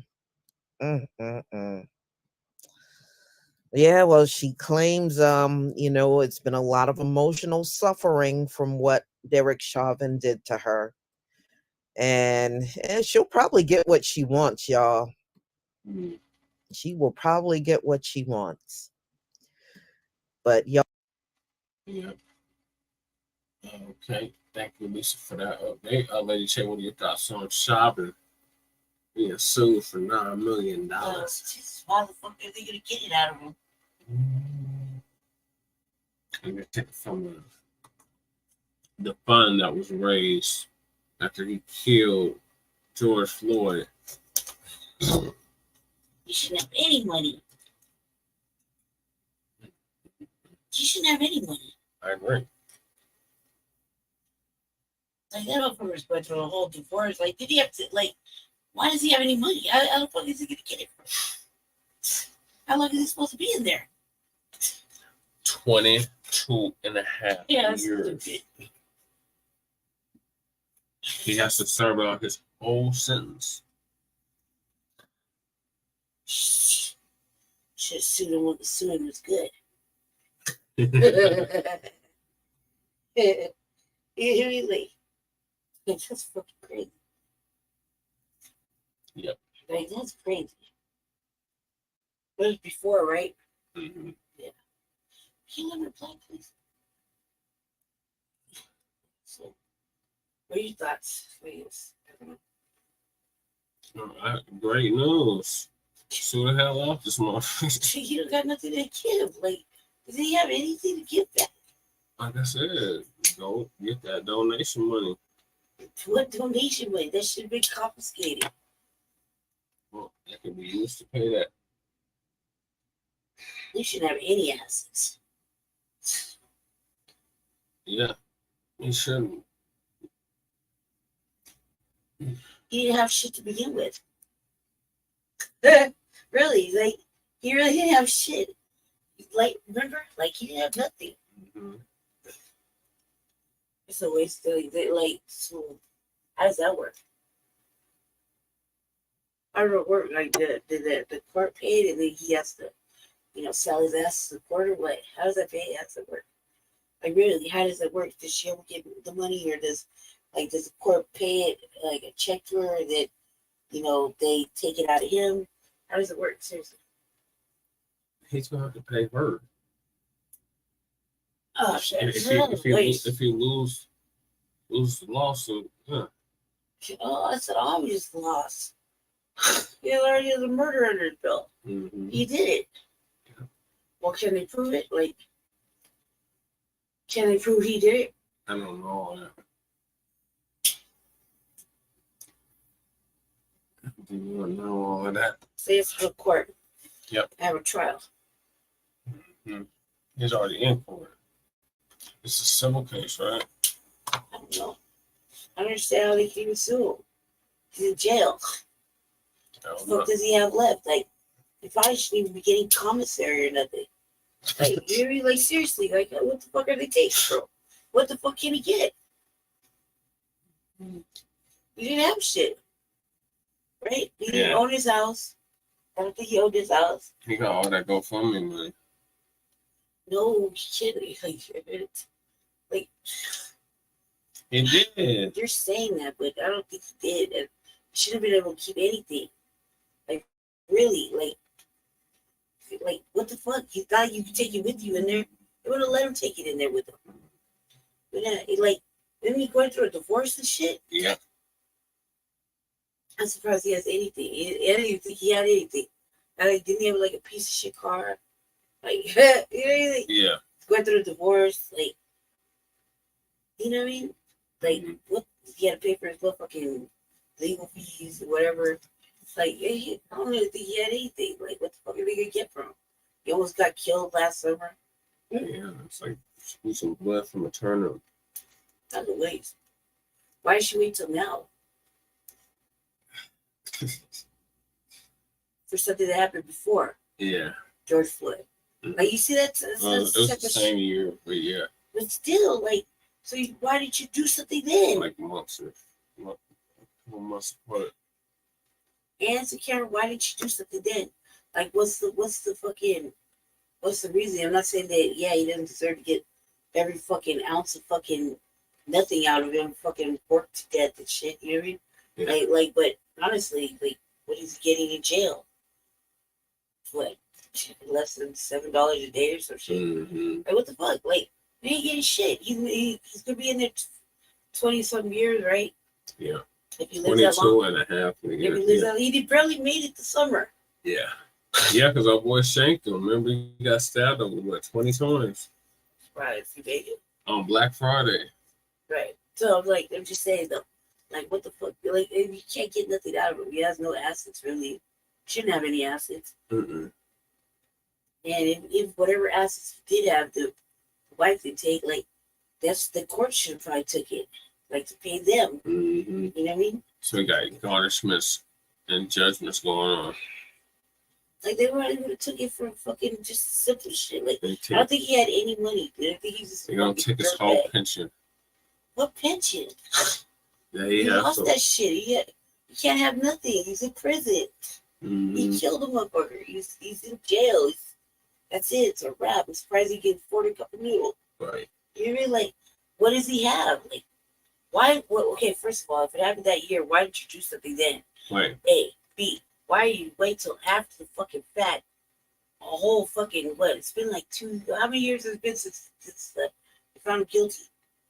2020. It's been 3 years. Yeah, why wait till now? Oh, What do you want now? Like, why did you wait till now? almost 4 years. Yeah. Like, what's the reasoning behind waiting till now? Mm-hmm. That's what I was talking about earlier. Like, motherfuckers be throwing these cases out willy-nilly. All of a sudden, fucking years later, Yeah. with all the fucking evidence in the world, like, why were you holding on to it? This whole fucking time? Right. Did you intentionally plan on just, throwing out a lawsuit? But why would you wait till all the way the fuck after the fact? Why didn't you jump on him when it was hot and everything was cracking off? Like, he did it to me too. Yeah. You know what I mean? Like, you could have. It could have definitely been a Me Too thing. Especially since you're alive. I was there. I made it through. What the fuck were you doing throughout the protest? Yeah. Like, for real. If you was a victim of this motherfucker, like, why weren't you there with, like, I'm sure he got it on fucking body cam. Like, Mm-hmm. I mean, really, like, what is this really about? Like, honestly, like, I don't understand why anybody don't ask these questions. Like, the fuck is the point? A, why'd you wait this long? What do you really think you're gonna get if the court hasn't taken it, or seized anything from him? Like, you should have got his assets. That's off top. Probably don't have nothing in there. I mean, he was getting a divorce. Do you really think the wife puts money on his books? Right. You know what I mean? Yeah. He almost died this summer. Last fall, winter. He almost died. Like, Mm-hmm. I mean, shit can happen anytime now. Like, you know what I mean? Yeah. He got stabbed over 20 times. Yeah, I'm surprised. On Black Friday. It's beside the point. This is the fact that I'm surprised. You know what I mean? So, like, why did you wait 3 years so you get shanked again? Yep. Like, come on, man. Like, that's stupid. What are you trying to get? Like, what's the goal? Like, why did you wait so fucking long? I mean, like, he was in the midst of a fucking trial. You could have thrown it out there then. Here, put this up there. You know what I mean? Like, that's ridiculous. That don't sound right. Sound like some old bullshit. And you're white. You could have got fucking, like, a preference to throw your case up there. You know what I mean? Yeah. Like, he did it to me too. So you're trying to Me Too him? I know, I'm just saying. He put his fucking knee on her neck, right? Yeah. Her too. Mm-hmm. You see what I'm saying? Like, what's the point? He had a problem. He had a pattern of doing that shit. So it's okay. Well, it's neither here nor there. He's already found guilty. But why didn't you do it when he was in the midst of fucking everything? That would have been real salacious. Mm. You know what I mean? When you're just gonna show, well, it's a racist, but he did to me, and I'm white. Yeah. Waiting 3 years later. All you're showing is that you're savoring this motherfucking this fucking revenge case. Mm-hmm. What do you expect to get out of it? I mean, like, You live under a rock, bitch. You went through a divorce. You did that shit. Right. You didn't even own his own house. Right. Like, what the fuck? I mean, wasn't he moonlighting with a second job? All of a sudden, you're seeing all these payouts that these pays have to give out. Well, rather, unfortunately, taxpayers have to pay out these. Okay, but you waited so long. Like, that's really got to depreciate the value of this case. Like, do they even have the fucking footage? Probably not. Why did you wait so long? You could have jumped on it like everybody else does. That would have been real salacious. Then that would have probably been like, oh, we'll see. Oh, you know? And not only is he going to jail, but now the state has to pay this amount of money. You know what I mean? Now she's just holding on to this revenge fucking case. That's what it looks like. You know? Yeah. Like, what did you expect to get? You might as well just ripped up that lawsuit and called it good and just said, fuck it. Held on to it this long like it didn't exist. You know what I mean? Hell no. All right, y'all. Well, thank y'all for tuning in to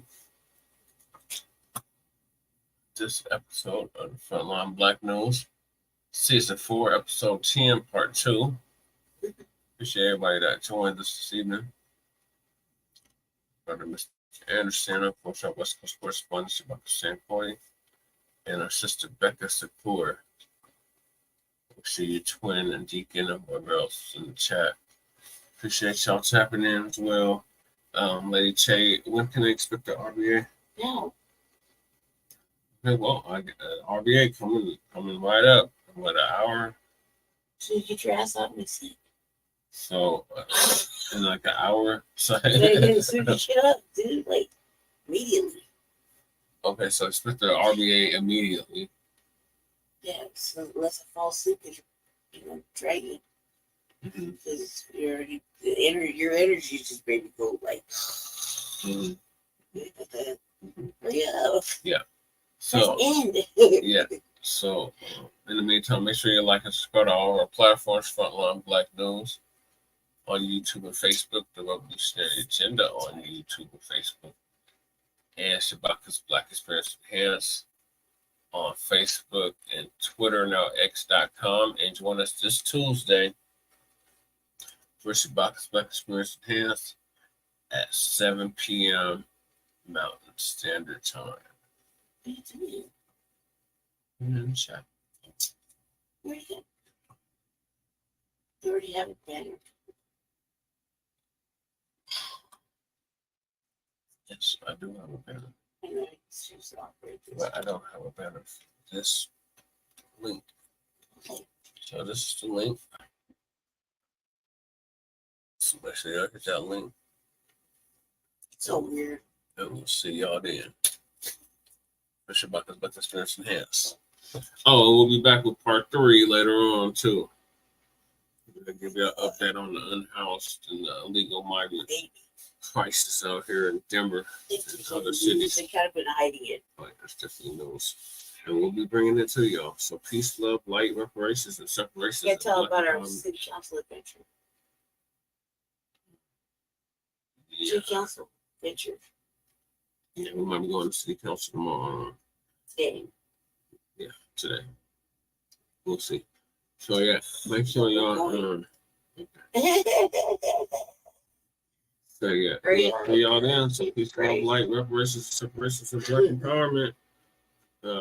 Peace from the mile high income and illegal migrant flooded city, and a sundown town called Aurora, Colorado.